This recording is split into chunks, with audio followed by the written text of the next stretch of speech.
Chapter 103 Mr. Mog, his new attracting move? _2. Xiaoli. Seeing Li Gongqing, old lady Mo excitedly stood up. Li Gongqing handed the bag to old lady Mo. Old lady, this is your breakfast for this morning. Good. Old lady Mo immediately opened the bag, a bit disappointed. How come there's no sour plum soup this morning? Li Gongqing explained. Boss Xiaoni said that elderly people shouldn't eat too much sweet stuff, so she didn't prepare sour plum soup for you. Oh. Old lady Mo nodded. This boss Xiaoni does know quite a lot.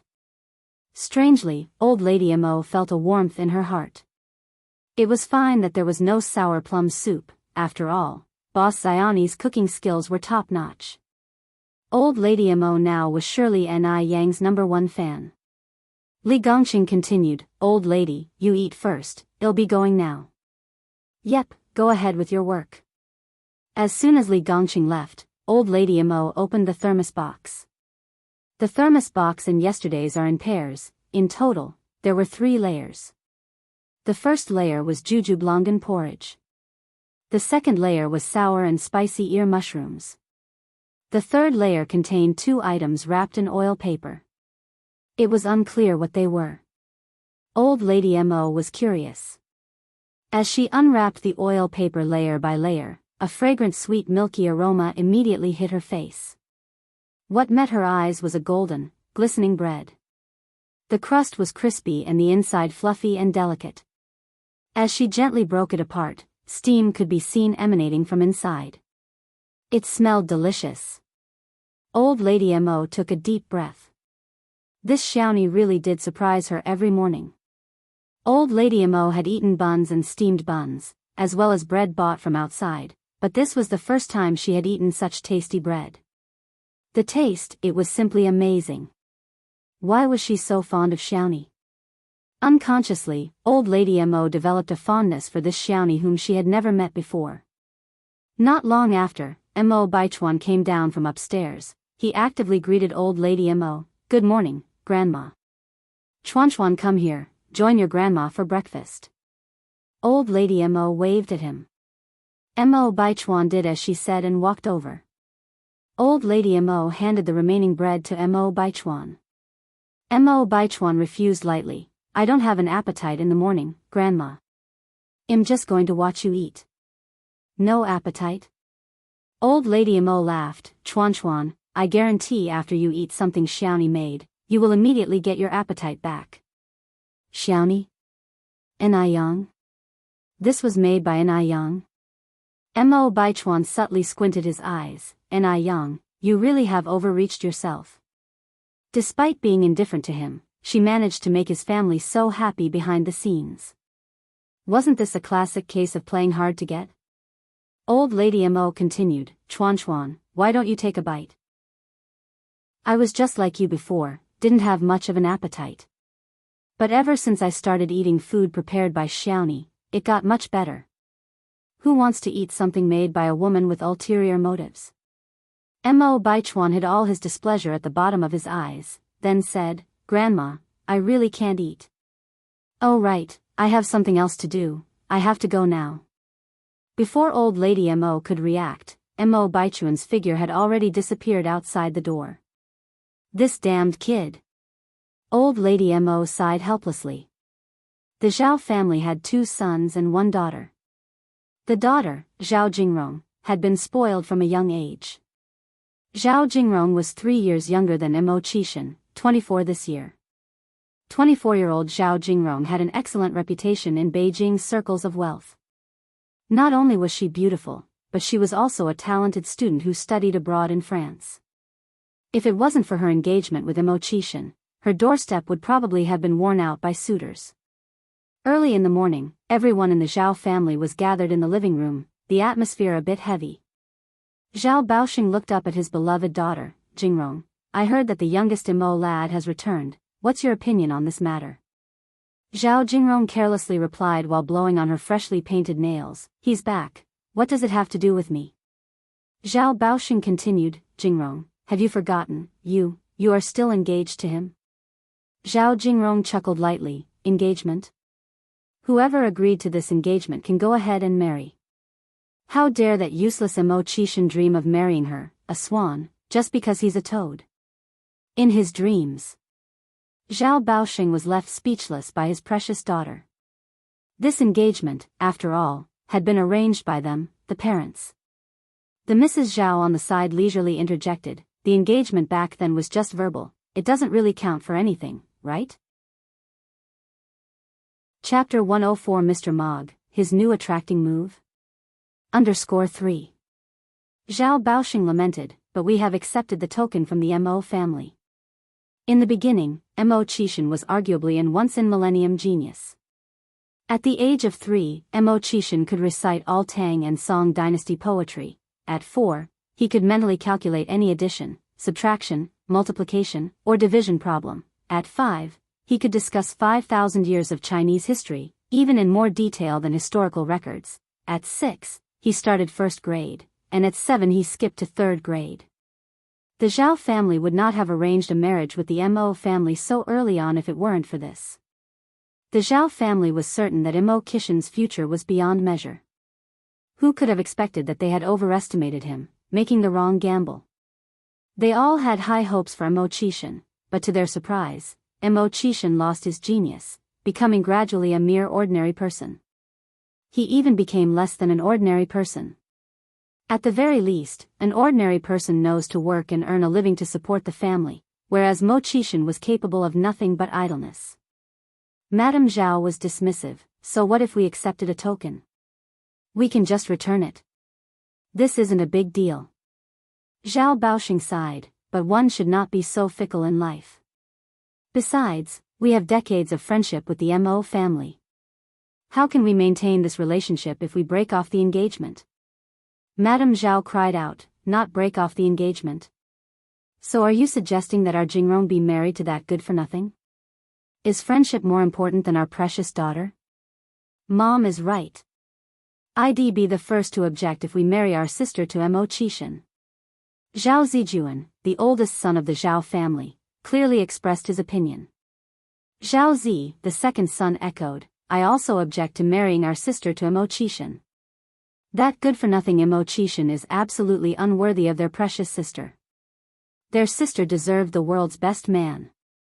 Jingrong, Zhao Baoxing looked up at Zhao Jingrong, what do you think? This decision ultimately depends on his precious daughter. Zhao Jingrong smiled and said, Dad, you're really muddle-headed. With that incompetent Mo Qishan, how could he possibly deserve me? I, Zhao Jingrong, would rather never marry than marry someone like Mo Qishan. I would rather marry a man like Mr. Mog. Mr. Mog is a legendary figure in high society. Everything about him is a mystery, his age, identity, even nationality. Even Zhao Jingrong had only seen Mr. Mog's silhouette in the international news section. People in their circle could not help but feel admiration when they mentioned Mr. Mog. Zhao Baoxing continued, but you've never even seen Mr. Mog's face, how do you know he's your type? Zhao Jingrong answered with a light smile, Dad, do you think I'm the type of person who is superficial enough to judge someone only by their appearance? Appearance? Could a good appearance bring you gold or silver? Zhao Jingrong knew exactly what she wanted. She desired not just an exceptional lifestyle, but also ultimate glory. Could that incompetent Mo Qishan provide her with such glory? Madame Zhao nodded, Jingrong, your mom supports you. You're so outstanding. You could not only win over one Mr. Mog, but even 10 of them. Jingrong's two brothers agreed, their confidence in their sister completely unwavering. Zhao Baoxing said, what if Mr. Mog turns out to be a much older man? After all, the glory Mr. Mog had acquired was not something a young man could easily handle. This man might even be older than him. Zhao Jingrong gave a faint smile, that would still be better than that good-for-nothing Mo Qishan. Zhao Baoxing sighed, all right, Jingrong, Dad understands your point, I will find a time to discuss this matter with the Mo family. Zhao Jingrong gently put her nail polish on the coffee table, Dad, you don't have to find a time, we should cut the knot quickly. Let's do it tomorrow, I will go with you. Also, Zhao Jingrong added, Dad, breaking off the engagement is not a matter of negotiation, it is a necessity. Zhao Jingrong felt disgustingly nauseous just thinking about still being engaged to that good-for-nothing Imo Qishan, her skin breaking out in goosebumps. Little sister, we will accompany you. Zhao Jingrong's two older brothers said. Madame Zhao added, I'll go with you too. Just in case the Mo family refuses to break off the engagement, we have strength in numbers. When the old lady from the Mo family found out that the Zhao family was coming the next day, she was so thrilled she could hardly close her mouth. She immediately ordered the servants to clean the entire house, inside and out, to show respect to the Zhao family. Chapter 105 Mr. Mog, his new attracting move? _4. Both sides' children had grown up now, and the Zhao family's visit at this time undoubtedly meant that they were prepared to discuss the wedding date of Imo Qishan and Zhao Jingrong. The thought of being able to hold her plump grandson in the not-so-distant future made the old Mrs. Mo sprightly, and she quickly went upstairs to share this good news with Imo Qishan. Upon hearing the news, Imo Qishan forced a smile. All right, Mom, I got it. Old Mrs. Mo continued, Old 6, remember to be on your best behavior in front of Jingrong tomorrow. Imo Qishan nodded, you can count on me, Mother. I won't let you down. Old Mrs. Mo added, and remember to tidy yourself up tomorrow. Don't be so frivolous. Imo Qishan nodded again, a trace of sarcasm hidden in the depths of his eyes. On Yurtist Road, around 11 in the morning, Ni Yang had sold out her 600 servings of noodles and 500 cups of sour plum soup. She made a total of 220 yuan today, taking her a step closer to her goal of buying a shop. Ni Yang smiled as she began packing up her stall. As she lowered her gaze to tidy up the bowls and utensils, a dark shadow suddenly loomed over her. At the same time, an oppressive aura filled the air around her, making it hard to breathe, and creating a somewhat claustrophobic atmosphere. Ni Yang instinctively looked up, her gaze meeting a pair of deep, icy black eyes. Their eyes locked, and the fluctuating emotions within his gaze were as deep and cold as an abyss, piercingly insightful as if they were going to see right through her. It was him, Mo Baichuan. That narcissistic piece of trash. Ni Yang had no good impression of such arrogant and conceited people. However, she had shoved him into a puddle of water the last time they met. He couldn't be seeking revenge this time, could he? At this thought, Ni Yang's eyes darkened. Cook me a bowl of noodles. After a moment, Mo Baichuan spoke and then sat down on a stool. Ni Yang shook off her surprise and replied softly, I'm sorry, sir, I've already packed up. Mo Baichuan had been struggling to control himself ever since he saw Ni Yang preparing food for old Mrs. Mo at the Mo family residence. Why was he struggling to control himself? Because he was suddenly desperate to see beyond Ni Yang's beautiful exterior. Ni Yang had been doing so many things from the start until now, with the sole purpose of getting close to him, right? Fine then. He would give her an opportunity. He was curious to see what other schemes Ni Yang had up her sleeve. Mo Baichuan squinted imperceptibly. Seeing that he remained silent, Ni Yang spoke up again, Excuse me, sir, I've already packed up. If you want to eat noodles, you can come by tomorrow. I told you, my surname is Mo. Mo Baichuan suddenly looked at Ni Yang. Mo, like in May the Right Prevail. Oh. Ni Yang's face didn't betray any emotions as she replied, Mr. Mo, I've packed up already. Please go back. Upon hearing this, Mo Baichuan frowned in displeasure. If he remembered correctly, this was the third time in just a few minutes that Ni Yang had rejected him. Usually, he was the one avoiding women, yet to his surprise, he was being shunned by a woman today. Always running hot and cold? Was this some kind of a joke? I said, cook me a bowl of noodles. Mo Baichuan was determined. But I have packed up already. Ni Yang repeated calmly, showing no fear whatsoever towards Mo Baichuan. Mo Baichuan raised his head to look at Ni Yang, coldly saying, Ni Yang, do you find this amusing? Hearing this, Ni Yang suddenly remembered something. Did you lose a watch about a month ago? Ni Yang wasn't the type of person to take advantage of others' misfortune. The unpleasantness of their previous encounters had made her forget about the watch. Upon hearing this, Mo Baichuan's eyes filled with contempt. Was Ni Yang trying to curry favor with him? Hadn't she just resolutely refused him? Couldn't she hide her true intentions for a tad longer? Moreover, hadn't she stolen his watch? And now she was saying that he had lost it. How shameless could she be? Mo Baichuan nodded slightly. Yes, I lost a watch. What brand was your watch? Ni Yang asked. That watch was quite valuable, so it was necessary to confirm the details. Patek Philippe. Mo Baichuan calmly pronounced, not seeming at all perturbed about the valuable watch. Ni Yang nodded slightly, then said, I don't have your watch on me today. Can you come back to pick it up tomorrow? I set up my stall here every day. Chapter 106 Mr. Mog, his new attracting move? _5. Get it tomorrow? Is she creating an excuse for meeting again? Yes. It must be the case. So, this is all the cunning that Ni Yang has? Mo Baichuan thought to himself. Mo Baichuan continued, why wait for another day when it can be done today? My watch, it's very valuable. Very valuable?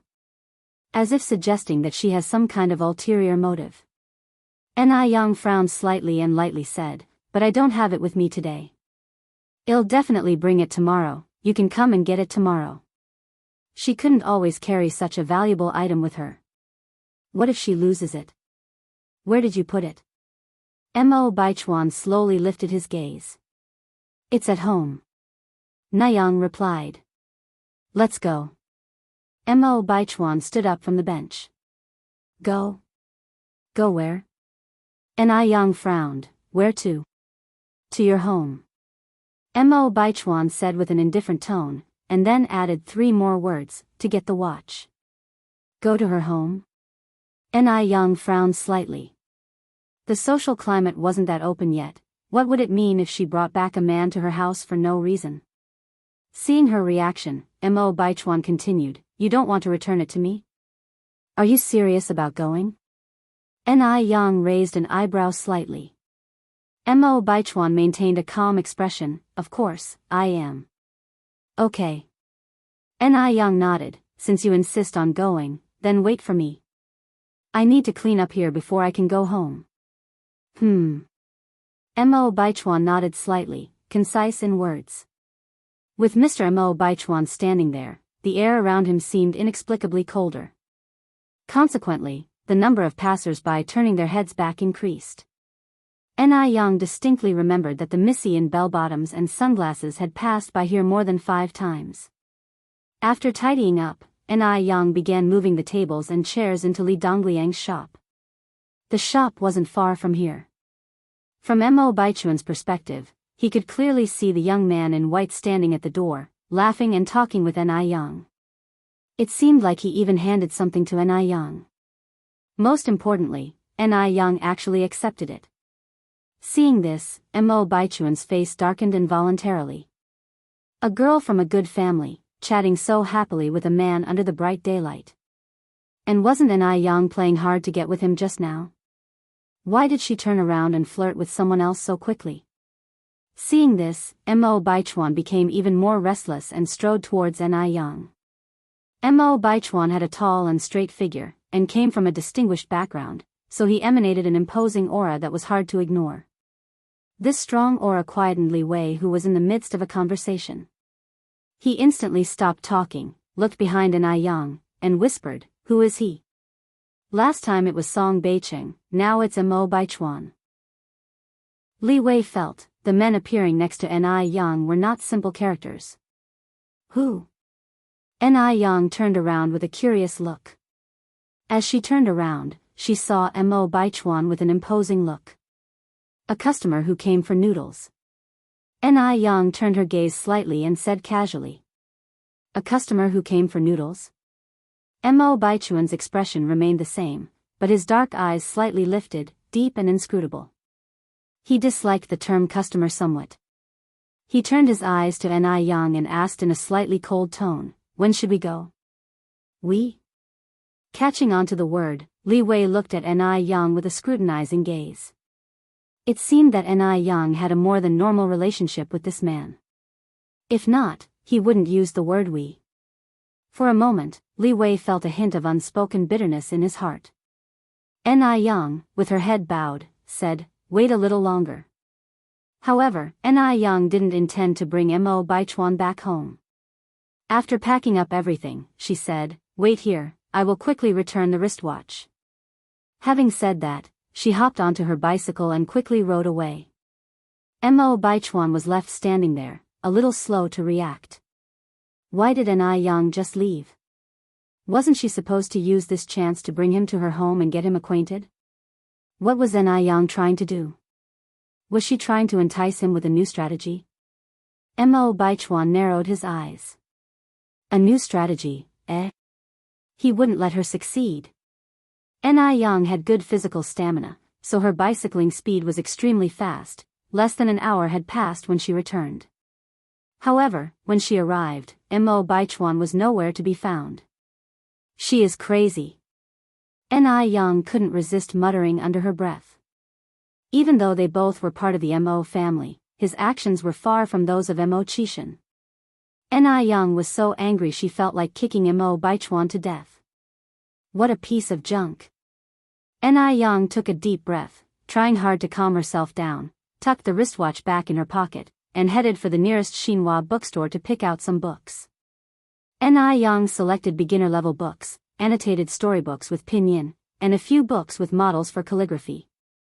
These books would be of great help to Ni Tsuehua, who was just learning to read. The total cost of 5 books amounted to 6 yuan. Although quite expensive, Ni Yang didn't regret it as knowledge is priceless. After Ni Yang returned home, she gave these books to Ni Tsuehua. Ni Tsuehua said affectionately, "Yang, these must have cost a lot, right?" Knowing Ni Tsuehua would be worried about the money, Ni Yang laughed and said, "It's not much, just a few cents." Really? Ni Tsuehua asked, suspicious. Of course, it's true. Niyang nodded hurriedly. You think about it, our delicious noodles only cost 3 cents per bowl. How much can a few books be worth? Hearing this, Ni Tsuehua was relieved. She was always afraid that Ni Yang would waste money on her. After all, Ni Yang's money was meant to be used to buy shops and make a big deal. Sister Ni Yang. At that moment, the voice of Yang Guobao rang out from outside the courtyard. Guobao, come in, Niyang called back. Yang Guobao walked in carefully with a basket in his hands. Sister Ni Yang, my grandma and mother asked me to give this to you. Ni Yang looked down and saw the basket was full of brown eggs. Each egg looked almost the same size, piled together, they looked exceptionally pleasing. Because meat was expensive, eggs were considered quite valuable at this time, with each one costing 1 cent. And to have such a full basket of eggs, probably took a long time to accumulate. Ni Yang said, I can't accept this, you should take it back. No. Yang Guobao replied, my mom and grandma said you had to accept these eggs today, otherwise, they wouldn't let me go home. Ni Yang gave a gentle pat on Yang Guobao's head. Guobao, be obedient, I appreciate the intention, but I really can't accept this, take it back. Anyway, I've already brought the eggs here. Sister, you have to take them. Having said that, Yang Guobao quickly ran away. Ni Tsuehua smiled and said, Guobao's behavior has been improving a lot lately. Yang, since this is a sincere offering from Mei Feng and Aunt Wang, let's accept it. Didn't you bake some fruit and bread yesterday? When returning the basket later, bring some as a return gift. Ni Yang nodded, alright, they'll go and empty the basket now. Ni Yang went inside, emptied the basket, lined it with a piece of paper, and placed in 4 pieces of bread, dried apples, and bananas.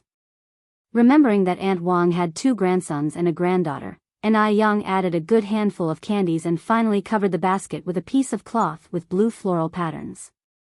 People were coming and going in the village, it wouldn't be good to not give anything if they encountered an acquaintance. But, if they gave something and there were many people, there might not be enough, which could offend someone, so just covering the stuff was the safest solution. Chapter 107 Termination of Engagement. When Ni Yang arrived at Aunt Wang's house, Yang Guobao was playing in the mud by the door with his cousins, Wang Yuanji and Wang Xiaoqin. Aunt Wang was chatting with Wang Meifeng at the entrance. Seeing Ni Yang coming, Wang Meifeng and Aunt Wang immediately greeted her with a smile. Yang Yang is here. Auntie Wang, I've come to return the basket. Aunt Wang smiled and said, just for returning a basket, you didn't have to bring it yourself. She then told Wang Meifeng, quickly make some tea for Yang Yang. Aunt Wang's family now treat Ni Yang as if she were an honored guest. Yang Guobao used to get sick several times a week before, but now, almost a month had gone by without incident. If he could keep up the medication for another month, Yang Guobao would be completely cured. All this was thanks to Ni Yang. Without her, Yang Guobao would not be the way he is now. Wang Meifeng had more than once expressed her gratitude for not giving in to pressure back then and not listening to the imperial doctor, Dr. Wang's words. If she had shown even a little hesitation then, she would have perfectly missed the chance of Yang Guobao's recovery. Luckily, Wang Meifeng turned and went inside to make tea for Ni Yang. Ni Yang smiled and said, Auntie Wang, you don't need to bother, I'm not thirsty, I just came to return the basket. It's okay if you're not thirsty, let's go inside and chat. Aunt Wang led Ni Yang into the house. Ni Yang couldn't refuse Aunt Wang's kindness and had no choice but to carry the basket and go with her into the house. Yang, sit, I'll get you something good. Aunt Wang pressed Ni Yang down into a chair and then went into the inner room. At this point, Wang Meifeng also finished brewing the tea. Yang, have some tea. Ni Yang stood up immediately and accepted the teacup with both hands. Thank you, Auntie Wang. Wang Meifeng giggled, why are you being so formal? Sit down. After a while, Aunt Wang came out of the room with 3 honey tangerines and stuffed them into Ni Yang's hands. Yang, these are honey tangerines your uncle brought back from the city a few days ago. Try them and see if they're sweet. The season for honey tangerines was not yet here. Off-season fruits were particularly expensive. Ni Yang had asked specifically when she was buying fruits before, and even a small honey tangerine sold for 50 cents apiece. 3 honey tangerines can be traded for almost half a kilo of pork. If it was anyone else, Aunt Wang would not have been able to bring out 3 at once. After all, when her own grandchildren ate them, they divided them up one segment at a time. But this was Ni Yang. As long as Ni Yang liked it, Aunt Wang would not be stingy, not even for 10. Seeing Aunt Wang's hopeful look, Ni Yang peeled a tangerine and sampled a segment. It's very sweet. Thank you, Auntie. Hearing this, Aunt Wang broke into a happy smile. Stop being so formal with me. If you like them, I can get you more. Ni Yang immediately stopped Aunt Wang's hand. Auntie, no need to. I just wanted to try one. If you carry on like this, I won't dare to visit next time. Only then did Aunt Wang stop. After some casual chatting for a while, Ni Yang began to say goodbye. Aunt Wang and Wang Meifeng walked Ni Yang to the door. Ni Yang smiled and said, Auntie Wang, no need to see me out, you should go back inside. Sister Ni Yang, I'll walk you home. Yang Guobao hopped to Ni Yang's side. Sister Ni Yang, I'm your flower guardian. Ni Yang patted Yang Guobao's little head. Thank you then, little envoy Guobao. Yang Guobao bashfully ran ahead. Sister Ni Yang, I'll lead the way. Aunt Wang and Wang Meifeng didn't go back until Ni Yang and Yang Guobao disappeared in front of the bamboo forest.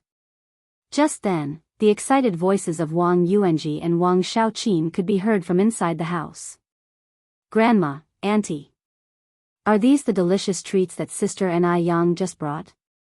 The mother and daughter only found out when they went inside that the basket Ni Yang had just brought wasn't empty, it was filled to the brim with delicious treats. Seeing all the good food, the 2 children jumped for joy. Aunt Wang picked up a piece of dried fruit, curiously asking, what's this? Wang Meifeng shook her head. Wang Xiaoqin said, it's dried fruit, baked by Sister Ni Yang in the bread oven. Grandma, you have to taste it, it's really good. Wang Yuanji added, Yes, it's dried fruit. Aunt Wang asked out of curiosity, Yuanji, Shaoqin, how do you know this is dried fruit? Chapter 108 Termination of Engagement.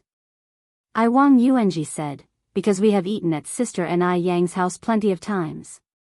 Last time, Sister Ni Yang even hosted a party for us. Ni Yang was not only beautiful but also friendly. After hosting the last party, she held several more at her home. As a result, all the children in the village loved her. Old Lady Wang tasted the dried fruit. They were crispy, and not only did they have the sweetness of fruit, but also the texture of a dessert. The taste was incredible. Old Lady Wang exclaimed, Yang Yang is such a sensible little girl. Mei Feng, after Guobao is fully recovered, you must bring your mother-in-law, as well as Changjing, to come and properly thank Yang Yang. Compared to other girls Ni Yang's age who knew little about the world, like Wang Xiuhong who relied on her beauty to the point of arrogance, Ni Yang not only understood worldly wisdom and knew how to do business, but also had excellent medical skills. Most importantly, she didn't let it get to her head. She remained grounded, humble and polite, without any hint that she thought herself better than others. Wang Meifeng nodded, Mom, rest assured, one understand. Old Lady Wang smiled and said, as long as you understand, that's good. Ni family. Ni Tsuihua was busy in the kitchen slicing fish and stewing fish bone soup. She was efficient and quickly finished all her tasks. Afterwards, she moved a small stool next to Ni Yun's cradle, watching the child while reading. Ni Tsuihua was a smart woman who had learned to read from phonetics. The feeling of being able to recognize words was something she had never experienced before. Ni Yang, on the other hand, was watering the vegetables in the garden. 2 months had passed, and under Ni Kuihua's diligent efforts, the once barren vegetable garden had turned lush green. It was now growing bok choy, long beans, loofah, soybeans, potatoes, cilantro, scallions, etc., and they were growing very well. The herbs and aloe vera Ni Yang had brought back from the mountain had grown particularly well. Especially the aloe vera that had started to branch out. Those fat and large leaves made Ni Yang want to chew on them right on the spot. After watering, Yang Yang picked a handful of baby greens to feed the rabbits. Because these little rabbits were too mischievous, Tsuehua had built a fence to keep them contained, preventing them from running around and scattering droppings everywhere. Ni Yang tossed the baby greens into the fence, and the little rabbits immediately started crunching on them. After finishing up at home, Yang Yang took a bucket to the river to check the traps. As soon as she arrived at the river, she met a tall, slender figure with handsome features hidden in the light. Yang Yang. Seeing who it was, Ni Yang was momentarily stunned, then said, Big brother Mo. Yang Yang, you've come to check the traps again today? Mo Qishan naturally took the bucket from Ni Yang's hands, then continued, it rained last night, and the river has risen. It's not suitable for you to go down, let me do it. Yang Yang turned to look at the river. Indeed. The river had significantly risen. At least 50 to 60 centimeters above where she normally placed her traps. As it was summer and Ni Yang was a girl, getting her top wet would not only look improper but could also cause a stir in the village. It must be said that Mo Qishan's arrival was indeed very timely. And his considerations were very thoughtful. Ni Yang looked up at Mo Qishan, then I'll have to trouble you, big brother Mo. Mo Qishan smiled and said, there is no trouble at all, helping others is a virtue. Then be careful, big brother Mo. Ni Yang shouted.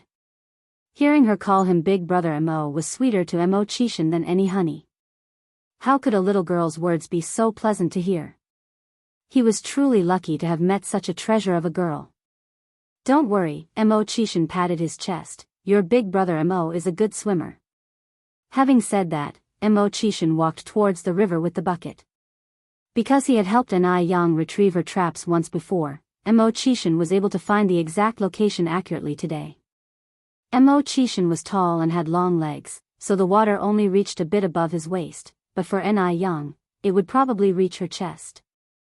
Soon, Mo Qishan retrieved the traps and walked back with a bucket full of fish. Today's haul was pretty good. Not only were there crucian carp, but also 3 big grass carps.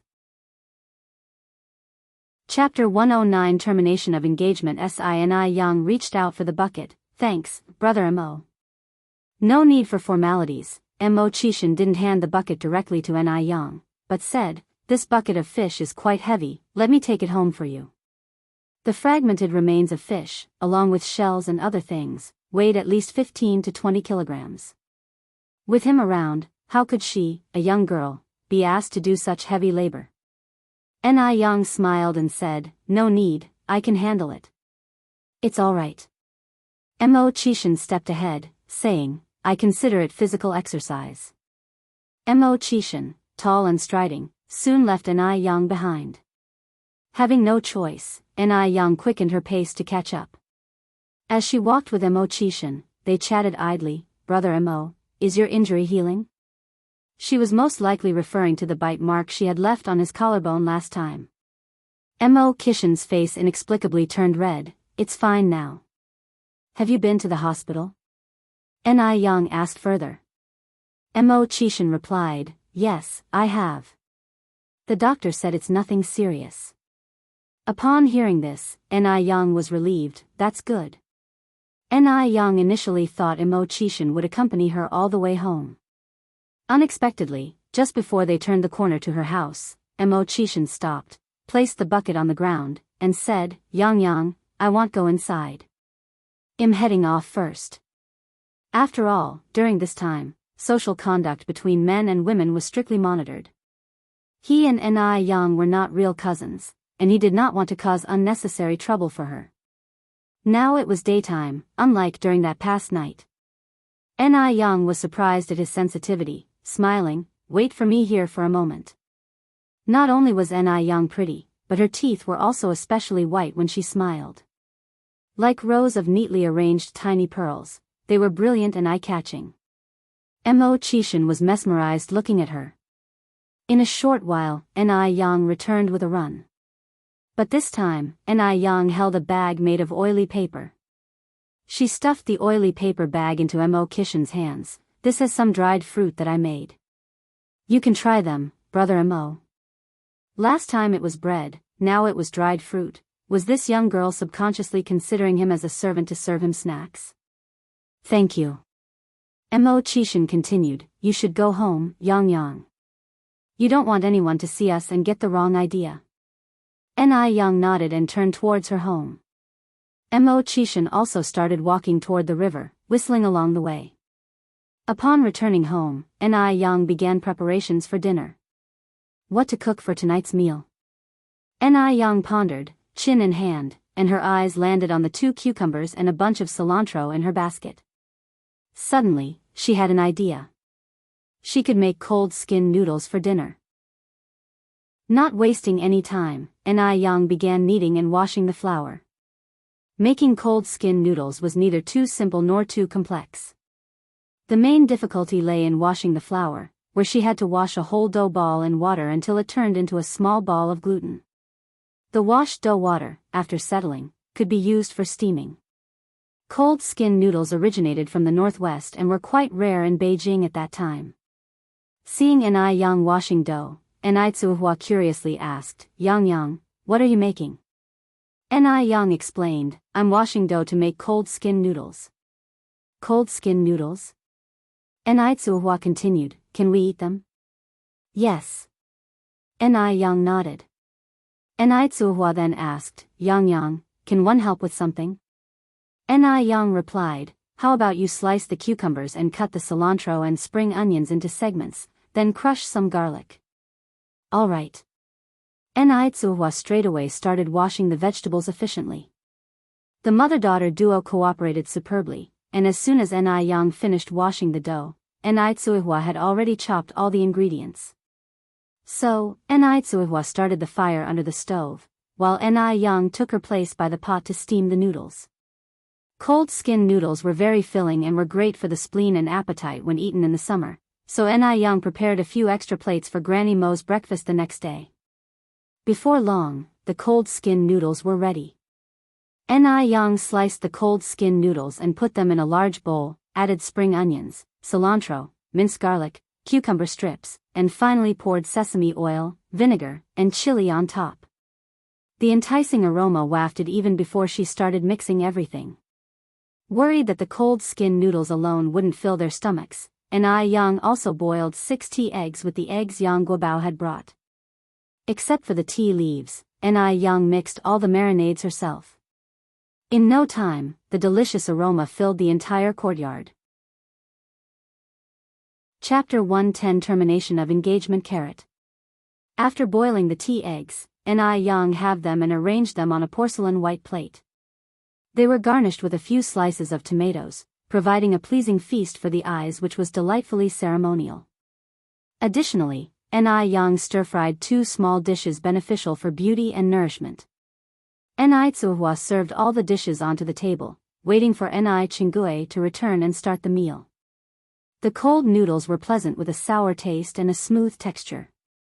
Their appealing flavor lingered in their mouths, leaving Chingue and Tsuhua full of praise.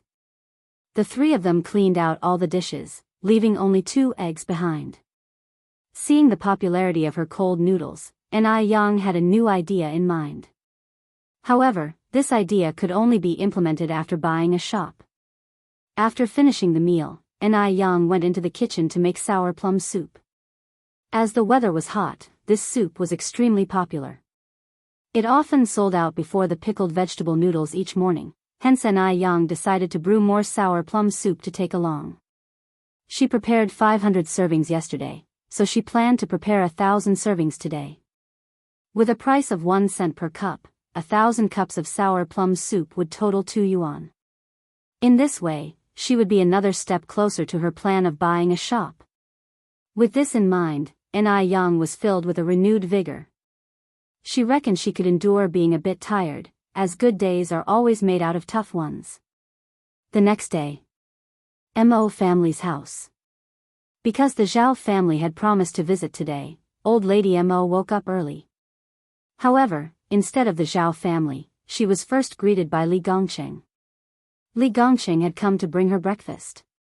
Old lady Mo eagerly opened the thermos, and sure enough, Yang's breakfast meal did not disappoint her. Sour and appetizing cold noodles. Rich and fragrant stir-fried shrimp with leeks. Cool and refreshing soup of loofah and lotus seeds.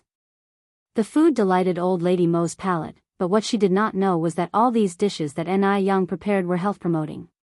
For instance, stir-fried shrimp with leeks helps to expel cold and is particularly good for the elderly, while a soup of loofah and lotus seeds has the effect of resisting osteoporosis. Are there any elderly people who do not have osteoporosis? While she was unaware of these health benefits, old lady Mo could clearly feel that ever since she started eating the meals prepared by Yang, her health improved day by day. It needs to be noted that she was in a condition where she would pant after taking 2 steps. There was no need to guess, this was definitely because the dishes by Boss Xiaomi tasted good. So, at present, old lady Mo is completely satisfied with Boss Xiaomi. Xiaoli, wait a moment. Old lady Mo called out to Li Gongqing, who was about to leave. Old lady, do you have any other instructions? Li Gongqing turned his head towards her. Old lady Mo then asked, Xiaoli, how old is Boss Xiaomi this year? Are they a boy or girl? Are they married? Boss Xiaomi saved her life once, so she wanted to prepare a gift to thank Boss Xiaomi. Li Gongqing replied, Boss Xiaomi is a 17-year-old girl, and she's not married yet. 17 years old? Is she still a young girl? Old lady Mo was extremely astonished. It never occurred to her that such delicious food came from a 17-year-old girl. She originally thought that even if Boss Xiaomi was young, she must be at least in her 30s. This was truly unexpected. Xiaoli, you aren't playing tricks on me, are you? Li Gongqing laughed and said, why would I trick you? Boss Xiaomi is indeed so young. Actually, my initial reaction was the same as yours. Who would believe that a 17-year-old girl could be so skilled in cooking unless they witnessed it themselves? Old lady Mo suppressed her amazement, nodded her head and made up her mind, okay, I've got it. You may return to your work. All right, old lady. Li Gongxing bent his waist slightly and turned to leave. As old lady Mo was getting ready to eat, Mo Fuhai, dressed smartly, came down from upstairs. "Old man, come here." Old lady Mo waved her hand at him. "What's up? You seem secretive." Mo Fuhai walked over. Old lady Mo laughed. "It's rare that you're up early. Come, let's have breakfast together. Xiaoli just brought it over, it's still warm." Although Mo Fuhai initially had little appetite, after seeing the appealing appearance of the food and its mouth-watering aroma, he quietly withdrew his impending refusal. He picked up his bowl and chopsticks, and joined old lady Mo in a hearty meal. As expected, the taste didn't disappoint him. Chapter 111 Termination of Engagement. Even Mo Fuhai, who had tasted countless delicacies, was deeply impressed. "It's delicious." Mo Fuhai wiped his mouth, looking at the empty thermos box, and said a little bit adoringly, "This was made by Boss Xiaoni?" Mrs. Mo nodded. "Indeed, they say Boss Xiaoni is only a 17-year-old girl." "It's incredible." "Only 17 years old?" Mo Fuhai exclaimed, "That's truly impressive." It wasn't until 10 o'clock in the morning, nearly 11, that the Zhao family finally arrived late. "Little Six, quickly make some tea for your uncle and aunt."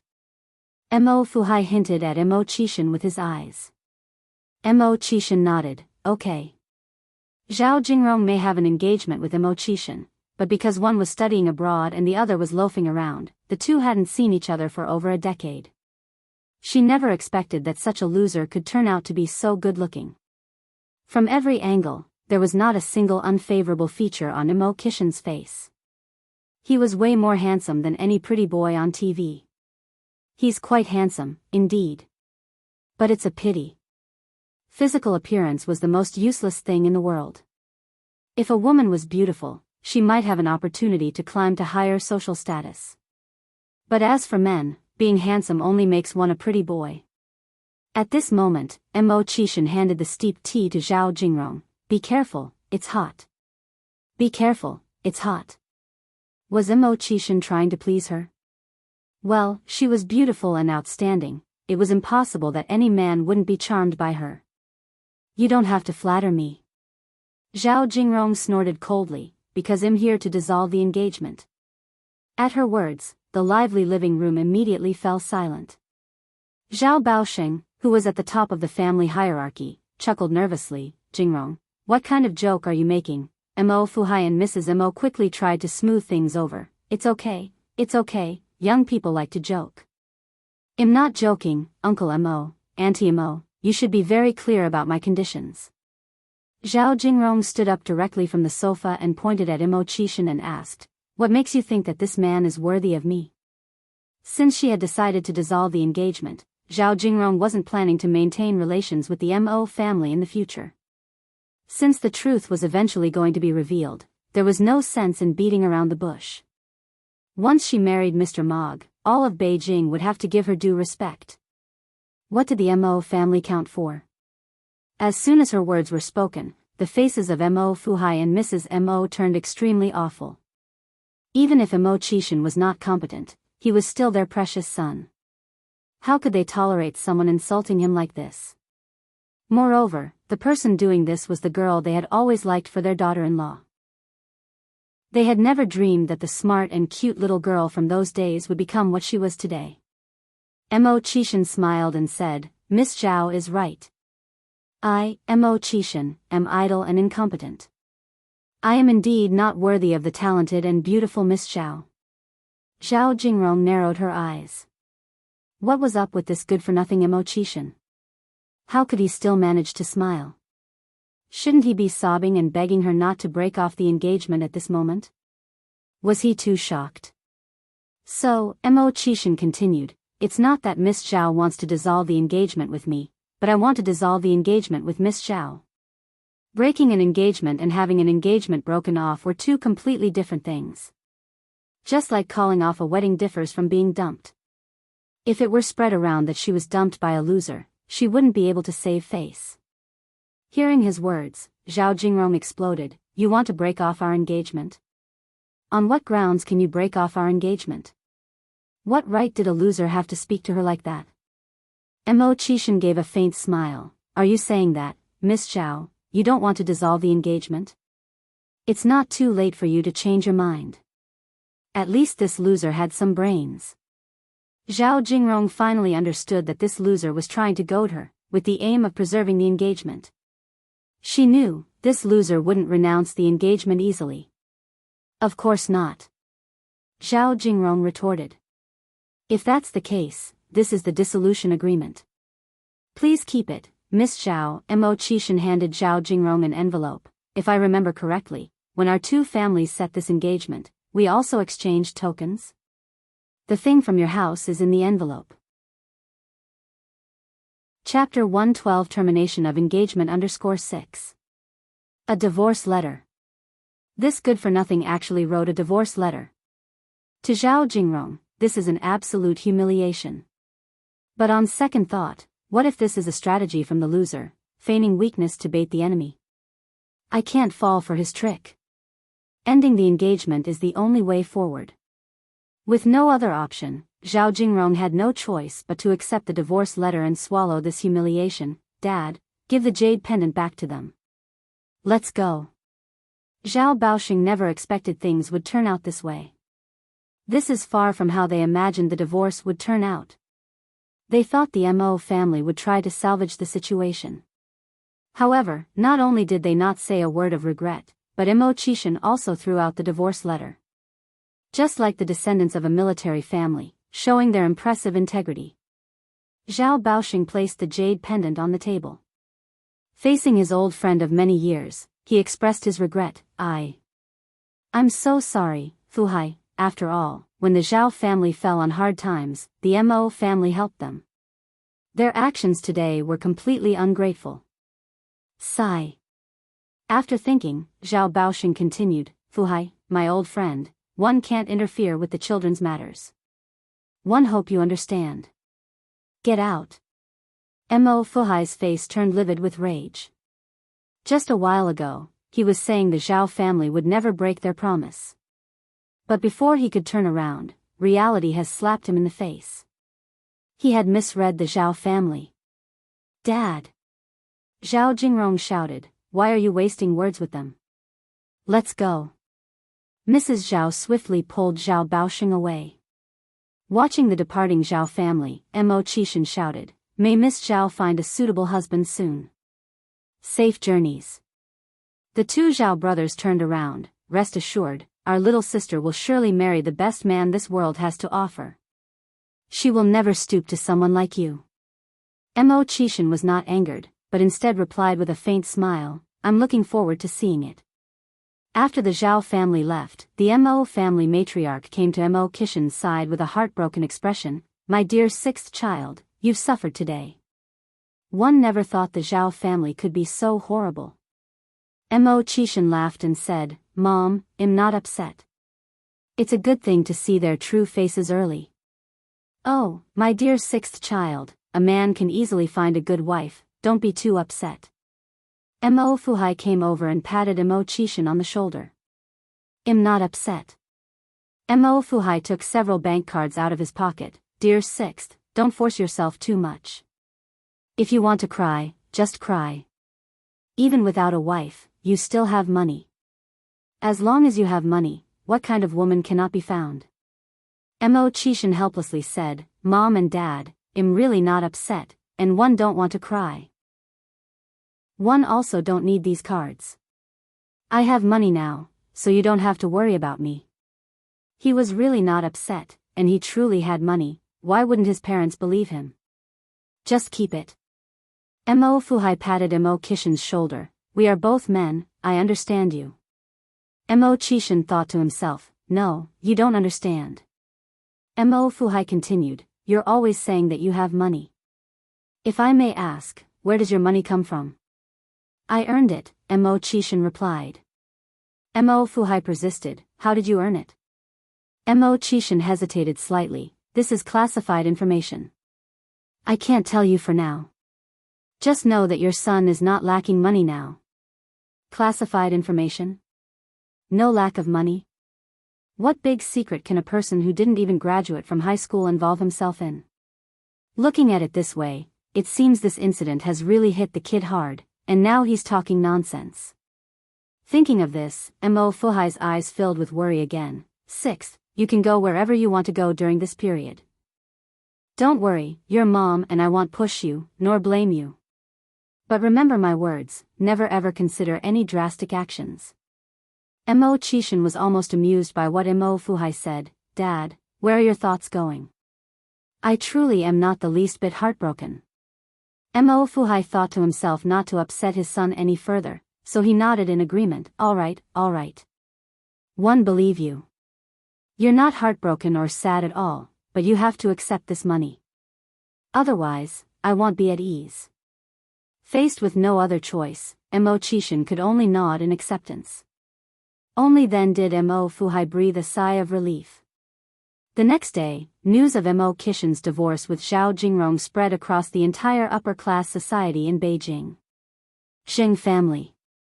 Upon hearing this news, Zheng Xianjing was so excited that she didn't know what to do. Excellent.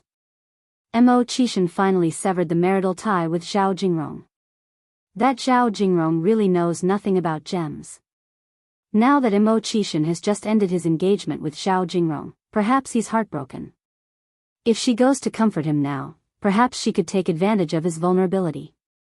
With that thought, Zheng Xianjing immediately put on some beautiful makeup, put on a nice dress, and hurried towards the door.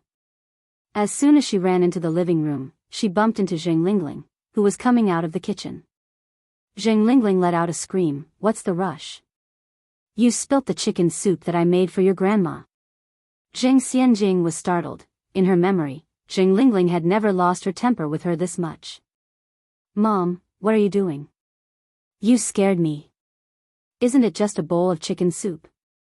If it's spilt, can't you just make another one? An unnatural look flashed across Zheng Lingling's eyes. Make another bowl? You make it sound so easy. Do you know how much effort it takes to cook a bowl of chicken soup?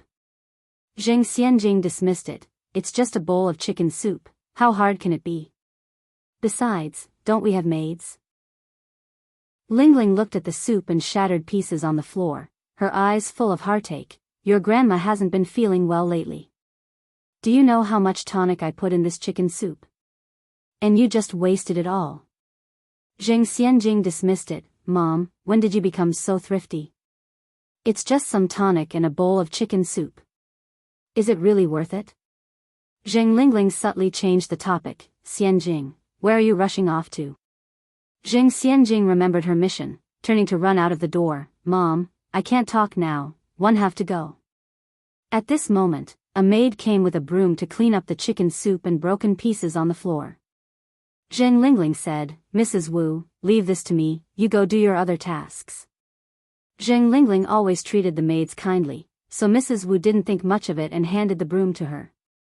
Once she turned around, Mrs. Wu began commending Zheng Lingling to the other maids. Though the madam isn't the madam's biological daughter, she is genuinely filial to her, not only personally making chicken soup for her, but also reprimanding the miss when she accidentally spilt the soup. Would she ever rebuke the miss under normal circumstances? Upon hearing this, the other maids all nodded in agreement. Zheng Lingling stood outside, listening, a venomous smile lurking at the corner of her mouth. The old hag. I'm so good to her, yet all she knows is to stare blankly at that photo all day. If that's the case, you can't blame me. Chapter 113 Thrash Scum, Eat Hot Pot. When Zheng Xianjing arrived at the Mo family's house, the elderly couple was sitting in the living room sighing and looking downcast. Grandpa Mo, Grandma Mo. Xianjing is here. Seeing Zheng Xianjing, Mrs. Mo managed to squeeze a faint smile from the corner of her mouth. Grandma Mo, this is the chicken soup my mother asked me to bring to you. Please drink it while it's hot. Zheng Xianjing handed the thermal box in her hands to Mrs. Mo, thinking it would be improper to visit the Mo family empty-handed. Zheng Xianjing had packed a portion from the shop. Mrs. Mo exclaimed in surprise, chicken soup. Did your mom make it herself? Yes, Zheng Xianjing nodded, her face not turning red and her heart not skipping a beat. My mom knew that you and Grandpa Mo must be feeling down, so she sent me to check on you. Mrs. Mo patted Jiang Xianjing's hand gratefully, sighing, your mom is really thoughtful. Jiang Xianjing lifted the lid of the thermal box and scooped out 2 bowls of chicken soup. Grandpa Mo, Grandma Mo, please try my mother's cooking. Good, good. Mr. Mo Fuhai and Mrs. Mo received the chicken soup, praising Jiang Xianjing for her filial piety. Then, Jiang Xianjing comforted them, Grandpa Mo, Grandma Mo, don't feel sad or upset. Zhao Jingrong's calling off the marriage with Uncle Mo is her loss. I believe Uncle Mo will surely find a better girl, 1,000, even 1,000,000 times better than her. I believe one day, Zhao Jingrong will regret her actions from yesterday. Speaking these words, Jiang Xianjing's eyes filled with determination. It was obvious that Zhao Jingrong would regret her actions. However, there was no pill for regret in this world for her to take.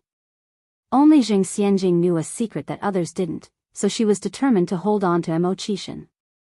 The more Zhao Jingrong looked down on Mo Qishan, the more it highlighted her. Mrs. Mo looked at Jiang Xianjing in surprise. Xianjing, do you truly think so? She did not expect Jiang Xianjing, who was quite young, to be so sensible. While others looked down on Mo Qishan, Jiang Xianjing had such faith in him. Jiang Xianjing nodded, her eyes flickering upstairs, and answered solemnly, of course. Grandma Mo, some people have deep potential that just hasn't been tapped yet. One believe that Uncle Mo's future will definitely be limitless. Let Zhao Jingrong regret her decisions in the future. Mrs. Mo was so touched she was almost brought to tears. Mr. Mo Fuhai was also successfully comforted by Jiang Xianjing. As Jiang Xianjing held Mrs. Mo's hand, she cooed, Grandma Mo, if that Zhao Jingrong regrets it and comes crying and begging to you, you and Grandpa Mo must not pay her any attention. Mrs. Mo was tickled by Jiang Xianjing and began laughing, her previous depressive mood instantly lifted. Good, good, well, ignore her. Well, make her regret it till the end of time. Yes. Jiang Xianjing nodded. Just then, there were footsteps on the spiral staircase. Jiang Xianjing looked up to see a tall figure descending from upstairs.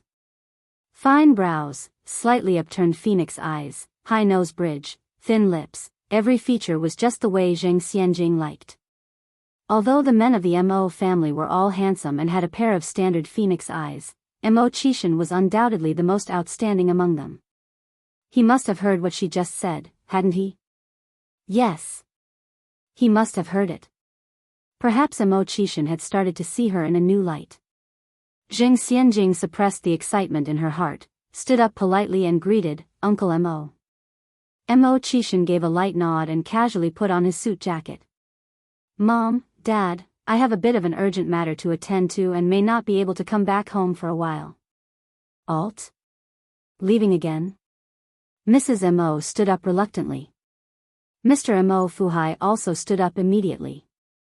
Mo Qishan nodded. Mrs. Mo continued, when will you be back this time? Mo Qishan checked his watch, I'm not sure about the exact time, but don't worry, I'll definitely be back before the end of the year. It was clear their son just had his marriage engagement broken, and now he was leaving again. Anyone could see what was happening, and the more Mrs. Mo thought about it, the more she felt sorry for him, tears trickling from her eyes. Mom, why are you crying? Mo Qishan comforted her by patting her back, it's just a short trip for me, not that I'm not coming back. Mr. Mo Fuhai tightened his face, all right, stop crying. It isn't a good look. Jiang Xianjing softly comforted, Grandma Mo, Uncle Mo is going to do something important, you don't need to worry. Chapter 114 Bullying Trash, Eating Hot Pot _2. Jiang Xianjing's words were clearly ingratiating. Mo Qishan glanced up at her. Catching Mo Qishan's gaze, Jiang Xianjing immediately lowered her head shyly. He noticed her. Mo Qishan finally noticed her. Jiang Xianjing's heart pounded like it had been bumped by a little deer. Do something big? What big thing could Mo Qishan do? Although she knew her son couldn't do anything significant, old lady Mo felt somewhat comforted. Holding Mo Kishin's hand, she said, "My sixth son, promise your mother not to do anything foolish. Be good, understand?" Mo Kishin nodded and wiped away his mother's tears. He smiled and said, "I know, Mom. Don't worry, one will definitely take good care of myself." For some reason, the more old lady Mo saw Mo Kishin smiling, the more her heart ached. This child was too pitiful, he was still smiling when things were so dire. "Go, don't worry about your mother, I will take care of the house," Mo Fuhai patted Mo Kishin's shoulder. "Dad, 1 a.m. leaving then," Mo Kishin leaned over to hug Mo Fuhai, then turned to leave. Being hugged by his son, Mo Fuhai chuckled and scolded, "This rascal." Zheng Xianjing, watching Mo Kishin's retreating figure, shouted, "Safe travels, Uncle Mo." Mo Kishin's retreating figure was all that responded to Zheng Xianjing's words. But Zheng Xianjing didn't mind. As long as Mo Kishin noticed her, everything else would come slowly. A calculating smile curled at the corners of Zheng Xianjing's mouth. Yen had been doing great business lately. Every day, the noodles and sour plum soup she prepared sold out before 11 a.m. In just 1 week, she had already cleared a profit of 1,900 yuan. When she looked at Sun Chuanxiang, not only did she make no profit, but she even lost the capital. Exactly because of Sun Chengxiang's example, many people who wanted to imitate Yen were hesitant to act. Although selling other stuff might not bring them as much business as Yen, at least they could make some profit, which was better than losing money. Sun Chuanxiang was worrying earnestly. She had originally thought she could easily find the pickled vegetables Yen used, but after combing through all the agricultural markets in Beijing, she couldn't find anything similar. This couldn't go on. His son was waiting for her to pay the school fees. Although Zhu Yonghong's incident had affected her son, the school had said that as long as she paid a penalty of 1,000 yuan and wrote a self-criticism letter, he could return to school. At a time like this, she mustn't hinder her son. The reason Yen could make such delicious sour fish must be because she had some secret recipe. As long as she managed to get the secret recipe, she wouldn't have to worry about business. Thinking of this, Sun Chuanxiang formed a plan in her mind. That day, after Yen sold all the noodles, she was preparing to pack up, but then saw Sun Chuanxiang walking over carrying a basket of apples. "Xiaoni, your business has been good these days, hasn't it?" "Yes, it has been good," Yen looked up at her. "What do you need?" "Treating every Tom, Dick, and Harry with a smile depends on who's standing in front of you." For someone like Sun Chuanxiang, Yen couldn't even bother to deal with her, let alone smile. Little jerk. Feeling proud, right? Seeing the 2 large empty buckets, Sun Chuanxiang felt bitter in her heart. But remembering the purpose of her visit, she smiled and said, "Xiaoni, you know, there was a misunderstanding between your nephew Hong Hong and you recently. So, one have come especially to apologize to you. One failed to teach my daughter well. 1 a.m. sorry, Xiaoni. One hope you won't hold it against me. After all, we all do business on the same street. It isn't good if we clam up, is it?" Yen kept silent and continued to pack up. Seeing her not responding, Sun Chuanxiang continued, "Xiaoni, you will laugh if I tell you this, but actually, my family is really tough. After Hong Hong went inside jail, one have to take care of everything alone, without any help. Now Hong Hong's brother is about to start school, and I can't even pull together the tuition." Halfway through her speech, Sun Chuanxiang started wiping her tears, looking pitiful. "If I weren't really desperate, I wouldn't follow you and learn to make pickled vegetable noodles. One really had no choice, unfortunately, 1 a.m. not skilled. The pickled vegetable noodles I make are not as tasty as yours." Chapter 115 Thrash Scum, Eat Hot Pot _3. Sun Chuanxiang helped Yang to put the small stool on the table, and then said, "Xiaoni, now the only person who can help Auntie is you. Auntie knows that you have a kind heart, you wouldn't let her suffer, right?" Yang smiled lightly, "I'm incapable of helping you out, please leave." "No, you can help me," Sun Chuanxiang said confidently. "You definitely can. What do you need help with? Ni Yang raised an eyebrow. She was curious to see how shameless a person could be. Sun Xuanxiang continued, Xiaoni, do you think you could lend Auntie 3,000 yuan? No matter how clever Ni Yang was, she was still just a teenage girl. After all, old foxes are always cunning. A basket of apples for 3,000 yuan? Not a bad deal. 3,000 yuan. Only Sun Xuanxiang could have the audacity to ask. Ni Yang replied indifferently, I don't have money. You've got the wrong person. No money? Sun Xuanxiang got furious. How could you possibly be broke? Ni Yang sells at least 700 noodles every day at 3 cents each, amounting to 210 yuan. Adding the profit from the sour plum soup, she makes over 300 yuan a day. 3,000 yuan, she could earn it back in less than 10 days. Yet now she claims to be without money. Does Ni Yang think she's a fool and easy to cheat? Ni Yang chuckled, to be honest, even if I did have the money, why would I lend it to you?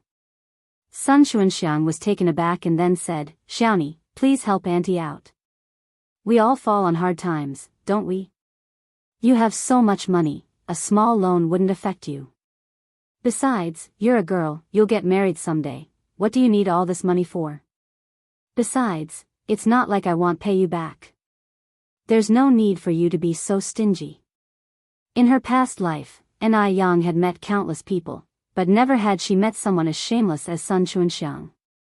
Not only did she try to steal her business and frame her, she now shamelessly asks for a favor.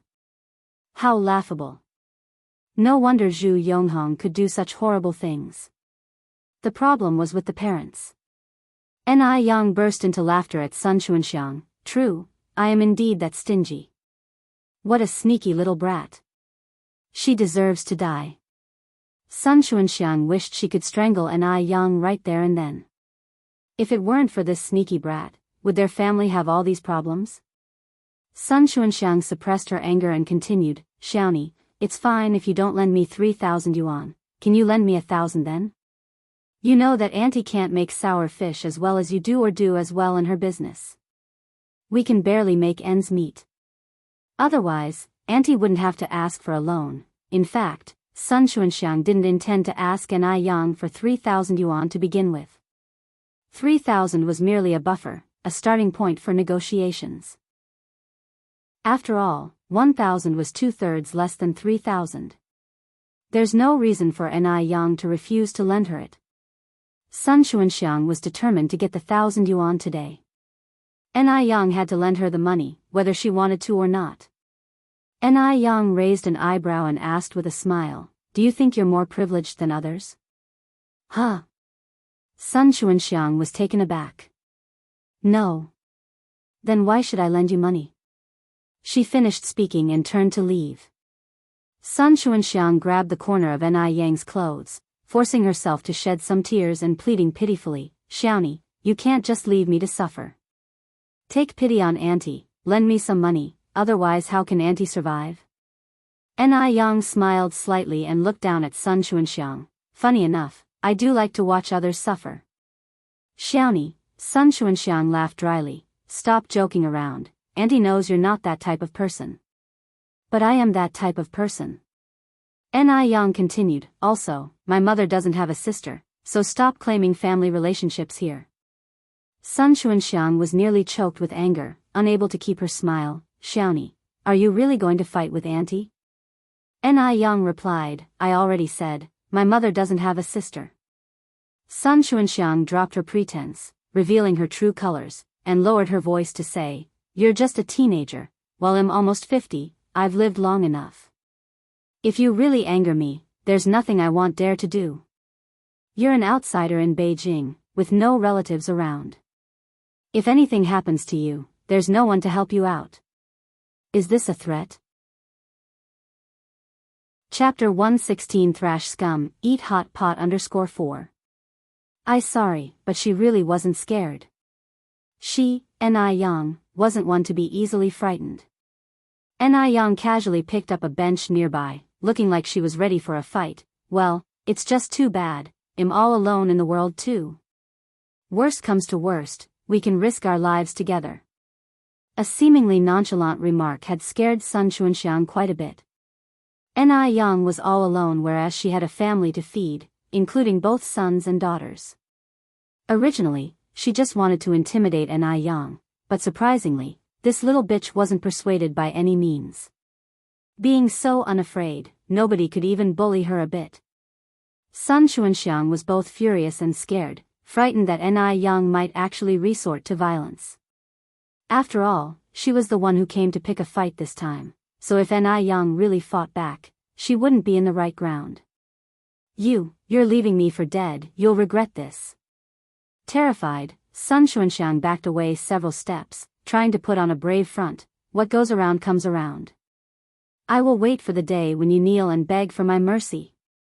After saying those words, she ran away in fear. Wait. Ni Yang called out to the retreating figure of Sun Xianxia.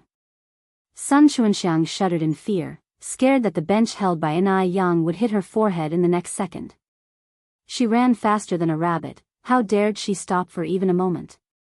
Ni Yang originally intended for Sun Xianxia to take away her basket of apples, but she didn't expect Sun Xianxia to be such a scaredy cat. So easily frightened. Ni Yang picked up an apple and was about to throw it into the trash when she looked at the charming red apples. She suddenly retracted her hand. This basket of apples must weigh at least 3 or 4 pounds. It's a waste to throw them away. The rotten one is Sun Xianxia, not the apples. Forget it. Shall take the apples then.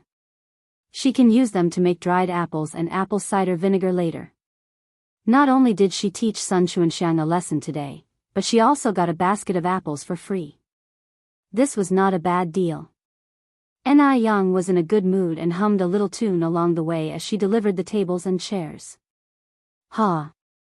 A chuckle came from the quiet alley. A tall figure appeared with a black hat covering his features apart from his attractive jawline, a cigarette wedged between his fingers. The little girl has become more and more ruthless. And more impressive. She is like a raw gem, always bringing unexpected surprises. His little follower Wu Darning walked over, curious. Brother Lu, have you taken a fancy to that little girl? Don't get him wrong, that little girl not only has a fiery temper but also looks pretty good. There's probably no one as attractive as her in the whole of Beijing. Is the title little girl what you should call her? The man named Brother Lu looked down at Wu Darning. Just wait, she will be your sister-in-law sooner or later. Sister-in-law? Wu Darning looked up at the man. Brother Lu, are you joking? Over the years, countless young girls had chased after Brother Lu, but he wouldn't even take a look at them. Is he now head over heels for someone? While I'm not around, remember to have someone look after your future sister-in-law. After thinking for a moment, the man chuckled, but then again, I don't think anyone can bully her. Wu Darning's mouth dropped open. It took him a while to react and he quickly set off to catch up with the man. After Sun Xianxia went back, the more she thought about it, the more aggrieved she felt. Why? Why did she waste a basket of apples and still end up getting frustrated? No way. She had to get her revenge. She couldn't believe that she, a woman in her 50s, was inferior to a teenage girl. Sister Xianxia. Just then, a familiar voice sounded in front of her stall. Sun Xianxia looked up and smiled. Xiao Lu. The one who came was not someone else, but Lu Wan. Lu Wan used to work with Sun Xianxia in the same workshop.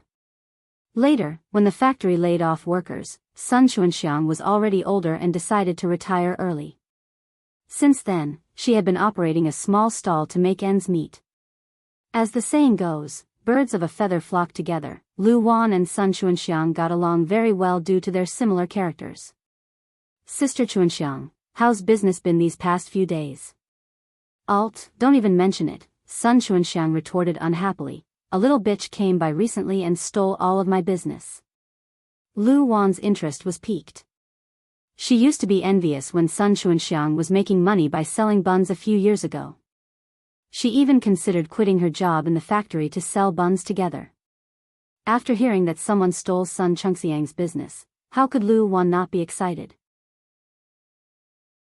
Chapter 117 Thrash Scum, Eat Hot Pot _5. What's going on? Tell me quickly. Lu Wan suppressed her excitement and sat down on a stool. Just a few months ago, a little temptress with the surname Ni moved to our street. Using her good looks to her advantage, she snatched a lot of my business away. Remember how Hong Hong got arrested recently? She's the one to blame. Sun Xuanxiang shifted all the blame onto Ni Yang. Lu Wan didn't care about who was right or wrong and echoed Sun Chengxiang's words, such people truly have no shame. Sooner or later, they'll meet their downfall. Don't worry, Sister Xuanxiang, once I'm free I'll go and confront that little fox. I want to see how she seduces men. Sun Xuanxiang was deeply moved by Lu Wan's words. Xiao Lu, I really can't thank you enough. With Lu Wan's understanding and willingness to listen, Sun Xuanxiang poured out all her grievances. Upon learning that Sun Xuanxiang had been having a hard time recently, Lu Wan couldn't help but feel overjoyed. To prevent Sun Xuanxiang from asking her for a loan, Lu Wan preemptively said, Sister Xuanxiang, given our many years of friendship, I should step in and help you out during such a difficult time, but all my money has recently gone toward helping my little brother buy a house. With Lu Wan having taken such a stand, what else could Sun Xuanxiang say? After delivering the table and chairs to the shop, Ni Yang didn't head straight home. Instead, she made a trip to the agricultural bank, intending to deposit all the money she had earned recently. She now had around 10,000 yuan on her. Not only was it safer to keep the money in the bank, but she could also earn interest. Even though it was Saturday, the bank was not at all crowded. The first reason was that in this era, ordinary workers didn't earn much money and their wages could only cover daily expenses. The second reason was that the banking system of this era was still immature and found it hard to gain people's trust. Ni Yang ended up depositing 19,000 yuan, leaving just over 100 yuan for spending money. 19,000 yuan. Ni Yang looked at the balance in her savings book and calculated silently in her mind. She was now only 7,000 yuan short of buying her own shop. She was now making nearly 300 yuan per day, so in about another month or so, she would be able to buy and renovate her shop. This was great news. The day she would become a fully fledged individual shop owner was just around the corner. With such exciting news, it was undoubtedly a time to celebrate. Autumn had gradually set in. And in autumn, it was only natural to enjoy some warm food. Ni Yang turned her bicycle around and made a trip to the vegetable market, where she bought plenty of vegetables. She also purchased a charcoal hot pot stove. The stove had 2 layers, making it ideal for cooking in a double flavor pot. Hot pot originated from Sichuan and Chongqing, but at this time, not many people ate it. The first reason was that there were no ready-made hot pot mixes to buy. The essence of hot pot lay in the base ingredients, which the average person would struggle to cook well, especially in an era when people were focused on making money. Who had the spare time for gourmet cooking? The second reason was that hot pot consumed too much oil. Most ordinary families couldn't even afford meat, let alone oil. After buying the pot, Ni Yang then headed over to a stall selling beef and mutton. Boss, how much is the beef? 5 yuan per pound. Ni Yang pointed at the mutton. And the mutton? The beef and mutton vendor was a middle-aged man with a chubby face. Seeing that Ni Yang was a young girl who looked like she couldn't afford to buy meat, he answered impatiently, mutton is 5.5 yuan per pound. If you can't afford it, stand further away. Don't block my business. People of this era all pursued fatness. The fatness of being overweight. Due to poverty, they couldn't afford to eat meat, so people believed that those who were fat were wealthy and looked dignified when they went out, like a leader.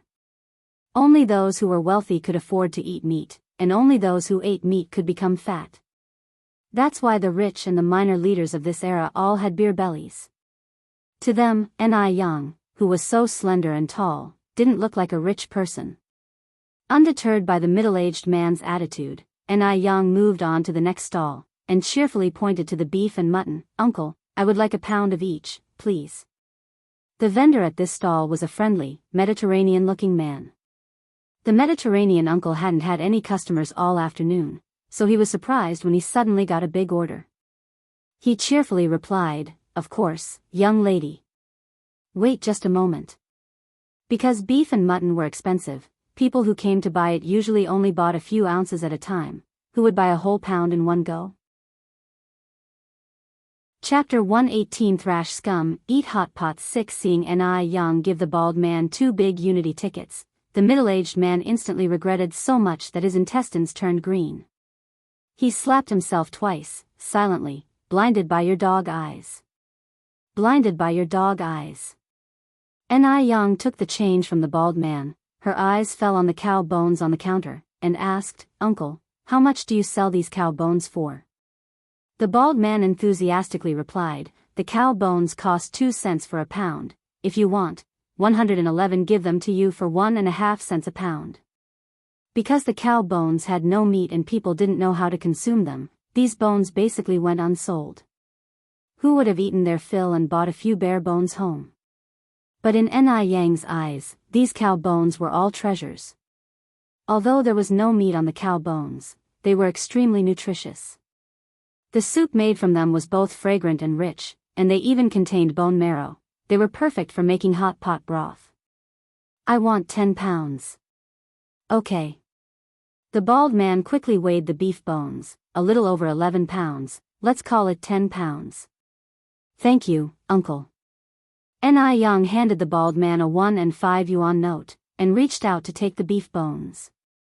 Passing by the toy shop, Ni Young purchased a rattle drum and a little rubber ducky for little Ni Yun.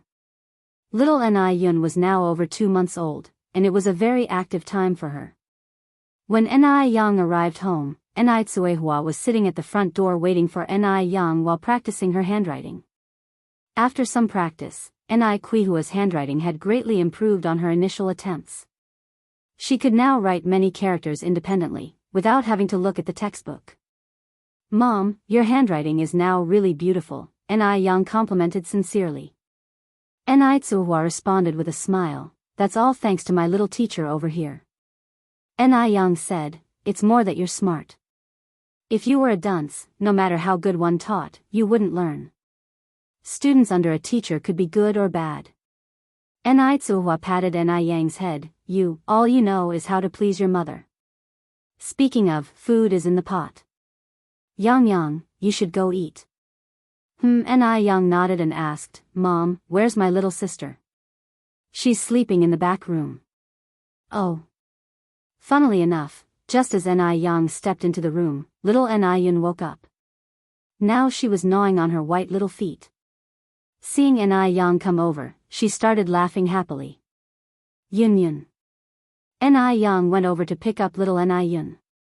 Even though little Ni Yun couldn't talk yet, she would still gurgle in excitement when she saw her big sister.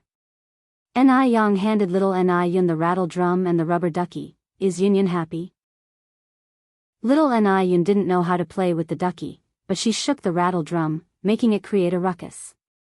Ni Tsuehua came in from outside, worried. Yang, money is hard for you to earn, why are you spending it carelessly on toys for your sister again?" Ni Young replied with a smile, "Buying things for my sister doesn't count as wasting money." Ni Tsuehua reached out to pick up little Ni Yun. "I'll hold her, you go eat your meal quickly." Ni Young turned and headed to the kitchen to eat. In the afternoon, Ni Young went down to the river to retrieve the crayfish trap. The river bank was completely deserted, and not even a herdsboy could be seen. It was unknown why, but every time Ni Young arrived at the river bank, she would inexplicably think of Mo Qishan. Was it because Mo Qishan had helped her retrieve the crayfish trap for several days in a row? Not long ago, Ni Young had been able to see Mo Qishan by the river every afternoon. Yet, starting from yesterday, he seemed to have evaporated from the face of the earth. In such times, there were no mobile phones, let alone WeChat or QQ. Once someone lost contact with another, they might never see each other again. Thinking about this, Ni Young suddenly felt a sense of melancholy. But the very next second, Ni Young chuckled faintly. He was just a man, what was there to be heartbroken about? A man as ungrateful as a stray dog, good riddance if he left. After returning home, Ni Young prepared the fish she had gotten and started preparing dinner for the night. The first thing she did was to parboil the beef bones before scooping out the floating scum and starting over to make the soup. Add to it some green onions, ginger, garlic, star anise, and cinnamon bark. After bringing it to a rolling boil, turn down the heat and let it simmer for a few minutes, gradually letting the fragrance spread.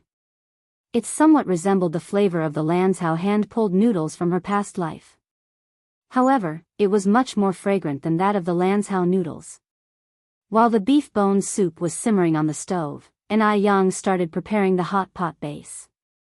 N.I. Yang had worked in the catering industry in her previous life, so she knew how to make the sauce base more flavorful and which ingredients paired well with it. In no time, the aroma filled the entire courtyard. The smell was mouth-watering. While N.I. Yang was preparing the spices, N.I. Tsuehua was washing vegetables on the side.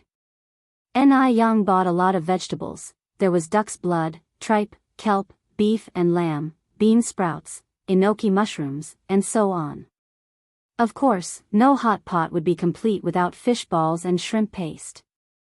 However, pre-made shrimp paste wasn't available at this time, so N.I. Yang planned to make it herself and see if she could succeed.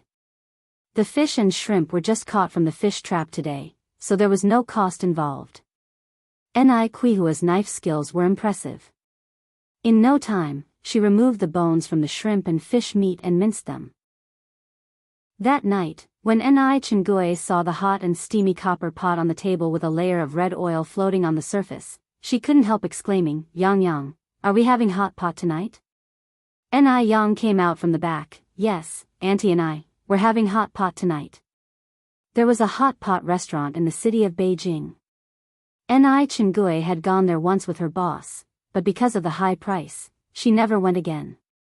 Although it had been a long time since, N.I. Chengue would never forget that delicious, spicy and sour taste. She just didn't know if the hot pot N.I. Yang made would be as delicious as the one she had last time. When N.I. Chengue tasted the food from the hot pot, she was so excited she didn't know what to say. It was so delicious. 100 times better than the one she had in the restaurant before. The boiled beef dipped in the oil sauce prepared by N.I. Yang tasted divine. A subtle spiciness and numbness danced on the tip of her tongue, stimulating the taste buds and leaving an unforgettable aftertaste.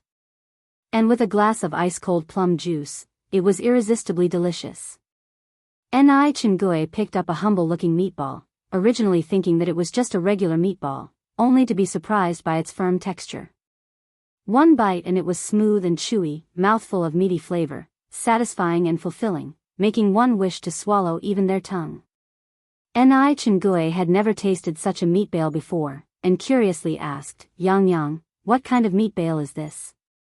N.I. Yang explained with a smile, "This is called shrimp paste, it's made from shrimp meat and starch." N.I. Chengue was surprised and asked, "You made this shrimp paste yourself?" N.I. Yang nodded. Amazing. N.I. Yang was truly amazing. If N.I. Yang were to open a hot pot restaurant, the one in the city would have to close instantly.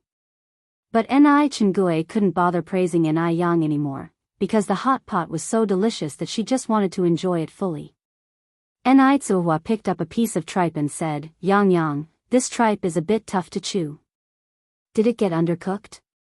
N.I. Yang picked up a piece of raw tripe and while demonstrating how to cook it explained, "When eating tripe you have to swish it back and forth 7 up 8 down, like this." Chapter 119 A slap in the face. Turns out N.I. Yen was not bragging. _1 7 up, 8 down. This so-called 7 up, 8 down refers to rinsing a piece of tripe 7 times in the hot pot. The whole process takes about 15 seconds. Not only was N.I. Tsuehua stunned by this, even N.I. Chengue was taken aback. Because it was their first time learning that tripe could be eaten like this.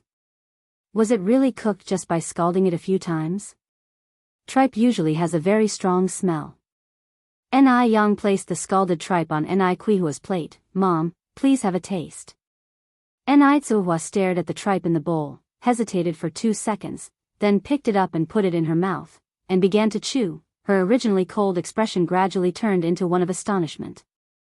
The tripe not only lacked the expected strong smell, but was crisp and tender, dissolving beautifully in her mouth.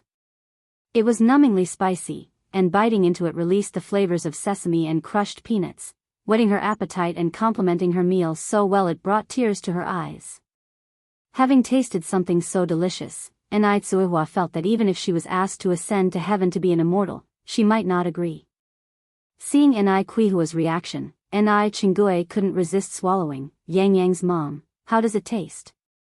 Delicious. Enai Tsuihua nodded her head in agreement. Sister Chingue, you should try it too. Was it really that delicious? Initially resistant Enai Chingue, seeing Enai Kuihua's reaction, immediately picked up a piece of tripe and, 7-up, ate down, in the bubbling red oil pot. The flavor was surprisingly good. Yang, where did you learn this new way of eating? The taste is really good. Enai Chingue had not even heard of this 7-up, 8-down method before. Enai Yang smiled and said, it was introduced in a gourmet cookbook. Enai Chingue nodded, oh. The boiling red oil in the pot filled the air with smoke, veiling the laughter of the three people. Enai Yang, who had not eaten spicy food for a long time, was eating duck's blood while gulping down sour plum soup. It was the first time Enai Yang discovered that Enai Tsuihua and Enai Chingue could eat so much spicy food. They heartily enjoyed the hot pot meal. In the end, Enai Chingue took the initiative to clean up, while Enai Tsuihua went to feed and bathe the baby. Enai Yang was in the kitchen preparing Mrs. Mo's meal. The kitchen lights were a bit dim. When Enai Chingue turned around, she saw Enai Yang bent over focusing on her work. In the dim light, her features seemed extremely delicate, her eyes were clear and radiant like dazzling stars, and her skin was so tender it looked like it could be pinched out water. In terms of attractiveness, she could easily outclass even the most traditionally beautiful girls. Compared to Enai Yang 2 months ago, the Enai Yang now looked 10 times better. Moreover, it was not only Enai Yang who had changed, Enai Chingue also noticed many changes in herself. The most noticeable changes were to her breasts, teeth, and hair. Her breasts had become much firmer, making her look better in clothes. Her teeth had become whiter, even though she brushed twice a day, her teeth were never quite white, always giving off a slight yellow tint. But now, every day when she looked in the mirror, she could see her teeth shining. Also her hair, which used to be dry, brittle and yellowish, had now become black and shiny, so smooth that female colleagues around her were asking her what brand of shampoo she used. Enai Chingue felt that all these changes were because of the delicious food that Enai Yang cooked. Thinking this in her heart, Enai Chingue asked out loud. Enai Yang did not expect that Enai Chingue would be so observant to notice these details. Faced with Enai Chingue's curiosity, Enai Yang smiled and nodded, yes, Auntie Enai, it does have a lot to do with the food we eat every day. Enai Chingue was amazed and said, Yang, how did you manage to achieve this? I've been eating food all my life, and I've never known that food can have a beautifying effect. Enai Yang smiled and said, it mainly depends on eating the right things. Some beauty is inherent, and some beauty depends on daily maintenance. Here, Enai Yang pulled out the menu. For example, look at this sour and spicy tender ginger mixed with lettuce. Ginger is known for its rust-removing properties, and lettuce contains fluorine. The combination of these two can effectively whiten teeth. Enai Chingue was amazed by hearing this. No wonder my teeth have gotten so much whiter recently. It turns out to be the effect of ginger and lettuce. Yang, how did you know all this? Enai Yang explained, because I am a traditional Chinese medicine practitioner, I know a little about the efficacy of plants. Enai Chingue nodded, and for a moment, she felt even more admiration for Enai Yang.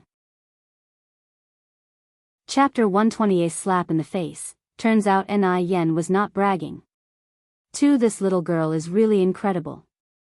She's much more outstanding than someone who has lived for over 40 years. Enai Tsuihua is truly blessed to have such a wonderful daughter in this life. Enai Chingue then asked, Yang, what kind of benefits do the meals you prepare for the old lady have? As Enai Yang was washing the vegetables, she replied, elderly people have a poor appetite, so I prepare some appetizing and easily digestible dishes. Occasionally, one also prepares some dishes that can prevent osteoporosis. The next morning, Yang got up at around 3 o'clock. When she arrived at the snack street as usual, there were already many people waiting in line for her. In order to eat the fragrant noodles earlier, everyone voluntarily helped Yang to set up the tables, chairs, and stools. With everyone's help, all the preparations were done in less than 5 minutes. Yang expressed her gratitude with a smile. Someone joked, "Young boss, if you work faster and get the noodles ready sooner, that's the best way to thank us." "That's right, young boss, hurry up, all of us are waiting to eat noodles." Yang didn't waste time and immediately started to prepare the noodles skillfully. Soon, slurping noises filled the air as everyone started to eat their noodles. Enjoying a bite of the sour and refreshing noodles, followed by a sip of sour plum soup, tasted incredibly good. A lot of people were marveling at how the noodles could be so delicious while they were eating. Li Gongxing came a bit late that morning, and it was almost his turn when the noodles were about to sell out. As per usual, Yang cooked 2 bowls of noodles for him. After finishing his meal, Li Gongxing walked over to Yang and handed her a beautifully wrapped box and a red envelope. "Xiaoni, this is for you." Yang didn't reach out to take it and looked at him in surprise. Li Gongxing explained, "This is from our old lady, she really enjoys the meals you prepare." Yang tactfully refused, "You've already paid for the meals, I can't accept this." Even though Yang liked money, she was not greedy. "It's okay." Li Gongxing said with a smile, "The old lady really likes you, and ever since she started eating your food, her health has significantly improved. This is what you deserve. When the old lady asked me to give you this, she repeatedly reminded me that you must accept it. Besides, the old lady always likes to give us tips, so just accept it without feeling any pressure." Everything Li Gongxing said was true, and since the old lady asked him to bring these things, she didn't plan to take them back. Moreover, these things mean nothing to the wealthy Mo family. After saying all that, Li Gongxing was left with no other arguments. Yang had no choice but to accept it. "Then please thank the old lady for me when you go back, Mr. Li." Scratching his head, Li Gongxing said with a smile, "Our old lady always says she should thank you." After all, Yang gave Mrs. Mo a healthier body. Money has a price, but health is priceless. Along with the sour plum soup, Yang earned over 310 yuan today. When she got home, Yang opened the gift box and red envelope from Mrs. Mo while eating. There were 18 unity notes in the red envelope, which amounted to 180 yuan. The gift in the box gave Yang quite a shock. Inside the red velvet box was a flat, patterned pure gold bracelet. It had a significant weight in her hand, at least 30 or 40 grams. At this time, gold was priced at 4.5 yuan per gram. At the current exchange rate of the RMB, this bracelet was worth more than 1,500 yuan. It must be said, the old woman is extremely generous. Giving a gift worth more than 1,000 yuan without a second thought really showed the Mo family's substantial wealth. Just then, Enai came out from her room. When she saw the gold bracelet in Yang's hand, she was startled. Yang, is this gold bracelet real or fake?"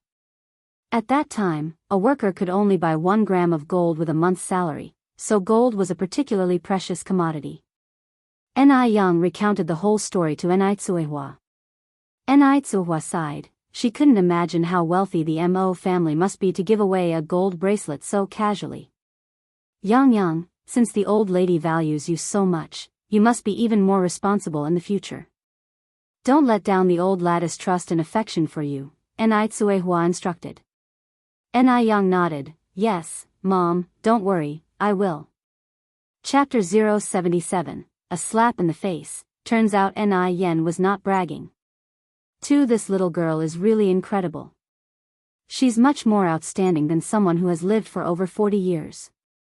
Enai is truly blessed to have such a wonderful daughter in this life. Enai then asked, Yang, what kind of benefits do the meals you prepare for the old lady have? As Yang was washing the vegetables, she replied, elderly people have a poor appetite, so I prepare some appetizing and easily digestible dishes. Occasionally, one also prepares some dishes that can prevent osteoporosis. The next morning, Yang got up at around 3 o'clock. When she arrived at the snack street as usual, there were already many people waiting in line for her. In order to eat the fragrant noodles earlier, everyone voluntarily helped Yang to set up the tables, chairs, and stools. With everyone's help, all the preparations were done in less than 5 minutes. Yang expressed her gratitude with a smile. Someone joked, "Young boss, if you work faster and get the noodles ready sooner, that's the best way to thank us." "That's right, young boss, hurry up, all of us are waiting to eat noodles." Yang didn't waste time and immediately started to prepare the noodles skillfully. Soon, slurping noises filled the air as everyone started to eat their noodles. Enjoying a bite of the sour and refreshing noodles, followed by a sip of sour plum soup, tasted incredibly good. A lot of people were marveling at how the noodles could be so delicious while they were eating. Li Gongxing came a bit late that morning, and it was almost his turn when the noodles were about to sell out. As per usual, Yang cooked 2 bowls of noodles for him. After finishing his meal, Li Gongxing walked over to Yang and handed her a beautifully wrapped box and a red envelope. "Xiaoni, this is for you." Yang didn't reach out to take it and looked at him in surprise. Li Gongxing explained, "This is from our old lady, she really enjoys the meals you prepare." Yang tactfully refused, "You've already paid for the meals, I can't accept this." Even though Yang liked money, she was not greedy. "It's okay." Li Gongxing said with a smile, "The old lady really likes you, and ever since she started eating your food, her health has significantly improved. This is what you deserve. When the old lady asked me to give you this, she repeatedly reminded me that you must accept it. Besides, the old lady always likes to give us tips, so just accept it without feeling any pressure." Everything Li Gongxing said was true, and since the old lady asked him to bring these things, she didn't plan to take them back. Moreover, these things mean nothing to the wealthy Mo family. After saying all that, Li Gongxing was left with no other arguments. Yang had no choice but to accept it. "Then please thank the old lady for me when you go back, Mr. Li." Scratching his head, Li Gongxing said with a smile, "Our old lady always says she should thank you." After all, Yang gave Mrs. Mo a healthier body. Money has a price, but health is priceless. Along with the sour plum soup, Yang earned over 310 yuan today. When she got home, Yang opened the gift box and red envelope from Mrs. Mo while eating. There were 18 unity notes in the red envelope, which amounted to 180 yuan. The gift in the box gave Yang quite a shock. Inside the red velvet box was a flat, patterned pure gold bracelet. It had a significant weight in her hand, at least 30 or 40 grams. At this time, gold was priced at 4.5 yuan per gram. At the current exchange rate of the RMB, this bracelet was worth more than 1,500 yuan. It must be said, the old woman is extremely generous. Giving a gift worth more than 1,000 yuan without a second thought really showed the Mo family's substantial wealth. Just then, Enai came out from her room. When she saw the gold bracelet in Yang's hand, she was startled. Yang, is this gold bracelet real or fake?" At that time, a worker could only buy 1 gram of gold with a month's salary, so gold was a particularly precious commodity. Yang recounted the whole story to Enai sighed. She couldn't imagine how wealthy the Mo family must be to give away a gold bracelet so casually. "Yang, since the old lady values you so much, you must be even more responsible in the future. Don't let down the old lady's trust and affection for you," Enai instructed. Yang nodded, "Yes, Mom, don't worry, I will." Chapter 121. A slap in the face. Turns out Yen was not bragging. 3. With that, Yang handed the bracelet to Enai. "Mom, this bracelet is for you." "One don't want it." Enai refused. "You should keep what the old lady gave you." Yang smiled. "What does it look like for a young girl like me to wear this? Besides, one don't like wearing things on my hand." Enai continued to refuse. "A woman my age wearing a bracelet would invite ridicule." A bracelet like this should be worn by young girls like you. Ni Yang pushed the bracelet into Ni Kuihua's hand. Mom, just take it. Seeing Ni Yang insisting, Ni Tsuehua had no choice but to take it. Then one will keep it for you. When you get married, I will give it back to you as part of your dowry. Ni Yang chuckled. Mom, just wear it yourself. Ni Tsuehua, not one for showiness, denied. I won't wear it, I'm keeping it for you. Ni Yang continued. Anyway, I have already given the bracelet to you. You can do anything you want with it. Ni Tsuehua turned back to her room and hid the bracelet in a concealed spot. In the blink of an eye, nearly a month had passed. Ni Yang's business had been surprisingly good during this time, with a queue of customers waiting for noodles every morning. This provoked such jealousy in Sun Xuanxiang, that she wished for Ni Yang to drop dead on the spot. Luckily, curses and voodoo dolls were useless, otherwise, Ni Yang might have died hundreds of times. Interestingly enough, Qian Jinfeng woke up late because of a cold and didn't prepare breakfast, so she decided to go to the snack street to buy something to eat. From afar, she saw a long queue at one of the stalls. Is this a new breakfast stall? How much money would the boss make from so many customers?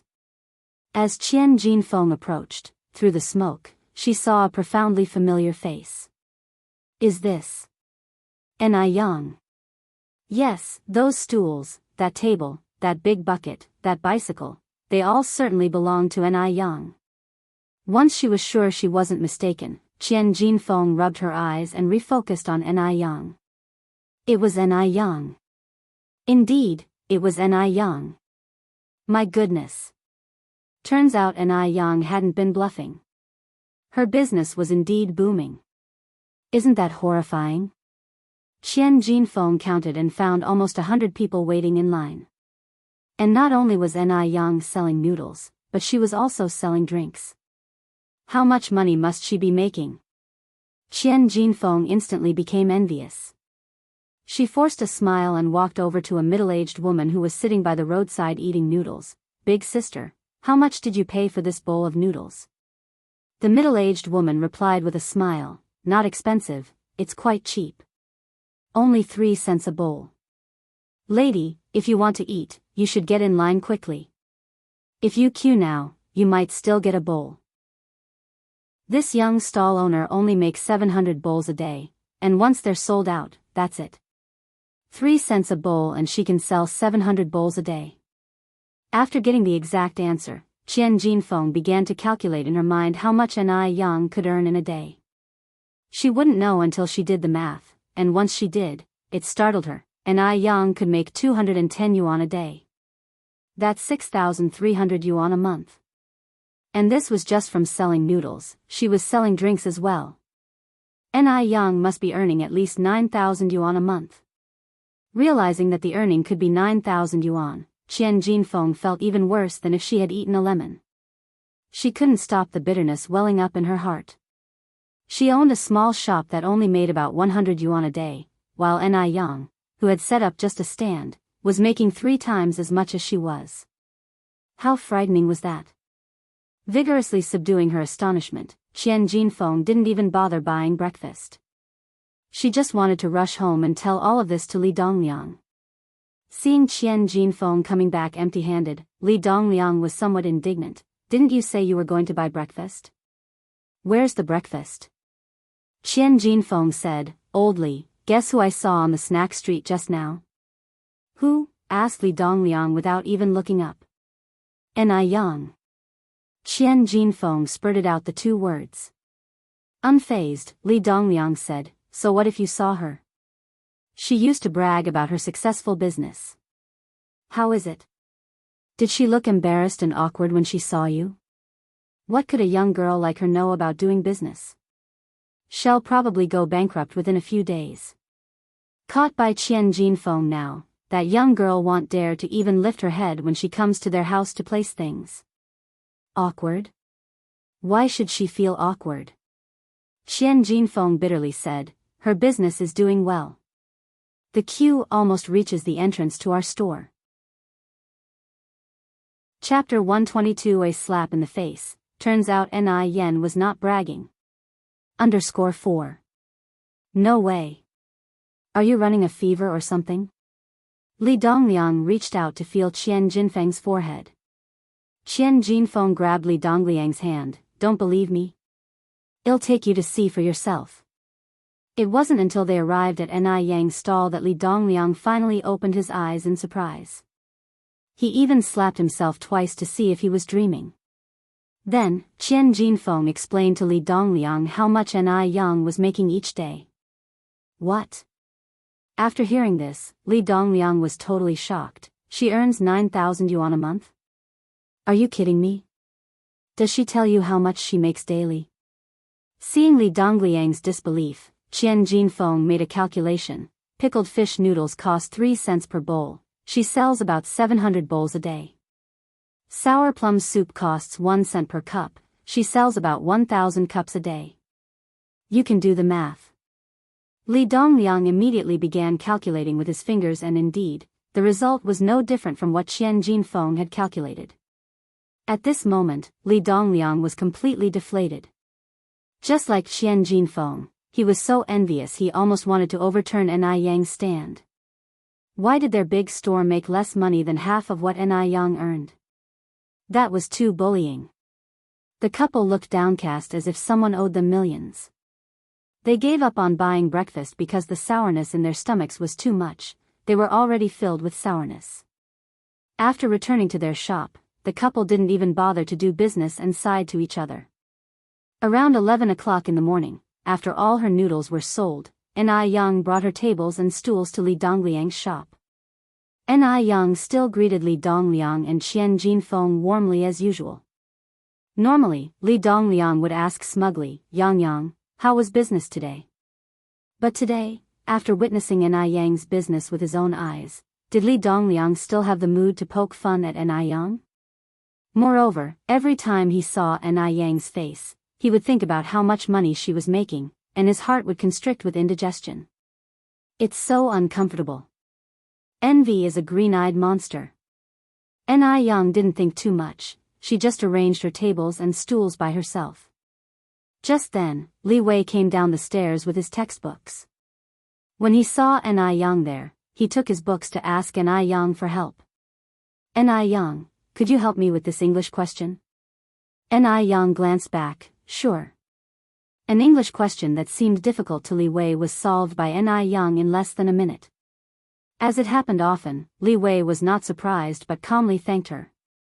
Anyway, as long as Ni Yang was just a self-employed worker, she would never be as good as him, so there was nothing to be jealous of. Ni Yang smiled and said, "You're welcome." In the room, Qian Jinfeng nudged Li Dongliang with her elbow, gesturing for him to look out the window. "Old Li, look, that girl Ni Yang is intentionally talking to our Xiao Wei again." Li Dongliang's envious heart finally found some balance. He snorted, "So what if she can make money? Without an education, she'll always be a lower-class person. Our Xiao Wei would never settle for her." No matter how capable Ni Yang was, she still wanted to marry their son. Pitiful. Their family really looked down on Ni Yang. Their son Li Wei was their golden phoenix. What did Ni Yang count for? She wouldn't even qualify as a sparrow. Qian Jinfeng nodded. "Yeah, you're right, old Li.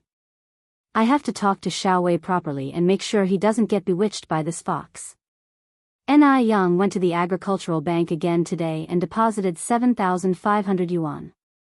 Together with the previous 19,000, it all added up to 26,500 yuan.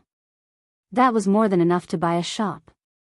However, Ni Yang planned to keep selling noodles until the end of the month before buying the shop, because there would be renovation costs, hiring workers, and many other expenses. Now that she persisted until the present and could buy a shop, Ni Yang finally breathed a sigh of relief. In the evening, Ni Yang made another table full of delicious food. That night, Qian Jinfeng couldn't sleep. She kept tossing and turning. Why? Why can Ni Yang make so much money in a day? Similarly, Li Dongliang next to her couldn't sleep either. Qian Jinfeng poked Li Dongliang. "Let me ask you. You lend the shop downstairs to Ni Yang for storing her tables and stools. How much do you charge her per month? 1 yuan. Li Dongliang answered. 1 yuan? Qian Jinfeng exploded. She makes so much money selling noodles every day, and you only charge her 1 yuan? Chapter 123. A slap in the face. Turns out Ni Yen was not bragging. _5. Li Dongliang said restlessly, how could one have known she made so much money before? Qian Jinfeng continued, no, we should increase her rent. How much? Li Dongliang asked next. Qian Jinfeng held up one finger. IO yuan? Li Dongliang asked. No. Qian Jinfeng shook her head. Li Dongliang incredulously said, it couldn't be 100, could it? Yes, Qian Jinfeng nodded, it is 100. 100? You know, the rent for their entire shop was just a little over 100. This would mean that Ni Yang was paying their rent. Moreover, Ni Yang was just using some tables and stools. Could she afford 100 yuan? Qian Jinfeng noticed Li Dongliang's concerns. Doesn't pay? She dare not pay. If she doesn't, I will not let her place things here. If it weren't for placing her goods here, would she be able to earn so much money? I think 100 is too little. In my opinion, it's not unreasonable for Ni Yang to share half of her earnings with us. Li Dongliang nodded, you have a point. Qian Jinfeng was absolutely right. If it weren't for their help, Ni Yang wouldn't have been able to earn so much money. After all, the people Ni Yang should be most grateful to are their family. Qian Jinfeng added, don't worry about this, one will talk to her tomorrow morning. Okay. After discussing the matter, the couple went to sleep. The next morning, Qian Jinfeng cheerfully brought up the rent increase to Ni Yang. 100? Did Qian Jinfeng really think money flowed from a river? Such audacity! Ni Yang said with a full smile, Auntie Qian, there are a few days left till next month. For this month, my rent agreement was settled with Uncle Li. At the beginning of next month, we can raise the rent. Don't worry, I won't shortchange you by a cent. Qian Jinfeng did not expect Ni Yang to agree to her request so readily. If she had known, she would have asked for more rent just now. Perhaps Ni Yang also understood that her profits were all thanks to their help. Ni Yang, that foxy creature, seemed to have some sense after all. Qian Jinfeng continued, Yang, let's take advantage of this spare time and sign the agreement for next month. You can also pay next month's rent in advance. Ni Yang smiled and said, Auntie Qian, let's talk about next month when it comes. One don't have that much money on me right now. Upon hearing this, Qian Jinfeng became displeased. Your business is doing so well, how could you possibly not have money? Ni Yang began to complain, no matter how good the business is, there are still costs involved, like fish, noodles, oil, labor costs. Each one costs money. Auntie Qian, you are also a businesswoman, you should understand why. Qian Jinfeng added, how much could those things cost? Don't think one don't know, the fish is not expensive at all. Ni Yang swiftly arranged the tables and stools, then said, goodbye, Auntie Qian. We'll talk about the rent next month. She already had an agreement with Li Dongliang for this month's rent, so she wasn't afraid of Qian Jinfeng causing trouble. By next month she would be long gone, leaving Qian Jinfeng frustrated. Having said this, Ni Yang rode her bicycle off into the distance. Qian Jinfeng spit on the ground out of anger, humph. Little vixen. Ni Yang wouldn't be able to escape, next month was just next month then. Qian Jinfeng thought to herself, should she adjust the rent to 200 yuan next month? After all, they hold Ni Yang's lifeline. As long as they don't allow Ni Yang to place her items, she wouldn't be able to do business. Never mind 200, even if it were 300, Ni Yang would have to pay. With this in mind, Qian Jinfeng felt quite pleased. After hearing about Sun Chengxiang's affairs, Lu Wan had wanted to see the noodle vendor herself. She wanted to see what Sun Chengxiang's so-called little vixen looked like. It was finally Lu Wan's day off. When she arrived, it was nearly 11, but the stall still had a long queue. At this moment, a clear, unmatched female voice sounded through the air. There are only 10 portions of noodle soup left, and the sour plum soup has sold out. There is no need to queue any longer. Come and get a small card from me.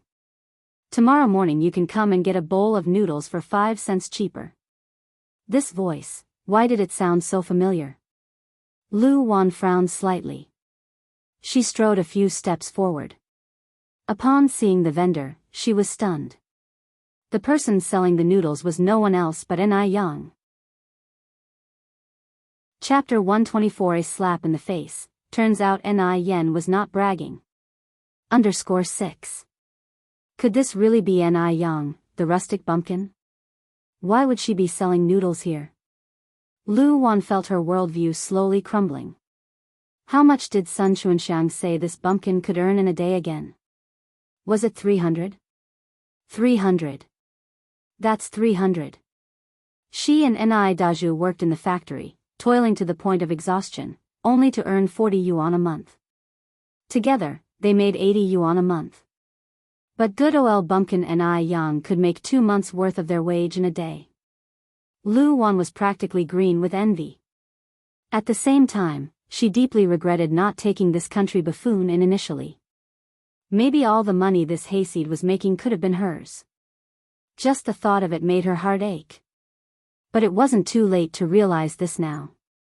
After all, she was Ni Yang's aunt, her elder. Ni Yang should hand over the money she earned for safekeeping. What on earth does this rustic who knows nothing want with so much money?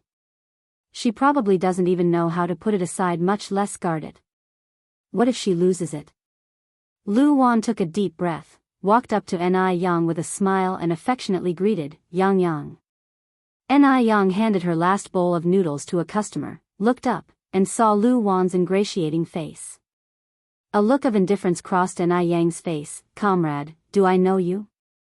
Caught off guard, Lu Wan chuckled. Yang Yang, look at the way you talk. I'm your aunt, how could you not recognize me after just a few days? Ni Yang had thought Sun Xuanxiang was already brazen enough. Turns out, Lu Wan put her to shame. My mom is an orphan who doesn't even know who her parents are. Are you claiming to be an ant who sprouted from a rock? Ni Yang retorted. With a thick skin, Lu Wan smiled. Yang Yang, your aunt knows you're still angry about that day. But your uncle only spoke rashly out of anger. Your mother is his biological sister after all. Without a word, Ni Yang began clearing the stove and the bucket, ignoring Lu Wan. Lu Wan immediately started helping, smiling obsequiously. Yang Yang, this strenuous manual labor isn't suitable for a young girl like you. Let your aunt handle it, go have a rest. Put it down. Ni Yang's voice was composed. What? Lu Wan blinked in surprise, her smile slightly forced. If Ni Yang was not rolling in money, she would not stoop so low as to fawn over her. What a disgusting act. Does she think she's something special? I'm asking you to put it down. Ni Yang repeated. Her tone was calm, but carried an undercurrent that cut deep. The hand Lu Wan was using to hold the large iron spoon trembled involuntarily. Why Yang Yang, why you don't need to be polite with your aunt. I'm not tired. Ni Yang continued, Miss, if you don't put my stuff down, 111 be contacting the police for robbery. There are patrolling officers right over there. Robbery.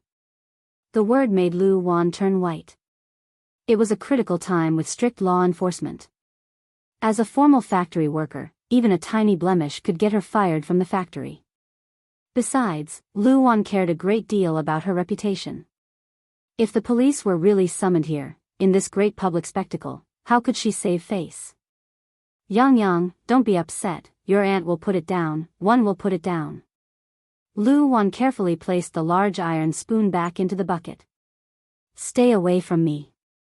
Ni Yang spoke coldly. Lu Wan immediately stepped back. Why Yang Yang, your uncle didn't mean what happened that day. He regrets it very much after you and your mother left.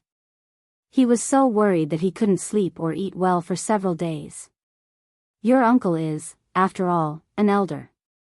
Can you please let it go? Your aunt is willing to apologize on behalf of your uncle.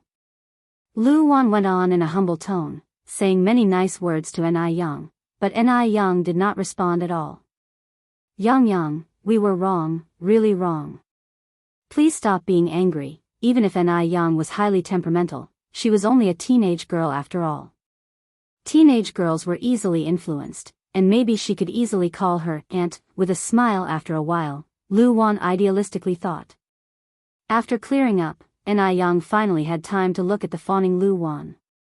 A mocking smile played on her lips. When one treat you like a human, for the love of God, don't act like a dog.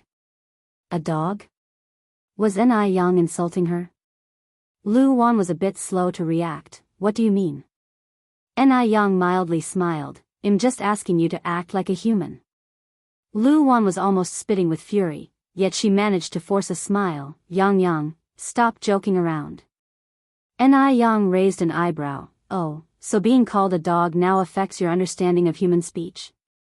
Stifling her rage, Lu Junave drew a deep breath, forcing herself to calm down. For the sake of money, she could not lose her temper. She mustn't. Having ignored Lu Wan again, Ni Yang started carrying tables and chairs over to Li Dongliang's store. Lu Wan wanted to follow Ni Yang, but she didn't dare. No. She needed a foolproof plan. Perhaps, she could start with Ni Tsuehua. That dim-witted creature Ni Tsuehua would be much easier to manipulate than Ni Yang. Yes. That's the way. Thinking about it, Lu Wan seemed to see numerous huge banknotes waving at her. Elated, she turned around to return. As long as she knew Ni Yang was selling noodles here, she wasn't afraid Ni Yang would run off. But for the upcoming matter, she needed Ni Daju to take action. After all, he and Ni Tsuehua were biological siblings. After returning, Lu Wan told Ni Daju everything.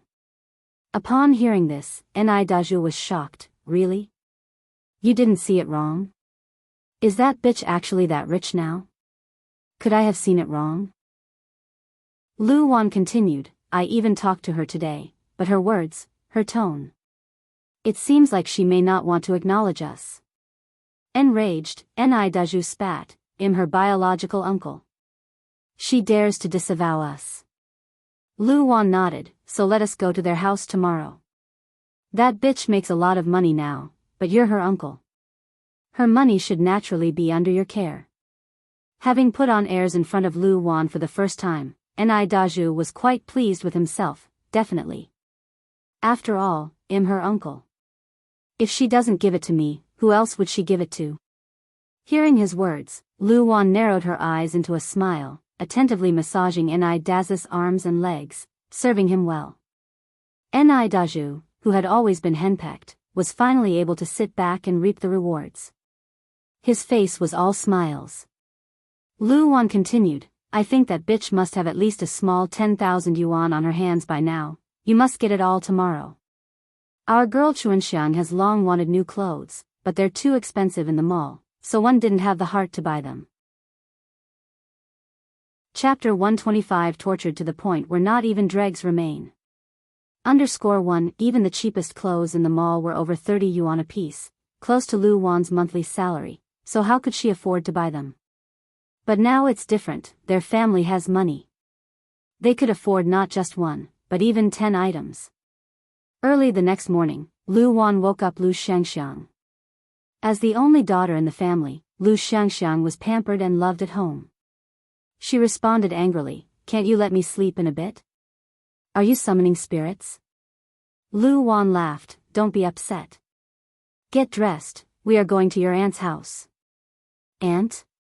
She has an aunt? At this point, Lu Xianxia froze, screaming, you woke me up so early, and it isn't to go to that rural bumpkin's house, is it? Lu Wan nodded. Mom, you must have a fever. Lu Xianxia reached out to touch Lu Wan's forehead. Didn't we already sever ties with that bumpkin? Lu Wan laughed and told her daughter what had happened, instructing, Xianxia, when we get to your aunt's house, you must remember to be polite, no more acting disrespectful. Lu Xianxia could not believe it, does that bumpkin Ni Yang really have so much money now? Indeed, Lu Wan nodded, I have seen it with my own eyes. Lu Xianxiang continued, Mom, does that mean once we have money, I can buy lots of beautiful clothes? Yes. Lu Wan added, I'm also planning to buy some furniture for our home, a fridge, an electric fan, and such. That's great. Lu Xianxiang jumped up excitedly, immediately went to her room to change clothes. Lu Xianxiang quickly changed. She wore a bright red dress which Ni Dazhu had reluctantly bought for her as a birthday gift last year. It cost 39 yuan. Usually, Lu Xianxiang would not wear it, but it was different now. Their family was about to become rich. Besides, she was going to see Ni Yang. Even though that country bumpkin Ni Yang was not educated, she was pretty. Lu Xianxiang didn't want to lose to Ni Yang. The family of three set off grandly. When they got to the street, Lu Wan said, Dazhu, why don't we buy some fruit to bring with us? Dazhu retorted, buy fruit? Why waste that money? As that girl's uncle, should she not be buying fruit for me? It's already a great favor for me to visit her. Seeing how Anai Tsuehua begged last time, you can tell she sincerely cares for her brother. After all, a woman, leading 2 children around, needs a man, right? Without a doubt, once Anai Tsuehua sees him, she would cry tears of joy. She might even kneel before him. Thinking of this, Ni Dazhu felt even more proud. Lu Xianxiang agreed, Dad is right. Why should we buy fruit for her? Are we buttering her up? The family of 3 boarded the tram. Lu Wan had already started planning for the future. Dazhu, this trip is not just about making Ni Tsuehua cough up the money, but also about having that brat Ni Yang take Xiangxiang under her wing when she does business. Upon hearing this, Lu Xianxiang immediately objected, I don't want to do dirty and tiring work with that bumpkin. It's tiring, not to mention embarrassing. Lu Wan laughed, don't worry Xiangxiang, Mom's not asking you to work. You just need to handle the money behind that brat. That brat hasn't even finished junior high, can she manage money?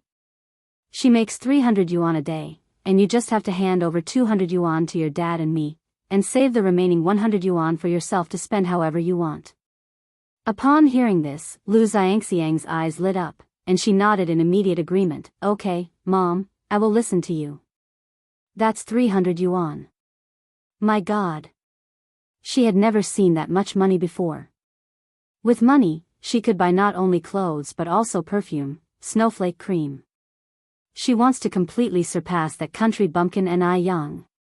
Since they did not know Ni Kuihua's exact location, it took the family of 3 all the morning to find Jinghua village. Bang bang bang. Ni Yang was washing vegetables in the courtyard when she heard the knocking on the door. Ni Tsuehua ran to answer it. As soon as she opened the door, Ni Tsuehua was stunned. Standing at the door were Ni Dazhu and his family. Chapter 126 Abused to the point where there is nothing left. _2. Tsuehua. Auntie. Lu Wan and Lu Xianxiang greeted with smiles all over their faces. Lu Wan looked at Ni Tsuehua, jealousy oozing from the depth of her eyes. Where was the pitiful figure Ni Tsuehua posed 3 months ago? She was dressed in the latest batwing blouse from the mall, flared trousers made of good quality fabric, and the most fashionable leather high-heeled shoes. Just her outfit alone would cost at least 100 yuan. That's her 3-month salary. How could a country bumpkin dress like this? Isn't that just wasting money? Lu Wan was extremely upset. If Lu Wan were to see Ni Kuihua's golden bracelet, she would probably die of jealousy on the spot. Ni Dazhu looked at Ni Tsuehua and reprimanded unhappily, standing at the door like a post. Can't you see your brother is here? Could it be that Ni Tsuehua was so overjoyed that her brother showed up and became foolish? Ni Tsuehua glanced at Ni Dazhu and his family. Her face didn't show any excitement Dazhu had expected. She knew Ni Dazhu was here only because now he had seen that her daughter was capable and could make money. Since the day Ni Dazhu chased Ni Tsuehua from the family courtyard, she had been clearly aware of their vile faces. This time, she won't let them drag N.I. Yang down. N.I. Tsuhua coldly responded, I'm just an unwanted orphan, where did brother come from? Comrades, you've got the wrong person, haven't you? With that, N.I. Tsuhua slammed the door shut, leaving behind N.I. Daju and his family dumbfounded. What just happened? How did N.I. Tsuhua suddenly become so defiant? Especially N.I. Daju, whose face was twisted in anger. This is outrageous. Now N.I. Tsuehua even dares to treat her own brother like this. After taking the first assertive action and shutting the door, N.I. Tsuehua took a deep breath. She was a little nervous. At this moment, N.I. Daju and Lu Wan's angry voices and complaints came from outside the door. Look at such people, now that she's well off, she doesn't recognize us poor relatives, open the door. N.I. Tsuehua, open the door for me. How can there be such a heartless person in the world? Hearing the noise, N.I. Yang quickly dropped his vegetables and went to N.I. Kuihua's side. Mom, what happened? N.I. Chingue, who was resting inside, came out too. N.I. Tsuehua simply explained the situation. N.I. Chingue angrily said, how can there be such shameless people in the world? I'll show them. With that, N.I. Chingue picked up the giant broom leaning beside and walked to the courtyard door. N.I. Chingue flung the door open and swung the broom around, yelling, how dare you bullies come to my face in broad daylight? Do you think it's easy to bully a widow like me? Don't be fooled by N.I. Chingue's courteous appearance. When she gets mad, even 10 of you wouldn't stand a chance against her. N.I. Daju and Lu Wan didn't have time to dodge and were hit by the broom several times. This broom, which has swept not only the ground but also the orchard, didn't smell good. The noise was loud and drew a crowd of villagers. Lu Wan was scared. She quickly tried to defuse the situation. Sister, you're mistaken. We're here to see N.I. Tsuehua. This is my husband N.I. Daju, he's N.I. Kuihua's brother. Bah! You have no shame. N.I. Chingue spat on the ground and stood with hands on hips. Everyone in Jinghua village knows Tsuehua is an orphan. When did she get a brother? Don't think that just because Tsuehua just moved here, you can bully her because she's an orphan. If you want to bully Kuihua's family, you 3 bastards have to step over my body first. Lu Wan, who prided herself on being more cultured, couldn't out-argue N.I. Chingue. She could only loudly say, Sister, let's be reasonable, my husband really is N.I. Kuihua's brother. N.I. Tsuehua is such an ungrateful person. She enjoys succulent food at home and ignores her brother from birth family. Even a poor relative is a relative. At these words, murmurs started amongst the villagers. If that's the case, then N.I. Tsuehua was really heartless. Like the saying goes, don't forget your roots when you prosper. Every family has a few poor relatives, but how could she not recognize them? She couldn't let these people continue this misunderstanding. N.I. Tsuehua braced herself and stepped forward. He's not my brother. I've been an unwanted orphan since childhood. He's merely a person who grew up in the same village. Now they see Yang is doing well, they're eager to attach themselves and pretend to be relatives. It's hard to even drive them away. Chapter 127 Abused to the point where there is nothing left. 3. Why does it sound so familiar? N.I. Yang raised her eyebrows slightly, then recalled, these were the words from 3 months ago, when they went to N.I. Daz's house. Lu Wan used them to humiliate them. It seems that mother has really grown up. Lu Wan also sensed that something was wrong, because after all, these words came out of her mouth. Before N.I. Yang could react, she was pulled by N.I. Tsuehua by the wrist, and she loudly shouted, people say that a nephew resembles his uncle. Can all of you here tell me how does our Yang look like this N.I. Daju? Indeed, she does not look like him at all. Yang and her mother are so good looking. This N.I. Daju doesn't even come close to half of their beauty. And their daughter, even if she's dressed in dragon robes, she's not fit to be a prince, such a disgrace. Lu Wan was almost infuriated to death, her eyes reddening. She said, N.I. Tsuehua, don't forget your conscience. If you are not the sister of Daju, how can you have the surname N.I.? Not only do you have this surname, you even gave your daughter the same surname as our Daju. Now you even can't acknowledge your own brother. How are you qualified to let your daughter bear the same surname as our Daju? Ni Chingue burst into laughter, and shouted, my mother also has the surname Ni. Does that mean my mother is also your relative? The majority of people in our Jinghua village are surnamed Ni. Does that mean all of us surnamed Ni took the surname of your man? I have seen shameless people, but I have never seen people as shameless as you. Right, is it possible that all people in the world surnamed Ni follow him to be surnamed Ni? Shameless. So shameless indeed. Listening to the surrounding ridiculing, Ni Daju was so angry that his whole body was trembling. How dare you, Ni Tsuehua? You just started to prosper and you have already started turning your back on us. Do you even respect your big brother anymore? Ni Tsuehua. It looks like you're asking for it. Ni Daju walked directly to Ni Kuihua's side, rolled up his sleeves and was about to hit her. After all, Ni Tsuehua was a woman. How could she stand a chance against the strong and sturdy Ni Daju? Someone is hitting others. Someone is hitting others. Ni Chingue signaled Ni Tsuehua with his eyes, then suddenly sat on the ground and began shouting, a rogue has come to our Jinghua village to hit people.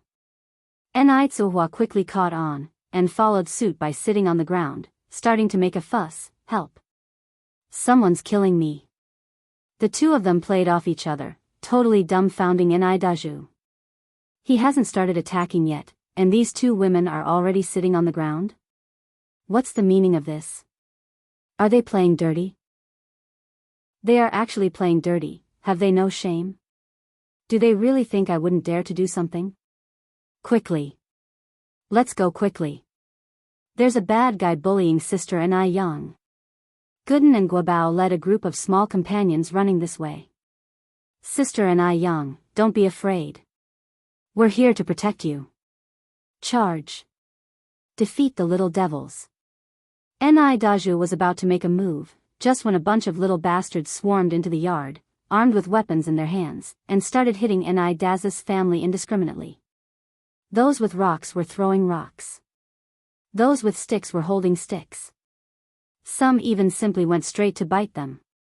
Things happened so quickly, the scene was chaotic for a moment. Even if Ni Dazu's family has the strength, they can't tackle so many of these little bastards. Ni Daju was beaten up with a bruised nose and swollen face, his eyes could not even be opened. Lu Wan was also beaten up and in a complete mess. Even Lu Xianxiang was heavily beaten, and her carefully braided long hair was filled with cockleburr. Kill you. Kill you bad guys. Let you bully Sister Ni Yang. Yang Guabao and Gooden directly climbed onto Ni Daju, kill the little devils. A bunch of adults stood aside, none of them seemed to want to stop them. Gooden's grandmother even stood on the side and cheered Gooden on. Ni Yang has been in Jinghua village for so long, and has helped many of us. A month ago, she got hives and couldn't sleep at night due to the itching. Ni Yang cured it with a prescription of herbal medicine and did not even charge a penny. Ni Tsuehua is also a very honest and down-to-earth person. Both of them are good people. They can't be bullied by a group of shameless people. Looking at the scene before her, Ni Yang's nose suddenly turned sour, and she almost cried. Mu Jinbao, old lady Mu, and Ni Dazu's family showed her the ugliest side of human nature, while the villagers and children of Jinghua village showed her the kindest side of human nature. Just like this world, there is night, and there is also day. Seeing the situation turn against him, Ni Daju quickly took his wife and child and fled in disgrace. Chapter 128 Abused to the point where not even dregs are left. _4.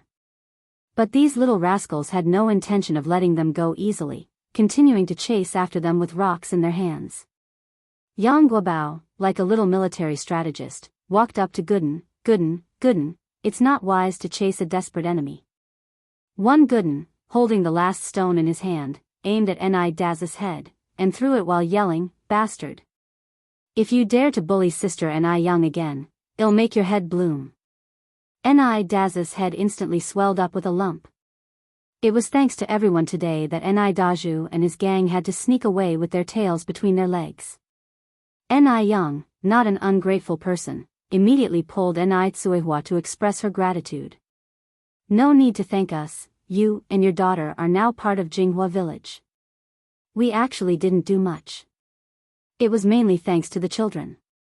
Upon hearing this, Gooden, Guobao and the other children felt shy. Protecting Sister Ni Yang is our responsibility. We are all Sister Ni Yang's little protectors. Right.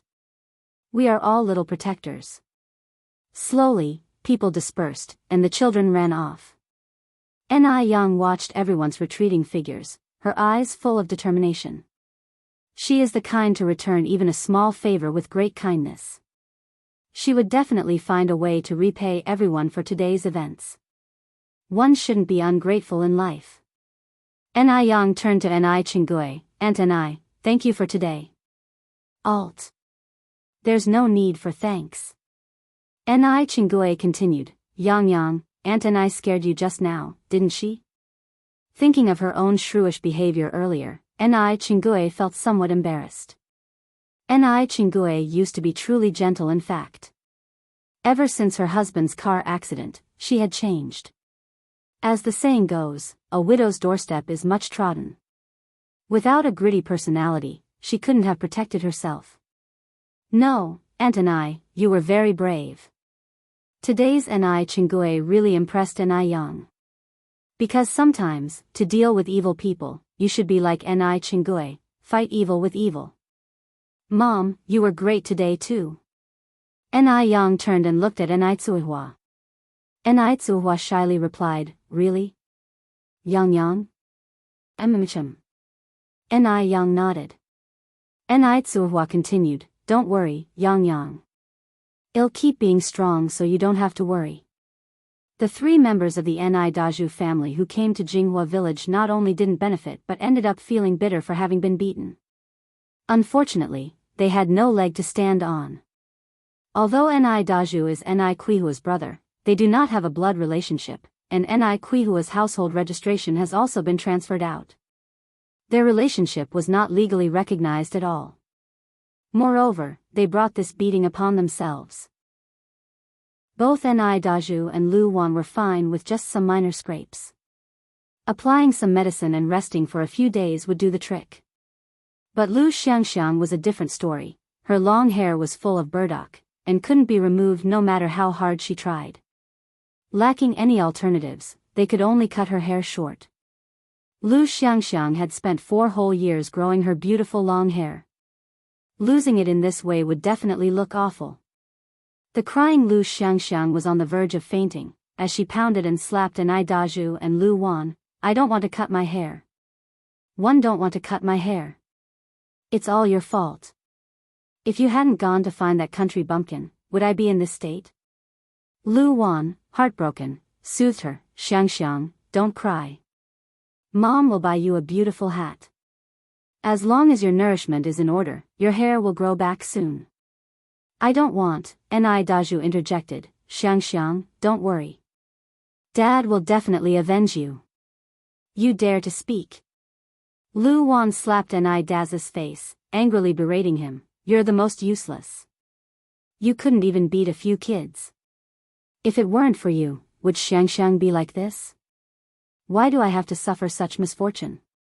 To be with you, such a jinx, Ni Daju, adding insult to his injuries, took a long while to respond. Wan, listen to me, I really have a way to take down that bitch Ni Yang this time, and make her beg us. Lu Wan frowned slightly, go on. Ni Daju then whispered a few words into Lu Wan's ear. Lu Wan nodded, finally smiling again, all right, I'll go find Sister Chuanxiang tomorrow. The next day, Lu Wan went to the morning market early. Chapter 129 Tortured to the point where not even dregs remain. _5. To avoid the sight of Ni Yang, which gave her an uncomfortable lump in her chest, Lu Wan purposely took a detour to Sun Chengxiang's place. She took out 30 cents. Sister Chuanxiang, I'll have a bowl of noodles, please. While picking up the coins from the table, Sun Chuanxiang feigned reluctance. Xiao Lu, we are like real sisters. How can one possibly take money from you? As her words fell, she suddenly looked surprised. Xiao Lu, what happened to your face? Did you have a fight with your husband, Daju? Lu Wan managed to squeeze a small smile. It's nothing, just hit my face on the door. Oh. Sun Xuanxiang nodded knowingly, her expression filled with implications. Hee hee. Was Lu Wan trying to fool a fool? Could hitting her face make it look like that? She must have certainly behaved outrageously, and that's why Ni Daju punched her. Sun Xuanxiang went to make a bowl of noodles for Lu Wan. While eating, Lu Wan asked, Sister Xuanxiang, which organization did you rent this stall from? Sun Xuanxiang chuckled, why? Xiao Lu, are you thinking of starting a business? Lu Wan responded, I don't have the talent for business. I am just asking for my sister-in-law whose younger sibling doesn't have a job, and she wants to give it a try. Oh. Sun Xuanxiang nodded and told Lu Wan the place where she rented her stall. Immediately after finishing her noodles, Lu Wan rushed to the lease office. When she met the person in charge, she said, Hello, I would like to rent a stall for my business. The woman in charge, a middle-aged lady, replied, I'm sorry comrade, all our stalls have already been rented out. We have no vacancies. No vacancies left. This is great.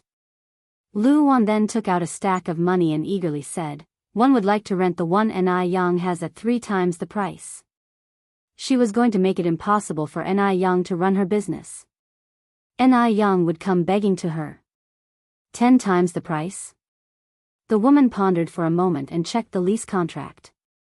She saw Ni Yang's contract was about to expire in 2 days, so she said, that stall is currently 25 yuan per month. If you are willing to pay triple the price, it will be 75 yuan per month. And we require a deposit equal to 3 months' rent. So, you need to pay an advance of 300 yuan. What's 300 yuan? Ni Yang could earn that in 1 day. Once they rented that stall, Ni Yang would have to pay, not just 300 yuan, but even 3,000 yuan if needed. Upon hearing that, Lu Wan was overjoyed. So, you mean you would rent it out to me? The woman continued, one can rent it out but only from the beginning of next month. This month's contract hadn't expired yet. Lu Wan laughed and said, that's fine, let's sign the contract now. Let Ni Yang enjoy herself for only 2 more days as it was almost next month anyway. Lu Wan handed over all her savings, 300 yuan, to cover the fee for renting the stall.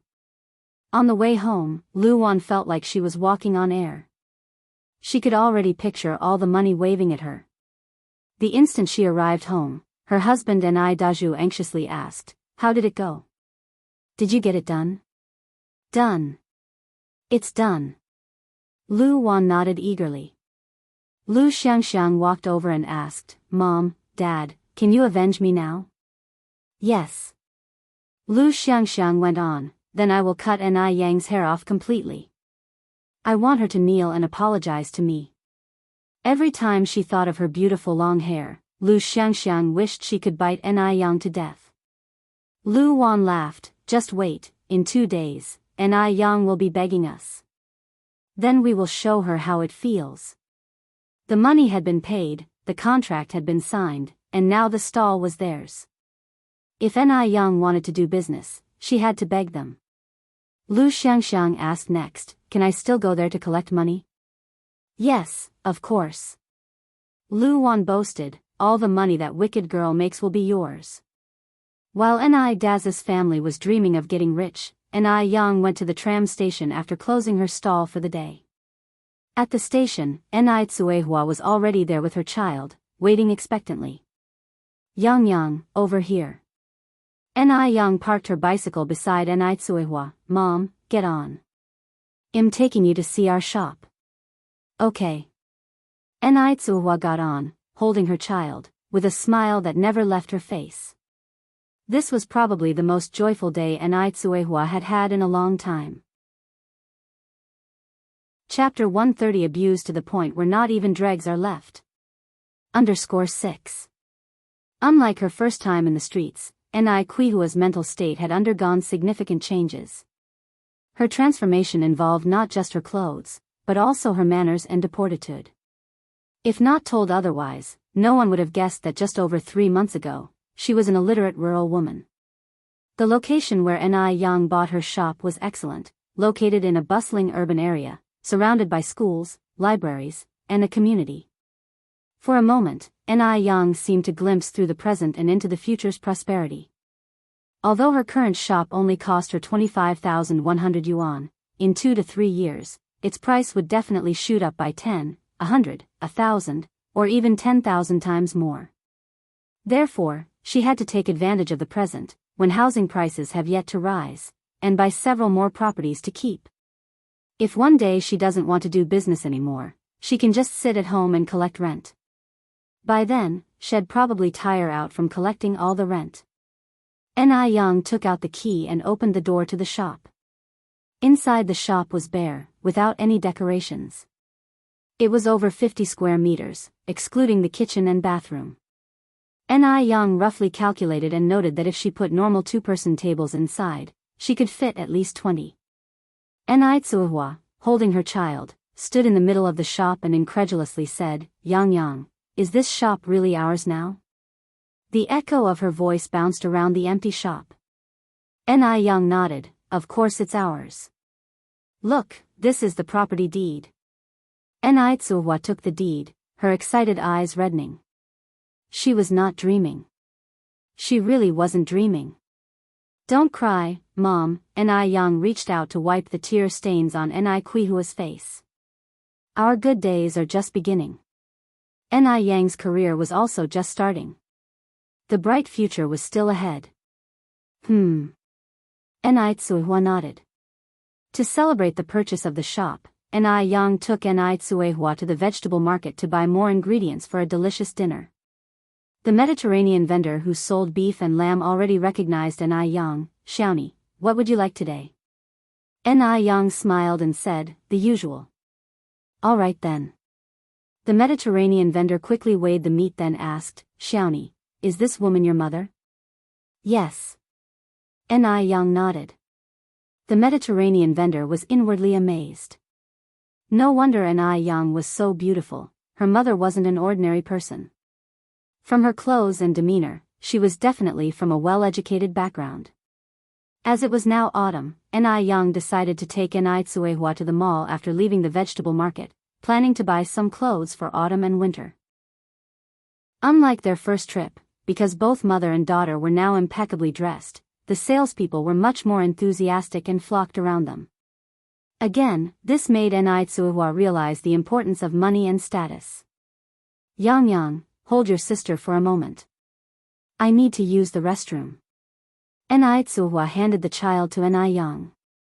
Yang smiled and said, Mom, let me accompany you. Tsuehua declined, no need, I'm not a child. I can go on my own. She was no longer the timid, illiterate, and weak Tsuehua from before.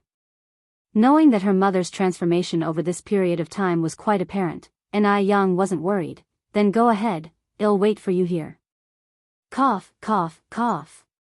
Just as she came out of the restroom, Tsuehua heard a severe coughing sound. Tsuehua looked to the side and saw an elderly woman crouched by a trash can, coughing painfully. The old woman was coughing so hard her eyes turned red, her face pale, looking like she could faint at any moment. Madam, are you all right? Tsuehua, who had never experienced maternal love as a child, couldn't bear to see the elderly woman alone and in distress, so she asked. Between coughs, the old woman said, I'm fine. She didn't know what was wrong. Despite taking medication, her coughing had only worsened recently. Tsuehua helped the old woman up. Let me help you sit over there for a bit? Thank you, young lady. As the elderly woman turned to look at Tsuehua, her pupils constricted, her grip on Quihua's hand unconsciously tightened significantly. Was she seeing things? Child, suppressing her cough, the old woman asked with a trembling voice, where are you from? Tsuehua smiled and said, my family is from Yanjing City. Yanjing. Yanjing and Guangguan are thousands of kilometers apart. Chapter 131 Abused to the point where not even dregs are left. _J She was mistaken, she made another mistake. A hint of disappointment gleamed in the old lattice eyes. She asked, are there any people left in your mother's family? Ni Tsuhua responded, my parents died early. I don't have much family left now. Ni Tsuhua didn't even know this old lady. She couldn't possibly reveal her entire background to her. Besides, her foster parents had died early, so this statement was not wrong. What a pitiful child, the old lady gently patted Ni Quihua's hand. Just then, a mother and a daughter raced over from the distance. Mom. Grandma. It wasn't any other people, it was truly Zheng Lingling and Zheng Xianjing, mother and daughter. Seeing that the old lattice family had arrived, Ni Tsuehua quietly excused herself. Ni Yang was waiting for her elsewhere. Lingling, Xianjing, old lady Zheng smiled at Lingling and Xianjing. The mother and daughter immediately grasped old lady Zheng's arms. Old lady Zheng chuckled, Lingling, let me tell you, I just saw a young person who looks so much like Tingting. Damn old lady, even at this late hour, she still remembered that Jing Tingting. A flash of resentment crossed Jing Lingling's gaze, but on her face, she smiled, really? Mom, where is that person who looks like sister? Let me see if it is Tingting. Old lady Jing turned back and looked around to see, puzzled, Wasn't she still here just now? How did she disappear in a blink of an eye? Jing Lingling gave Xianjing a signal with her eyes. Jing Xianjing immediately said, Grandma, let me help you look for her. Old lady Jing laughed, no need to. She is probably not my Tingting. So many years had passed. After experiencing countless dashes of hope followed by despair, old lady Zheng had grown numb. Seeing old lady Zheng's emotion, Jing Lingling immediately switched the topic. Mom, is your cough getting any better? Should we head back home early? After roaming around in the mall, and stirring up painful memories for old lady Zheng, she didn't want to continue shopping any longer. She nodded, let's go home. Zheng Lingling and Xianjing exchanged a look, then helped old lady Zheng walk towards the exit. Ni Yang was standing there, holding her younger sister. Little Ni Yun giggled heartily in her arms. The unrestrained laughter of the child, pure and innocent, attracted the attention of others in the mall. As Mo Baichuan turned around, he saw Ni Yang. Why was she everywhere he looked? Mo Baichuan frowned slightly. Without a second thought, he knew, this must be intentional on her part. Did she really think that owning a stunning face was enough to win his affections? How ridiculous. Seeing Mo Baichuan's distraction, the man in the suit next to him couldn't help but remind him, Mr. Mo. Only then did Mo Baichuan come back to his senses. He gave a light cough to mask his embarrassment. Where were we at in our conversation? Let's continue. The man in the suit continued his chatter. They continued talking and walking. Mo Baichuan tried his best to move towards Ni Yang. Because he was eager for Ni Yang to approach him. Wasn't Ni Yang's purpose of this trip to initiate a conversation with him? But Ni Yang completely ignored him as if he was invisible and continued to play with her little sister in her arms. What was going on? Could it be that she didn't notice him?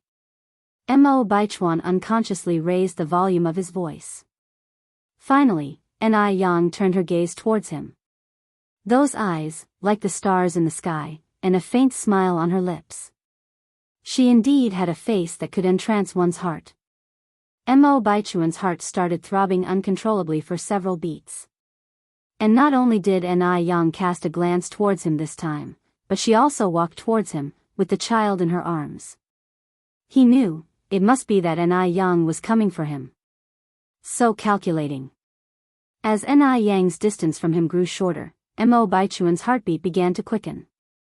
He's been mentally preparing himself to reject Ni Yang and extinguish her hopes once and for all. But then, the very next second, just as Mo Baichuan was about to reject her, Ni Yang's gaze skipped right over him and she headed past him. Ni Yang left. Ni Yang actually completely ignored him and walked away. Although Mo Baichuan was unwilling to believe the scene before his eyes, Ni Yang truly did not spare him an extra look, didn't even bestow a glance from the corner of her eye. Mom, let's check that area out. I see some clothes over there that would suit you nicely. Ni Yang walked up to Ni Tsuehua, holding her little sister. Ni Tsuehua smiled and nodded, okay. The mother and daughter, chatting gaily, detoured towards the other side. Mo Baichuan was so angry he almost exploded. Why didn't An Yang approach him? Could it be she did not come for him after all? What exactly was going on here? In fact, An Yang didn't see Mo Baichuan at all. Because she never wasted her time on insignificant individuals. The man in the suit looked in the direction that Mo Baichuan had been staring at. Mr. Mo, do you know them? I don't know them. Mo Baichuan grumbled 3 words, feeling as uncomfortable as if he had swallowed a fly. His mind was filled with questions about why An Yang didn't approach him. Was it a new tactic or something? An Yang led An Tsuehua to the other side of the scene, finally bought the clothes and shoes they desired. It was a fruitful journey. It was already past 4 in the afternoon when they got home. As soon as An Yang sat down on the chair, she saw Yang Guobao, his cousins, and Gooden had arrived. Guobao, Gooden, Shaoqin, Yuanji. An Yang immediately began distributing the snacks she bought from the street market. There were the big white rabbit milk candies and bear cookies. An Yang had never been stingy when it came to these children. Thank you, Sister An Yang. The 4 of them thanked politely. An Yang smiled. There's no need to act so ceremonious with your sister.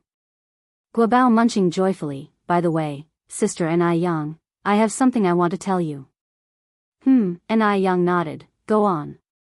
Guobao's spirits suddenly dropped. Sister An Yang, my mom wants to bring me home tomorrow. Chapter 132 Winning Hearts. Guobao returns home _1 Yes. Yang Guobao is going home. After 3 months of treatment and recuperation, he is completely cured. An Yang gently touched Yang Guobao's head with a smile. 3 months have passed. It's time to go home and see your grandparents and father. Yang Guobao hugged An Yang, choking up. Who?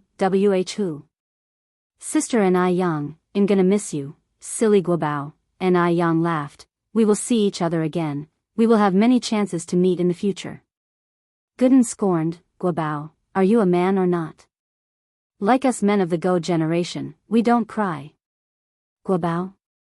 The Go generation? When did Yang Guobao become Guobao of the Go generation? I wonder if these kids will acknowledge these nicknames when they grow up. An Yang couldn't help but laugh. Yang Guobao immediately straightened up, wiping the tears from his face. Yes. We men of the Go generation don't cry. An Yang nodded. Yes, that's more like a little man. Gooden immediately objected. Sister An Yang is wrong. We are clearly grown men. Yang Guobao, still with tears on his face, echoed. We are grown men. They are all grown men who can protect Sister An Yang. After comforting him for a while, Yang Guobao finally began to smile. An Yang, remembering the food she had bought today, continued. You 4 go and call over all the other kids. Tonight we'll have dinner at Sister An Yang's place as a farewell meal for Guobao. Yeah. Gooden jumped up excitedly. Then let's go call everyone else now. An Yang nodded. Go ahead. Yang Guobao, Gooden, Wang Shaoqin, and Wang Yuanji ran off in a flash. Upon hearing that guests were coming for dinner, An Tsuehua immediately came over to ask An Yang what they would be eating tonight, so she could start washing the vegetables. An Yang thought for a moment and then said, Tonight we're having hot pot. Mom, wash some more meat, and a bit extra fish, and shrimp. I'm going to visit Aunt Joe's place. I'll start cooking when I come back. Alright, An Tsuehua nodded. You better go quickly. After taking some money from her room, An Yang started walking towards Zhou Qingshang's residence. Along the way, villagers kept greeting An Yang. Liking and disliking are mutual feelings. Wang Jinfang, a woman who begrudges others their success, greeted An Yang with a smiling face. But as soon as An Yang turned her back, Wang started spewing sarcasm. This little girl doesn't learn good habits at such a young age and does all kinds of shameless things. Dressed so extravagantly, I wonder who she's going to seduce now. Mom. Peng Hu rushed in from another direction, looked at Wang Jinfang angrily. You're not allowed to talk about Sister Ni Yang like that. Wang Jinfang looked down at Peng Hu and said menacingly, "You little brat, know your place. Mind your own business." Peng Hu sat on the ground, crying and making a fuss. "Sister Ni Yang is not like that. Sister Ni Yang isn't." Peng Hu is the only male heir in 3 generations of the Ni family. Wang Jinfang gave birth to 3 daughters before she finally had this precious son. Seeing Peng Hu sitting on the ground and crying, she was heartbroken. "Oh, my precious baby. Get up, no more crying." "I won't get up." Peng Hu sobbed. "Sister Ni Yang is not like that." What Wang Jinfang saw made her grimace, but seeing her son like this, she just indulged him. Sure. Your sister Ni Yang is not like that. Mom was just joking." Peng's crying gradually subsided. He looked at Wang Jinfang and said, "Mom, promise me that you will never badmouth Sister Ni Yang again." Wang Jinfang continued, "Mom promises not to speak ill of your sister Ni Yang again." Although she said that, Wang Jinfang was still dubious about Ni Yang. A young girl, who was dressed in rags when she first moved to Jianghu village, is now all of a sudden dressed so well. Very suspicious indeed. Wang Jinfang absolutely did not believe that Ni Yang wasn't engaged in some sort of shady business. Otherwise, where did all the money come from so quickly? "Mom, swear," Peng Hu sobbed, "if you talk bad about Sister Ni Yang again, when I have a son, he won't have a butthole." People in this era are superstitious. Wang Jinfang was scared silly when she heard this, immediately saying, "Spit. There's no harm in a child's words. Nobody curses themselves like that." Chapter 133 Winning Hearts, Guobao returns home _2. Peng Hu said earnestly, "Words from the mouth of babes must not be taken lightly. Mom, hurry up and swear, otherwise, my future offspring will come into the world without an anus." Though Peng Hu was only 8 years old, he was shrewd. He knew that Wang Jinfang had a soft spot for him. If he was to stake his future children on this bet, surely she wouldn't ever sling mud at Ni Yang again. Wang Jinfang was almost done in by her son's buffoonery. Being the clever woman she was, how could she have ended up with such a simple-minded son? With no other options, Wang Jinfang begrudgingly made the oath. Only then did Peng Hu break out into an elated smile. "Mom, the teacher says those who can acknowledge and correct their wrongs are good children." Wang Jinfang. Just then, Guden and Yang Guobao led a group of children running over calling, "Peng Hu, Peng Hu." Peng Hu instantly waved his hands and ran over, coming. After a quick huddle, Peng Hu yelled out to Wang Jinfang, "Mom, I won't be home for dinner tonight." Wang Jinfang called out, "If you're not coming home, where will you eat?" Peng Hu replied, "Sister Ni Yang is treating us tonight." Sister Ni Yang treating them? Was Ni Yang treating these children to a dirt buffet? Although that's what Wang Jinfang thought, she didn't voice it. She just replied, "Be sure to come home early." Got it. By the time Wang Jinfang looked up again, Peng Hu and the others had already disappeared in the distance. Hoisting the hoe onto her shoulder, Wang Jinfang headed home. Ni Yang arrived at Zhou Qingshan's house. "Madam Wang," Ni Yang knocked on the door and raised her voice, "Is anyone home?" Recognizing the voice, Zhou Qingshan immediately ran out from the kitchen. "It's Yang, come in and have a seat." Ever since Ni Yang cured Zhou Qingshang's cough and cold with a stick of buplurum, Zhou Qingshan had taken a liking to the beautiful young girl. If it were anyone else, even if she were coughing her lungs out, they probably wouldn't bother. But Ni Yang, even though they were strangers at the time, was incredibly helpful. "Madam Wang, is Uncle Tiniu home?" asked Ni Yang. Zhou Qingshang's husband, Wang Tiniu, lived up to his name, being as sturdy as an ox. He learned to be a bricklayer in his younger years. He knew how to renovate and build houses. If there was work to be done, he'd be out there building houses for people. If not, he'd be at home working the farm. Because of his hard work, their family lived a decent life. Ni Yang's main purpose for this visit was to offer the job of renovating the store to Wang Tinyu. Originally, Ni Yang could have handed the task over to a construction team in town, but she wanted to take this opportunity to show her gratitude to the villagers. Zhou Qingshang replied, "Your Uncle Tinyu is outside, I'll call him for you." Ni Yang nodded, "Thank you, Madame Zhou." Zhou Qingshang laughed, "Oh, it's no trouble at all. Yang, come in and take a seat. I'll be right back." Even though she didn't know why Ni Yang wanted to see Wang Tinyu, Zhou Qingshang still went out enthusiastically to call him. Before long, Zhou Qingshang returned with Wang Tinyu. Despite his rough appearance, Wang Tinyu was a very kind-hearted man. "Yang, why are you standing there for? Come in. Uncle Tinyu." Ni Yang followed Wang Tinyu indoors. "Wifey, hurry up and make some tea," Wang Tinyu then instructed.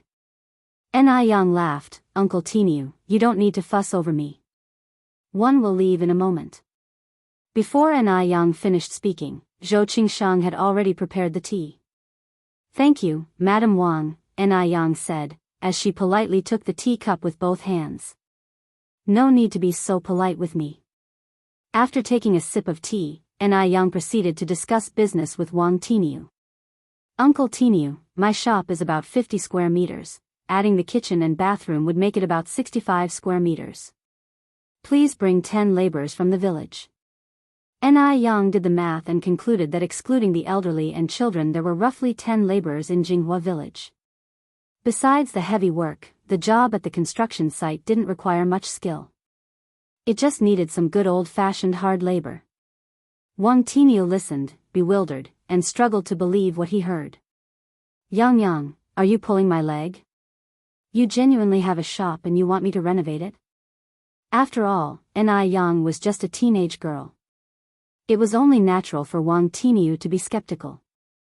Anticipating Wang Tinyu's disbelief, Ni Yang took out the bundle of cash she had prepared earlier. "Uncle Tinyu, I'll pay you in advance. It's 3 yuan per day for skilled workers, and 2 yuan per day for laborers." Chapter 133 Winning Hearts, Guobao returns home _3. I 3 yuan for skilled labor? 2 yuan for unskilled labor? Wang Tinyu's eyes widened in surprise. The average worker's salary was only 40 yuan a month at this point in time. Normally when he built houses for others, he only charged 1 yuan per day for skilled labor and 85 cents for unskilled labor. At Ni Yang's, it was several times more. Of course, Wang Tinyu was not the type to take advantage of others.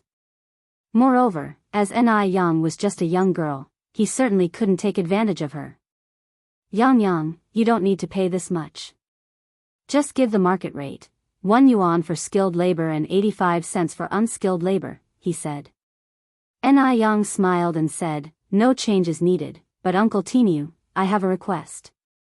"Go on." Ni Yang continued, "I hope all the renovation work can be done within a month." Wang Tinyu assured, "Don't worry about it, there are so many of us. In fact, we can even get it done in half a month." It was only a 50 square meter shop, and there were 12 workers in total. As the saying goes, many hands make light work. Wang Taizhu was not boasting. So Ni Yang's request wasn't really a burden. "There's no need to rush," Ni Yang continued, "as long as it's completed within a month. I plan to open for business on the 2nd of next month." Wang Tinyu nodded, All right, don't worry." Ni Yang added, "Uncle Tinyu, do you know who in our village is the best at cooking?" As a manly man, Wang Tinyu had no idea. Zhou Qingshang laughed and said, "I know. Aunt Wang Jinfang makes amazing meals." Despite her differences with Aunt Jinfang, Zhou Qingshang spoke the truth. Aunt Jinfang indeed was a great cook. Ni Yang nodded and then said, "Let's get Aunt Jinfang, too. Have her cook lunch at the construction site, and she will get the wages of an unskilled worker." Wang Tinyu felt a bit uncomfortable. Yang, your wages are already high enough, there's no need to provide lunch." Ni Yang laughed and said, "Uncle Tinyu, you're all working hard and I can't let you go hungry." "That's settled then." I'm putting my trust on you, Uncle Tiniu. Once you've made arrangements, meet me at the tram station in the city around noon tomorrow or the day after. I'll take you to the shop. Now, I'll be going. Zhou Qingshang and Wang Taizhu hurried to see Ni Yang off. Having seen off Ni Yang, Wang Taizhu returned to his house, still in a daze. He asked Zhou Qingshang, "Wife, pinch me. Am I dreaming?" Zhou Qingshang laughed and said, "Look at how delighted you are, you're not dreaming." Wang Tiniu sighed, "Yang Yang is the god of wealth in our village." Zhou Qingshang echoed, "I knew early on that Yang Yang would amount to something." Wang Tiniu counted the money Ni Yang left on the table. It totaled 930 yuan. 180 yuan for 2 skilled laborers. 600 yuan for 10 unskilled laborers. And 60 yuan for a cook. It must be said, Ni Yang had made some really sound and trusting arrangements. Since Ni Yang trusted him so much, he must live up to her trust. Wang Tiniu extracted his 90 yuan and handed it to Zhou Qingshang, "You keep this. I'm off to find the others." Zhou Qingshang accepted the money, still somewhat dazed. In the past, Wang Tiniu had to labor for 3 months to earn just 90 yuan. Worst of all, finding consistent work for 3 consecutive months was not guaranteed. The most head ever brought back seemed to be just over 40 yuan. All of these changes stirred deep feelings of gratitude in Zhou Qingshang. With the money in hand, Wang Tiniu went door to door. After explaining the situation, the villagers were overjoyed and grinning ear to ear as they received the money. Given that it was the idle farming period, a sudden opportunity to work, especially with an immediate payment that was multitudes higher than the market rates, had them naturally elated. 60 yuan. A season of hard farming couldn't earn them that much. Ni Yang really was their village's lucky star. The last stop was Wang Jinfang's house. When he arrived, Wang Jinfang was feeding the chickens. Her husband Ni Fatsai, who couldn't do heavy work due to an early injury, was cooking in the kitchen. Seeing Wang Tiniu, Wang Jinfang warmly asked, "Brother Tiniu, what brings you here?" Chapter 134 Winning Hearts, Guobao returns home _4. Despite Wang Jinfang's usually picky and stingy demeanor, she remained quite warm when dealing with acquaintances. Besides, she and Wang Tiniu were relatives. Wang Tiniu explained the situation with a smile. Shocked, Wang Jinfang asked, "Brother Tiniu, are you joking or being serious? Don't tease me." As Ni Fatsai was in poor health, Wang Jinfang was having a hard time making ends meet. So, the news of getting 60 yuan got her extremely excited. With that 60 yuan, their family could feast for the coming new year. However, she had spoken badly of Ni Yang behind her back. Would Ni Yang really ask her for help? She found it somewhat hard to believe. Wang Tiniu smiled and said, "Would I lie? Do you think I've nothing better to do? Here is your wage. If you're free, join us in the city tomorrow at noon." "Great. I'll be there." Wang Jinfang graciously took the money and thanked Tiniu profusely. Wang Tiniu continued, "You don't need to thank me. If anyone, thank Yang Yang." Wang Jinfang laughed, her eyes nearly disappearing from her joyous face. Right, I should thank Yang Yang, thank Yang Yang. She had acted foolishly by misunderstanding Ni Yang. Lucky for her, Ni Yang was forgiving and didn't hold her past actions against her. Right now, apart from being grateful, Wang Jinfang deeply appreciated Ni Yang. Thinking about the harsh words she had spoken about Ni Yang before, she really regretted it. Teach her to talk behind others' backs. Teach her to be mean to others. If anyone dared to badmouth Ni Yang in the future, Wang Jinfang swore she'd give them a slap. When Ni Yang returned, Ni Tsuehua had washed and prepared all the vegetables. The fish and shrimp meat were finely chopped too. The beef bones were stewing in the pot, and the air was filled with their tempting aroma. Ni Yang rolled up her sleeves and began to prepare the hot pot base.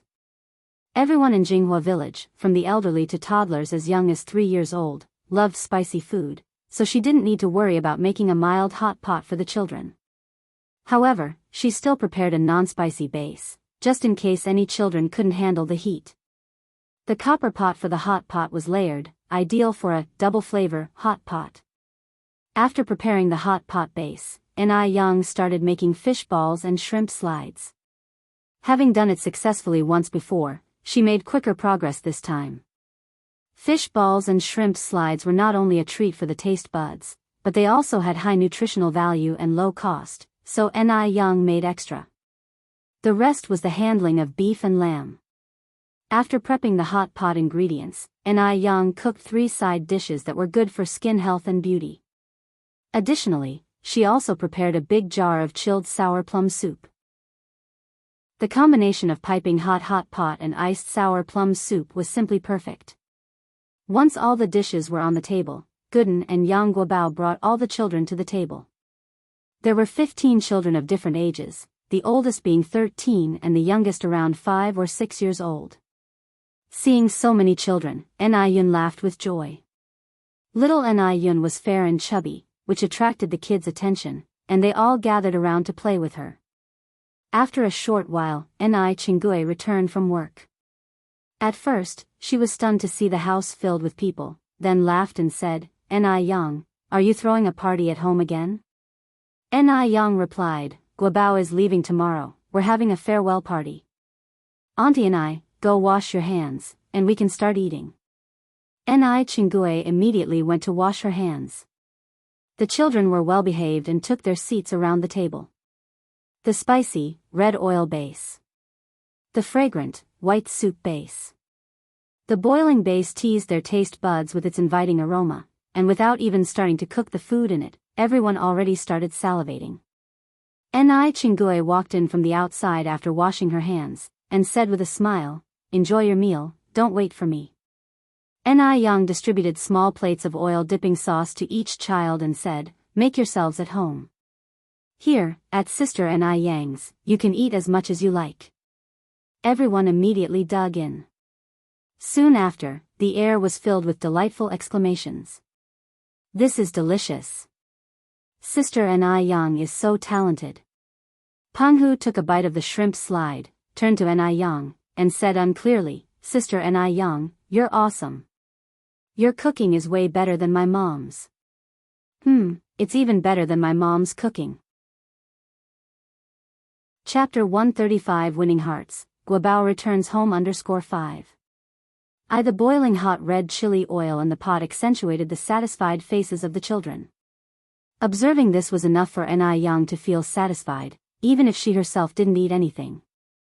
Yang prepared many dishes that day, all of which were devoured completely. An hour later, the children all lied in their chairs, their bellies round and full, unwilling to move an inch. They had absolutely relished their meal. Even during the New Year, they had never enjoyed a meal this much. Yang prepared some lotus leaf cold tea for everyone to share. Sometimes, when children eat too much, it easily leads to indigestion. Lotus leaf tea has the effect of clearing heat, removing dampness, dispersing blood stasis, and improving digestion. After dinner, it was past 6 in the evening, and it wasn't completely dark yet. After thanking Yang, children took advantage of the remaining daylight and headed home. As soon as Penghu arrived home, Wang Jinfeng picked him up. Son, what delicious food did Sister Yang cook for you tonight? Penghu was slightly taken aback. Since when was his mother so courteous to Sister Yang? Could it be that his threat in the afternoon had worked? After all, she didn't want her grandson to be born without an anus. Yes, that must be it. Penghu laughed and said, Sister Yang made hot pot tonight. I ate so much meat. Mom, look how full my belly is. As he said this, he lifted his shirt to show his belly to Wang Jinfeng. So, they were having hot pot.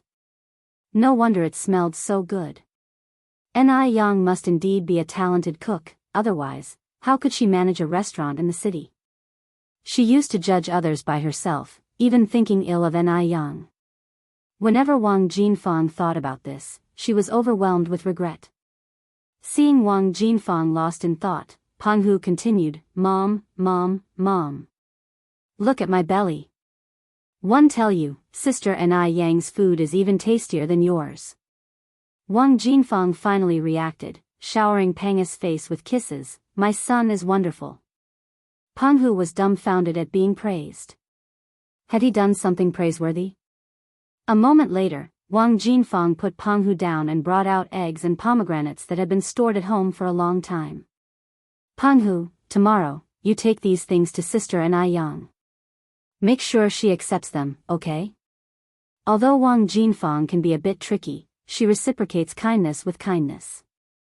At this point, she already considered Ni Yang as one of her own. Peng Hu incredulously asked, Mom, is this really for Sister Ni Yang? He knew his mother to be stingy. The eggs she had saved were supposed to be sold. She would usually not even spare one for her precious son to eat.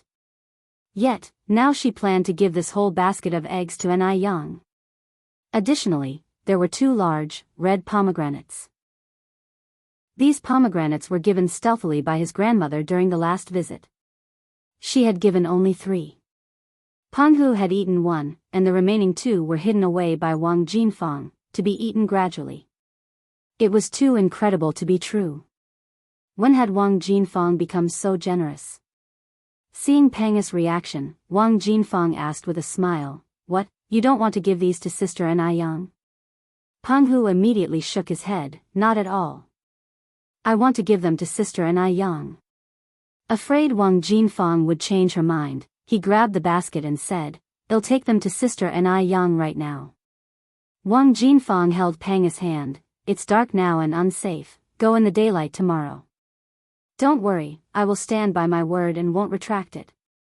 Mom, are you serious? Peng Hu asked suspiciously.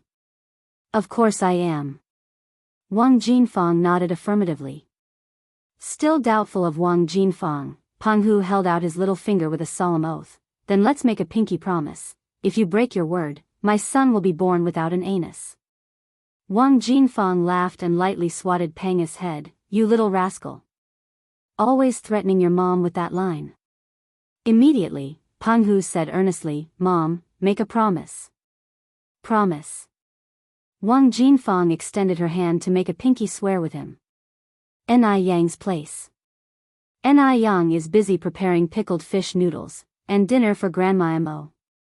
As tomorrow marks the last day of her noodle stall, Ni Yang is preparing over 800 servings of pickled vegetable noodles, 100 more than usual.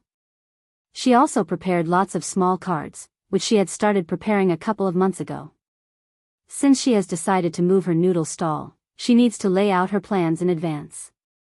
Word of mouth is crucial amongst regular customers, otherwise, she would have to start building clientele from scratch. Chapter 136 Winning Hearts, Guobao returns home _6. These cards, in addition to offering discounts, also have the new shop's address written on them. All 500 cards were handwritten by Ni Yang, whose handwriting is very beautiful, so it looks like printed text. Today, Ni Yang prepared red bean cakes, pickled vegetable noodles, and steamed shrimp dumplings for breakfast for Mrs. Mo. Since the old lady hasn't had pickled vegetables for a long time, Ni Yang thought of giving her a different taste. No need to mention the taste of the shrimp dumplings. Moreover, shrimp meat is rich in nutrients and can supply calcium. Red beans have the functions of moistening the intestines and relieving constipation, lowering blood pressure, reducing blood lipids, regulating blood sugar, detoxifying, preventing cancer, and preventing stones. It's a very good ingredient for the elderly. The combination of red beans and glutinous rice is irresistible. It tastes sticky, sweet but not greasy, refreshing and easy to digest, making you want to take another bite after tasting the first. After finalizing the menu, Ni Yang began preparing the ingredients. The next day, Ni Yang set up her noodle stall on the snack street as usual.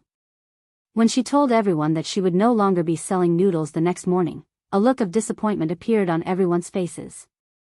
Boss, why are you not selling these delicious noodles anymore? My son is a picky eater, without these pickled vegetable noodles, he wouldn't eat. Boss, will you still sell in the future? Or just not coming tomorrow morning? Ni Yang smiled and said, rest assured, everyone, I'm not stopping sales, but I will reopen a month later. The new shop address is across from the Wuhua Library. You all are regular customers. I'll give each of you a card.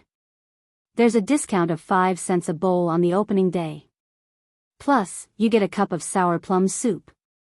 A discount of 5 cents and a free sour plum soup. The discount is actually so huge. Upon hearing this news, the crowd exploded. I want one. Me too. Yang smiled and said, everyone, don't worry, we have 500 cards. Everyone present will get one. Upon hearing this, the crowd calmed down and began to line up in order. However, the customers who received cards later naturally ran out. Customers who didn't receive a card all sighed with regret. Then Yang continued, don't worry if you didn't get a card. Anyone who eats noodles on the opening day can get a free cup of sour plum soup. A cup of sour plum soup also costs a cent. Upon hearing this, everyone's mood improved a lot. Although Yang prepared more than 800 soup noodles today, they sold out before 11 o'clock as usual. After all, she came early. The first bowl had been sold at 5:30. When Li Gongxing came, Yang told him that she would not be selling here tomorrow. Upon hearing this, Li Gongxing was surprised. What about the old lattice meals? And what about him? He had now gotten used to days with pickled fish noodles. He felt anxious whenever he couldn't eat them. Yang continued, I will prepare the old lattice meals every morning, ask the renovation workers to bring them over, and then you can trouble to pick them up. It's not a hassle. Li Gongxing scratched his head. Xiaoni, are you sure your new shop will not be open until the 2nd of next month? Can't it be earlier? Yang shook her head. It may not be possible. There need to be renovations, purchasing tables and chairs, etc. Li Gongxing sighed in disappointment. What should he do? Yang smiled and said, if you like pickled fish noodles, I can cook a portion for you every morning and keep it in the thermos. When you pick up the elderly woman's meals, you can pick it up at the same time. Upon hearing this, Li Gongcheng's eyes lit up. Great, great. Xiaoni, you are really smart. With that, Li Gongxing took out a yuan note and handed it to Yang. Then I'll pay for a month's noodles in advance. Yang reached out her hand to receive it and gave Li Gongxing a yuan as change. After packing up her stall, Yang first sent the tables and chairs to the shop, then rode her bicycle to the tram station. When Yang arrived, Wang Tiniu, Wang Jinfang, and the other villagers of Jinghua village had also just arrived. Uncle Tiniu, Aunt Jinfang, and uncles, hello. Yang greeted them politely. Everyone responded warmly. When Wang Jinfang saw Yang, she felt a little embarrassed. She had assumed that Yang would have at least said a few sarcastic remarks about her since she had spoken many ill words about Yang before. However, Yang was courteous from beginning to end and didn't put on any airs. For a moment, Wang Jinfang's impression of Yang improved even more. Chapter 137 Winning Hearts. Guobao returns home. 7 Yen took them to the shop, then went to the vegetable market to buy some vegetables for Wang Jinfang. The vegetables were from her own home, but the tofu and pork were bought from the market. Aihe's people all did manual work. How could they not eat meat? Although there wasn't much meat, just a bit over 2 pounds, it was enough to satisfy everyone's craving. After all, at this time, they could only eat a few pieces of meat during the new year. Wang Jinfang's cooking skills were excellent, and in no time, the smell of fried meat filled the whole house. Smelling the fragrance of the meat and thinking about the wages given by Yen, everyone was instantly filled with energy. After Wang Jinfang finished cooking, there was not much work in the afternoon. Although Yen only asked her to cook, she didn't leave early. Instead, she helped everyone with tools and carried buckets of mud, doing some laborer's work. After all, Yen paid her 2 yuan a day. Plus she ate meat at noon. She had to earn her money and the meat she ate at noon. Wang Jinfang couldn't be a person with no conscience. After leaving the shop, Yen did not go home, but rode her bike to the local bureau to apply for a business license. In addition to the business license, she also had to apply for a health permit and a food circulation permit. After all, she wanted to be a qualified individual operator. The efficiency of the bureau was very high, and Yen completed all the certificates by 2 o'clock in the afternoon. After the certificate, Yen went to the vegetable market again. Since she didn't need to set up a stall to sell noodles tomorrow, she didn't buy fish, but bought a little less than 200 pounds of greens. After all, once the shop opens, the daily sales volume will be higher than when she set up the stall, so she needs to prepare pickles. She can't run out of stock. The vegetable vendor recognized Yen and not only gave her a discount of 5 cents but also gave her a pound of peas. Because it was not the right season, so peas were very scarce and expensive at this time. It can be seen that the vegetable vendor had a long-term vision. He knew that Yen was a potential customer. After buying vegetables, Yen happened to pass by Li Dongliang's small shop. Xian Jinfeng had been standing at the door waiting for Yen all morning. When she saw Yen, her eyes lit up. Yang. Yang, over here. Yen slowly stopped the car. Aunt Xian. Xian Jinfeng smiled and said, Yang, why did you finish the stall so late today? Yen said, I went to the vegetable market. Xian Jinfeng nodded, then said, Yang, didn't we talk about raising the rent a few days ago? I originally told you it was 2 yuan a month, but after thinking about it, I felt that 2 yuan was a bit too little. After all, you make that much money in a day, you can't let me watch you eat meat, right? After all, if you didn't have my shop to store your things, you wouldn't be able to earn as much money. Xian Jinfeng talked a lot. The point was that Yen was able to earn money because of their house. Yen smiled faintly, directly interrupted Xian Jinfeng. So, what are you implying, Auntie? Xian Jinfeng licked her lips. What I mean is, I want to raise the rent to 300. After thinking about it for a while, Xian Jinfeng decided that at least 300 yuan in rent was most appropriate. After all, Yen could earn 300 a day. 300 yuan was nothing to Yen. 300, huh? Yen asked with a smile. Yes. Xian Jinfeng nodded eagerly. Yen is still looking cheerful, her attractive peach blossom eyes shining like stars, and the corner of her mouth curled up in a light smile. But the words she said made Xian Jinfeng almost die of anger. She said in a clear and slow tone, Auntie, why don't you rob someone? Xian Jinfeng replied angrily, Is 300 too much? If we weren't renting you a place, could you earn as much money as you do? 300 it is. Not a cent less. If you don't rent, there are plenty others who will. This she-devil Yen went too far. She earned 300 yuan a day, but now she doesn't even want to spend 300 yuan on rent. Yen smiled lightly, Auntie, then you should rent it to someone else. What? Xian Jinfeng looked at Yen in disbelief. Was Yen not renting it? No, Yen, what do you mean? Yen continued, since your corner is in high demand, I'll give it to others. I have business to attend to, goodbye. She's leaving? Yen just left like that? Xian Jinfeng then remembered that Yen hadn't brought any tables and chairs over today. Xian Jinfeng panicked and yelled, Yen. Do you mean you're not renting it? Yen's voice floated back with the wind, yes, not renting. Not renting? Xian Jinfeng panicked and her legs went soft. Watching Yen getting further away, she shouted anxiously, Yang, don't leave. If you think it's too expensive, I'll take 200 from you. If it really doesn't work, 100 is also fine, 50, 30, 20, but Yen showed no sign of turning back. Xian Jinfeng stamped her foot and nearly cried, even 10 would be fine. But all that responded to her was a gentle breeze. People always want more than they can have. Li Wei walked over. Mom, I told you a long time ago, Yen is not a fool, she will not let others slaughter her. 300. Even her own son wanted to scold Xian Jinfeng when he heard the number. Let alone Yen. Qian Jinfeng said angrily, you always take sides against your mother. Just wait and see, that fox and Yen will definitely come back and beg me. Unless she doesn't want to do business anymore. By then, don't say 300, one won't rent to her even if she offers 600.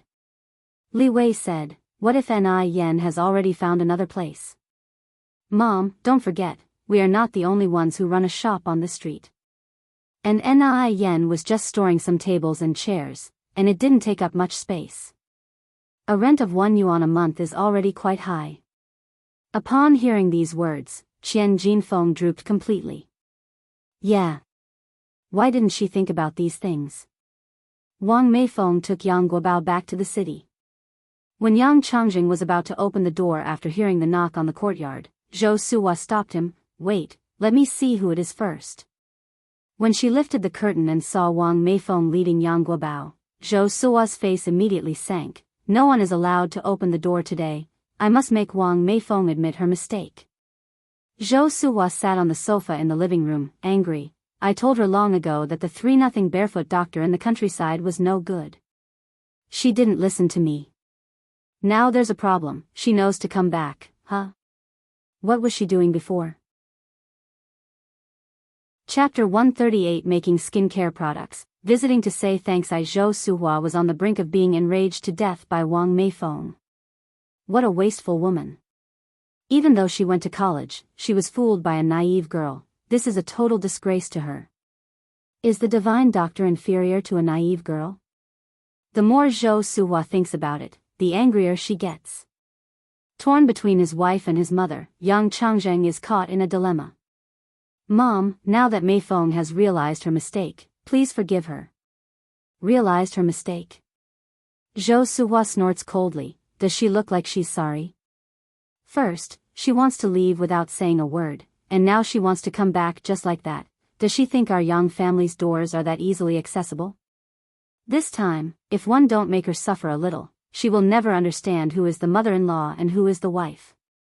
Saying this, Zhou Suhua's eyes suddenly teared up. Poor little Guobao, such an innocent child, suffered for 3 whole months with her mother out there.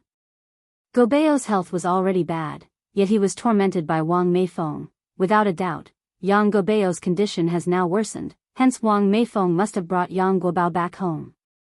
Yang Changjing sighed, for Guobao's sake, could you bear to see him standing outside?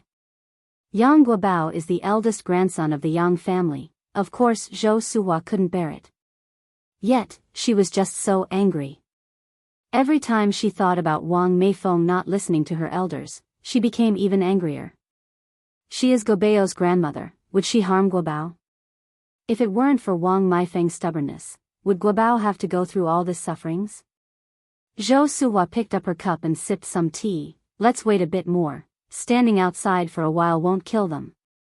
Seeing his mother like this, Yang Changjing was upset, pacing back and forth in the room, wanting to go open the door, but not daring to do so.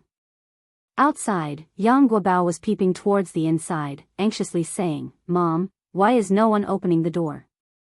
Is Grandma not at home? Wang Meifeng knew her mother-in-law's temper. She brushed Yang Guobao's small head. Let's wait a bit more, Grandma will come and open the door for us soon. Okay. Yang Guobao nodded.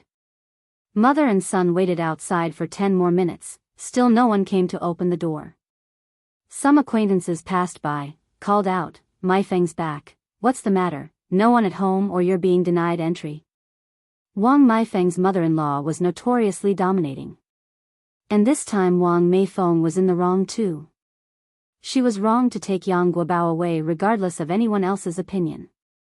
Wang Meifeng smiled and said, I think there's no one home. 111 Wait a bit more. The acquaintance carried on, how is Guobao now? Is he better? Wang Meifeng nodded, Guobao is healed now.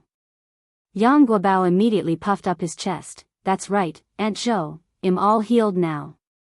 Upon hearing this, Aunt Zhou looked at Yang Guobao in astonishment, really? Not fooling me? Wang Meifeng replied, how could one possibly deceive you about such a thing? There are only 2 things in the world that you can't hide. One is poverty. The other is sickness. Aunt Zhou carefully looked at Guobao's little face. Guobao used to always be ill, so his face was pale and dull, looking like a sickly child. But now, Guobao looked indeed different. Not only has his little face turned rosy, but his big shiny eyes, like a kitten's, exuded vitality. Who would consider him a sick child now? My goodness!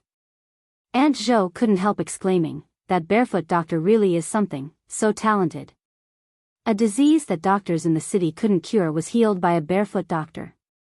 If she didn't see it with her own eyes, Aunt Zhou wouldn't have believed it. Yang Guobao patted his chest. Exactly, my sister and I Yang is really great. He indeed looked happier than when Aunt Zhou was praising him. Aunt Zhou said again, Mei Feng, I heard from your mother-in-law that the barefoot doctor is just a teenage girl, is this true? Wang Mei Feng nodded, it's true, Yang is just 17 years old this year, but her medical skills are outstanding. Without her, Guobao wouldn't be here today. Hearing this, Aunt Zhou was filled with admiration. What a marvel. Mei Feng, it was your good fortune to meet this little doctor. You must remember to thank her appropriately. Yes, Wang Mei Feng continued, don't worry, one will. Because the conversation was across a courtyard, Zhou Suhua didn't hear it very clearly. She could only vaguely make out Divine Doctor.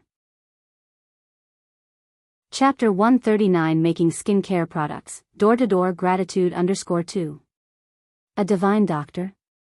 Could it be that Yang Guobao is really fine now? But on the other hand, where in the world are there so many divine doctors? Even Dr. Wang, the imperial physician, does not dare to call himself a divine doctor. It must be Wang Meifeng trying to find a way to get herself in. Mom, Yang Changjing looked at Zhou Suhua again. Can I go open the door now? It's been 15 minutes. Go ahead, Zhou Suhua continued, but it's not because of Wang Meifeng. I'm only opening the door because of my great-grandson. And let me tell you this, if Wang Meifeng doesn't apologize for what she did to my great-grandson, I won't let her off the hook. All right. Grateful as if he just received a pardon, Yang Changjing ran out to open the door. As soon as Yang Changjing opened the gate, Yang Guobao, like a monkey, jumped on him. Dad. I missed you so much. Yang Guobao, who used to be sickly, was never this lively or energetic. Yang Changjing was stunned. Guobao, you? Yang Guobao excitedly said, Dad, I'm better. No one will call me sickly again. Really better? Yang Changjing tilted his head to look at Wang Meifeng. Wang Meifeng nodded. Yang Changjing shouted excitedly, hugging Yang Guobao and running toward the house. Mom! Mom! Guobao is better. Guobao is better. Zhou Suhua stood up inside the house, her eyes filled with tears. Better? Is her great-grandson really better? Mom! Guobao is better. Yang Changjing, holding Yang Guobao, rushed into the house and stood in front of Zhou Suhua. Zhou Suhua croaked out, Is he really better? Grandma, I really am better. Yang Changjing slapped his chest. Look at how strong I am, like a little calf. 3 months had passed, and Yang Guobao had not only grown taller, but he also got stronger, no longer skinny and frail like before.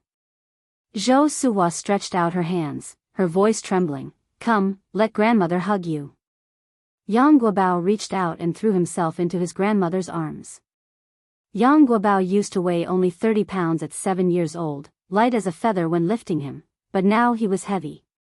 Wang Meifeng said from the side, Mom, don't worry, Guobao is really better.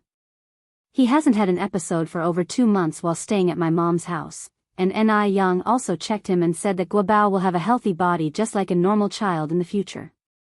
Could such a young girl really be that capable? Zhou Suhua was still a little uneasy. We should take Guobao to Dr. Wang for a checkup. What if that girl had used some forbidden drugs to create the illusion that Yang Guobao was temporarily okay? Wang Meifeng knew her mother-in-law's temperament and what she was worried about. Ni Yang was indeed competent, and they were not afraid of getting checked again. Mom, if you're not at ease, let's go to Dr. Wang. Zhou Suhua held Yang Guobao and said, Let's go now. Yang Changjing found the car keys, and the family of 4 hurriedly left the house. The car was fast, and they quickly arrived at Dr. Wang's private clinic. Since it was the afternoon, there were not many people at Dr. Wang's place. Seeing Wang Meifeng and Zhou Suhua come in, Dr. Wang stroked his small goatee, helplessly saying, "I have already told you, epilepsy has no cure. It can only be alleviated. Why are you here again? Isn't this a waste of time?" From ancient times to the present, there has never been a case of an epilepsy patient fully recovering. Upon hearing his words, Zhou Suhua's heart sank. She was even more convinced that Ni Yen had fed a banned drug to Yang Guobao. Wang Meifeng. If something bad happens to my grandson today, I won't let you get away with it. Yang Guobao hugged Zhou Suhua's neck. "Grandma, you can't yell at mom like this. I'm really better." Dr. Wang sighed and shook his head helplessly. Wang Meifeng wasn't angry and instead smiled. "There's always someone better out there, Dr. Wang. Just because you couldn't cure the disease doesn't mean others can't." Dr. Wang was thoroughly infuriated. Ridiculous. My grandfather was once an imperial physician. Imperial physicians are the ones who treated the emperor. If my grandfather couldn't cure epilepsy, could a country bumpkin do it? Wang Meifeng said with a smile, "Just because of these conservative people, the Qing dynasty ended up collapsing. If your grandfather had been a little more modest, perhaps you would still be an imperial physician." Dr. Wang was so angry that his beard was bristling. Nonsense. Chapter 140 Making Skincare Products, Home Visit to Express Gratitude _3. Wang Meifeng smiled and said, "Whether it's nonsense or a miracle, Dr. Wang will know once he examines Guobao." Dr. Wang took a seat on the chair and gestured towards Yang Guobao. "Come here, young man." Yang Guobao sat opposite Dr. Wang and extended his hand. Dr. Wang began to take his pulse. The atmosphere became tense as Dr. Wang's eyebrows furrowed deeper and deeper, a look of disbelief in his eyes. "Impossible. This can't be possible. How could there be someone in the world who can cure epilepsy?" Zhou Suhua, standing on the side, nervously wiped her tears. "Dr. Wang, is Guobao all right?" Dr. Wang didn't speak, he just gave Zhou Suhua a look asking her to stay quiet. Seeing this, Zhou Suhua became even more nervous. Was Yang Guobao beyond help? If that was the case, she was ready to fight Wang Meifeng till the end. To be certain his diagnosis was not flawed, Dr. Wang checked several times before looking up at Wang Meifeng. "Can you show me your medicinal prescription from last time?" Wang Meifeng nodded and took out her prescription from her bag. After looking for a long time, he found nothing unusual. This prescription, in his view, contained only common ingredients. At most it could be used as a supplement. How could it have the effect of curing epilepsy?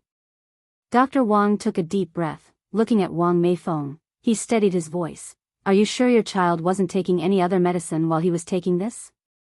Wang Meifeng nodded. "I am sure. She personally brewed the medicine. How could there be a mistake?" "Amazing. Truly amazing," exclaimed Dr. Wang. "The ancient medicine of China is truly miraculous." Zhou Suhua blinked, then asked, "Dr. Wang, what do you mean?" Dr. Wang looked at Zhou Suhua and said, "Congratulations to you all, Guobao and your family has been completely cured. He will never have a seizure again." What? Cured? Really cured? Dr. Wang, are you serious?" Zhou Suhua nearly thought she was hallucinating. Dr. Wang, looking somewhat annoyed, said, "Although I, Wang, am not as skilled as some, I've never lied." If it wasn't for seeing it with his own eyes, he wouldn't have believed that there was a cure for epilepsy. It seemed there really were people beyond people, and sky beyond sky. Zhou Suhua was overcome with joy, crying as she hugged Yang Guobao, unable to form a single word. Yang Guobao patted Zhou Suhua on the back, comforting her. "Grandma, be good, don't cry." Dr. Wang looked towards Wang Meifeng. "Comrade, could you introduce me to the young divine doctor who cured Guobao? I have some medical questions I would like to ask." Dr. Wang was not a blindly arrogant man. Facing a truly skilled doctor, he sincerely wanted to learn and improve his own medical skills.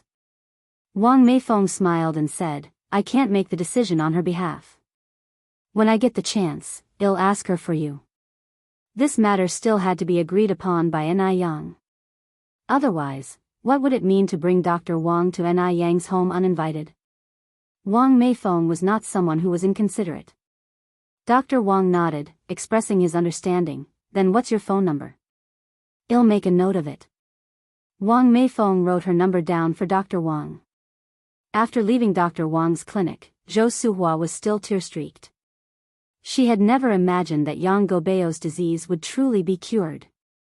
Yang Guobao was 7 years old this year. He had been sick for 7 long years, sometimes even falling ill twice a day when it was severe. Because of this, although he was the age to begin school, Yang Guobao had yet to make it. He also didn't have any friends willing to play with him, except for Mo Hudi, who shared the same affliction. As his grandmother, Zhou Suhua was heartbroken every time she thought of these things. Mom, stop crying, the storm is over now, Wang Meifeng comforted. She knew her mother-in-law's temper, and she knew Wang Meifeng was angry because she was worried about Yang Guobao. Zhou Suhua hugged Wang Meifeng, her voice choked with emotion. I'm sorry Meifeng, I'm sorry for how I treated you and Guobao. If Wang Meifeng had not insisted on taking Yang Guobao for treatment in the countryside, they would have missed the opportunity for his recovery. Speaking of recovery, it really was like a rebirth. This was a new life for Yang Guobao. Every time Zhou Suhua thought about what could have happened if Wang Meifeng had capitulated to her, she felt a wave of fear. Chapter 141 Making Skincare Products, Door-to-Door Appreciation _4. Thankfully, none of that happened. Thankfully. It was her being too domineering, it was her who had wronged Wang Meifeng and her son. Her domineering nature nearly caused the death of Yang Guobao. I've been a wicked mother-in-law, Meifeng, I'm sorry, I won't be like this anymore, Mom, it's alright, Wang Meifeng continued, I don't blame you. You don't have to speak ill of yourself. Hearing Wang Meifeng say this, Zhou Suhua was moved beyond words. She never thought her daughter-in-law could forgive her. At the moment, her guilt became even deeper. Meifeng, thank you, Zhou Suhua held Wang Meifeng's hand, shedding tears of gratitude, thank you for forgiving me. Yang Changjing said from the side, Meifeng, me too, I need to apologize to you. I'm not a good father. I failed you and our son. If Wang Meifeng were as weak as him, then Yang Guobao would have been truly hopeless. Thinking about this, Yang Changjing fell into endless self-reproach. You really aren't a good father. Wang Meifeng looked up at Yang Changjing. Guobao and I were in the countryside for so long. Did you visit us once? Write us a letter? Make a single phone call? Ask yourself, what kind of husband are you? What kind of father are you? Her husband was good at everything, but he listened to his mother too much. Whatever Zhou Suhua said, Yang Changjing didn't dare to oppose. All decisions, big and small, were made by Zhou Suhua. Wang Meifeng wasn't someone to be bullied easily. She could let things slide with her mother-in-law, as a senior, but not with her husband. She had to use this opportunity to make Yang Changjing reflect. Hearing this, Yang Changjing hung his head even lower. Zhou Suhua spoke tearfully, Meifeng, don't blame Changjing, it's all my fault. I stopped Changjing from visiting you. Wang Meifeng continued, Mom, don't interfere in this. Changjing is 30 years old, not 3. He should have grown up long ago and be capable of making independent decisions. He can't rely on you for his whole life. What if one day you're not here anymore? Who's he going to rely on then? Upon hearing these words, Zhou Suhua immediately hung her head in shame. Their son was already a married man. She really shouldn't interfere so much. She should give her son and daughter-in-law their own space. With a stern face, Wang Meifeng warned, Yang Changjing, if you continue like this, we should stop living together. Hearing this, Zhou Suhua was about to intervene, but recalling Wang Meifeng's words, she shut her mouth. She would never interfere in her son and daughter-in-law's matters again. Yang Changjing immediately held up 3 fingers, promising, Mei Feng, rest assured, I won't do that anymore. From now on, you'll be in charge at home. I will listen to you, and I swear, if you say go east, I will never go west. Wang Meifeng's expression softened a bit. Let's see how you perform. Finally, Yang Changjing sighed with relief. So, Mei Feng, you forgive me? I already told you, it depends on your performance, Wang Meifeng continued. Let's go home now. Yang Changjing nodded. The four of them got into the car. When the car arrived at a big mall, Zhou Suhua said, Changjing, stop for a moment. What's the matter, Mom? Yang Changjing looked back. Do you need to buy something? Zhou Suhua continued, thanks to the young divine Dr. Ni Yang, Guobao is now healed. We can't forget our benefactor. Tomorrow, let's go to Jinghua village personally to thank the young divine Dr. Ni Yang. Right now, Zhou Suhua was most grateful to Ni Yang. She even changed her nickname from the Barefoot Doctor to the young divine Dr. Ni Yang. Okay. Wang Meifeng nodded in agreement. You're always so thoughtful, Mom. The four of them went into the mall. Because Ni Yang had saved Yang Guobao, Zhou Suhua was not worried about spending money. She chose expensive items, including fruit and nutritional supplements. Upon learning that Ni Yang had a little sister who was just over 3 months old, Zhou Suhua spent 980 yuan and bought 2 small gold bracelets and a longevity lock. In addition, Zhou Suhua also bought quite a few things for Guobao's grandparents. It's worth noting that Zhou Suhua used to look down on villages in the past and never treated Guobao's grandparents as if they were her own family. In Zhou Suhua's eyes, she always thought that Wang Meifeng marrying Yang Changjing was marrying above her station. But that would not be the case anymore. From now on, she will strive to be a good mother-in-law, good grandmother. Noticing the change in her mother-in-law, Wang Meifeng suddenly felt that all the grievances she suffered in the past were nothing. The Ni family's courtyard.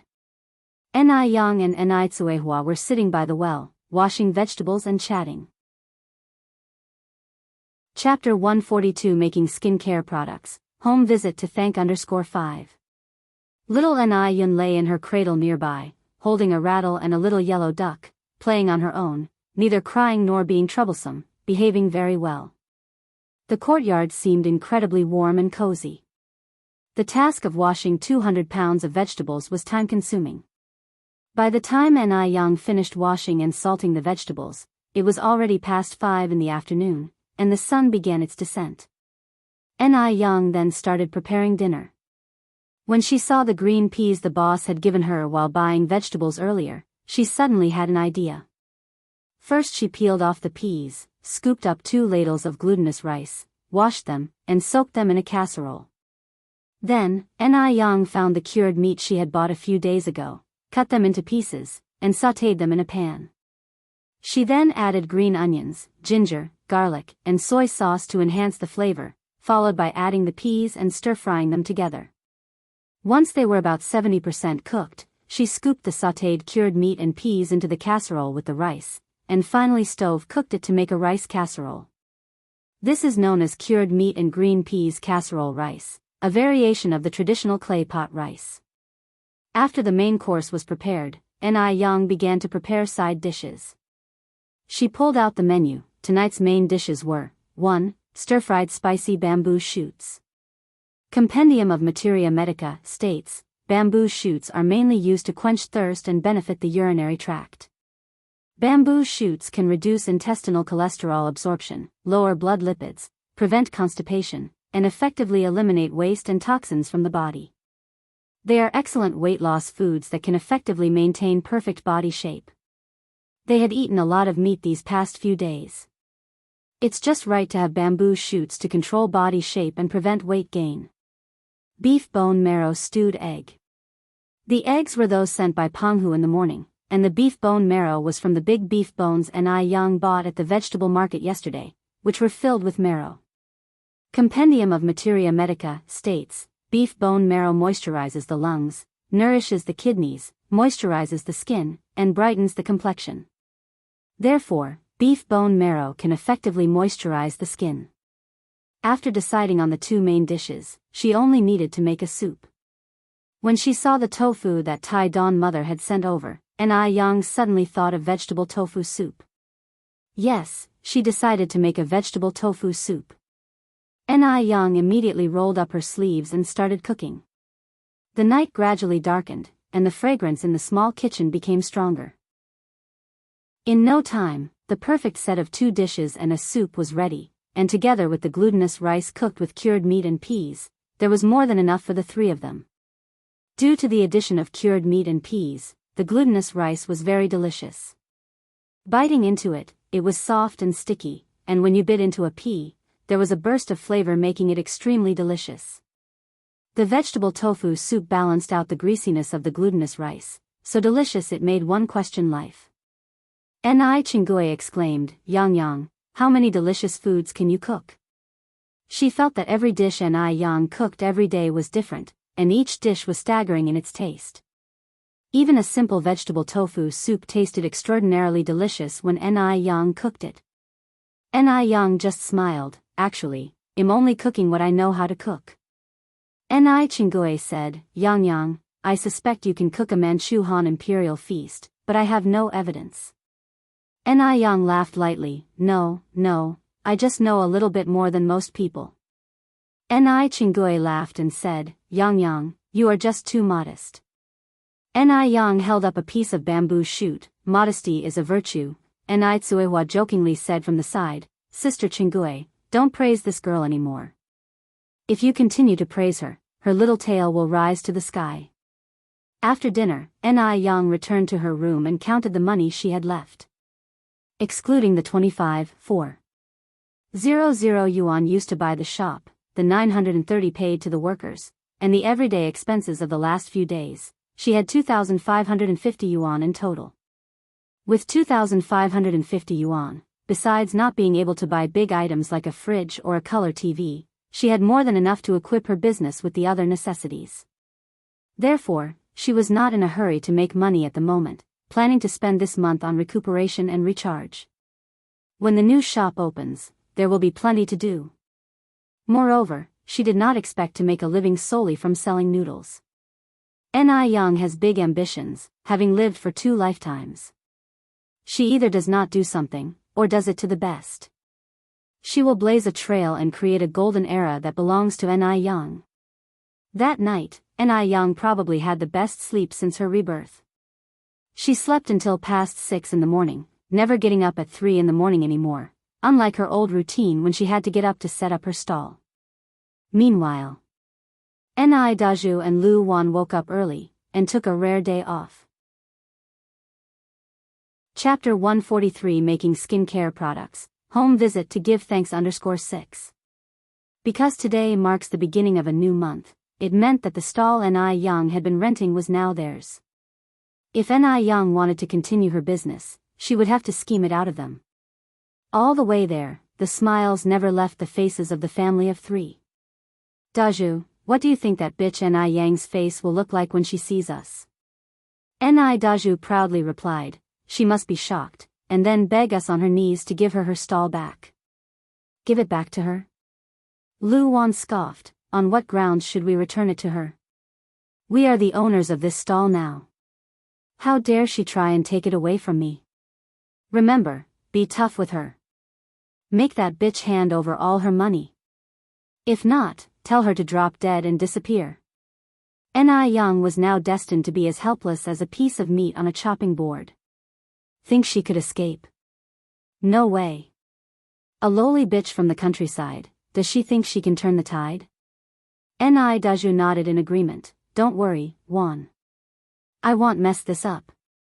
Lu Wan began to instruct Lu Xianxiang again, Xianxiang, remember to be smart when that bitch hands over the money. Make sure not to collect the wrong amount. I've checked already. The pickled fish noodles go for 3 cents a bowl, and the sour plum soup for 1 cent a bowl. Unusually, Lu Xianxiang didn't argue with Lu Wan. Instead, she obediently said, I've got it, Mom. Don't worry. I won't make a mistake. Do you think I don't put my education to use? Lu Wan nodded in satisfaction. That's my girl. So much better than that bitch. Indeed, Lu Xiangxiang raised her chin proudly and said disdainfully, "What does that bumpkin Ni Yang have that can match up to me?" Besides being somewhat attractive, Ni Yang was worth nothing. And her, she was going to college. The family of three arrived at Ni Yang's usual business spot. But strangely, the stall was vacant. There were no signs of Ni Yang, let alone any people lining up for noodles. That was unexpected.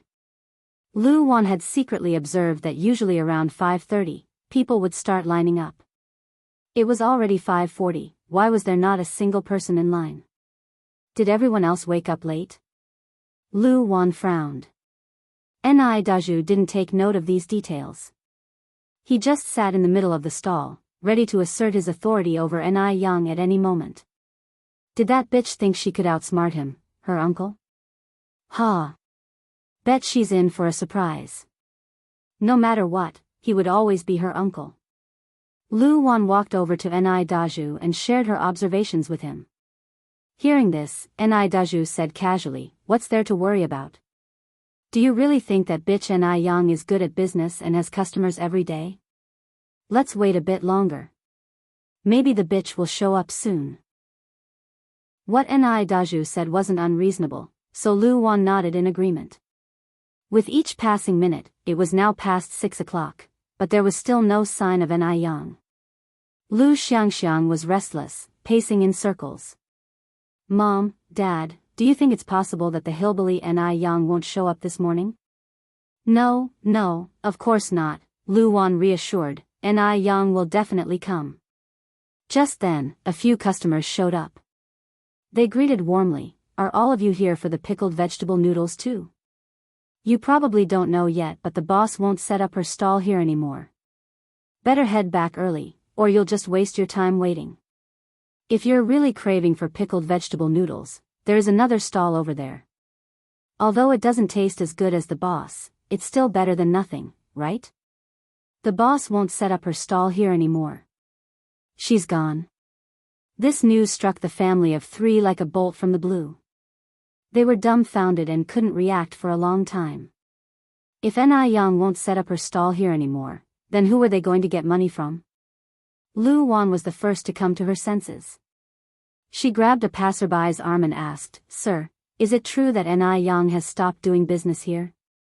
"But she was here just yesterday, wasn't she?" The passerby explained, "Yesterday was the boss' last day here. But don't worry, you can still have the boss pickled fish noodles because she will open for business again." Upon hearing this, Lu Wan let out a sigh of relief and then asked, "So, when exactly will she start her business again?" The passerby continued, "She probably won't come back here. The boss bought a shop opposite the library. She's currently renovating it and plans to reopen on the 2nd of next month. You're tuning into the Carefree Valley YouTube channel. Don't forget to subscribe and join us on this journey to catch the most captivating stories.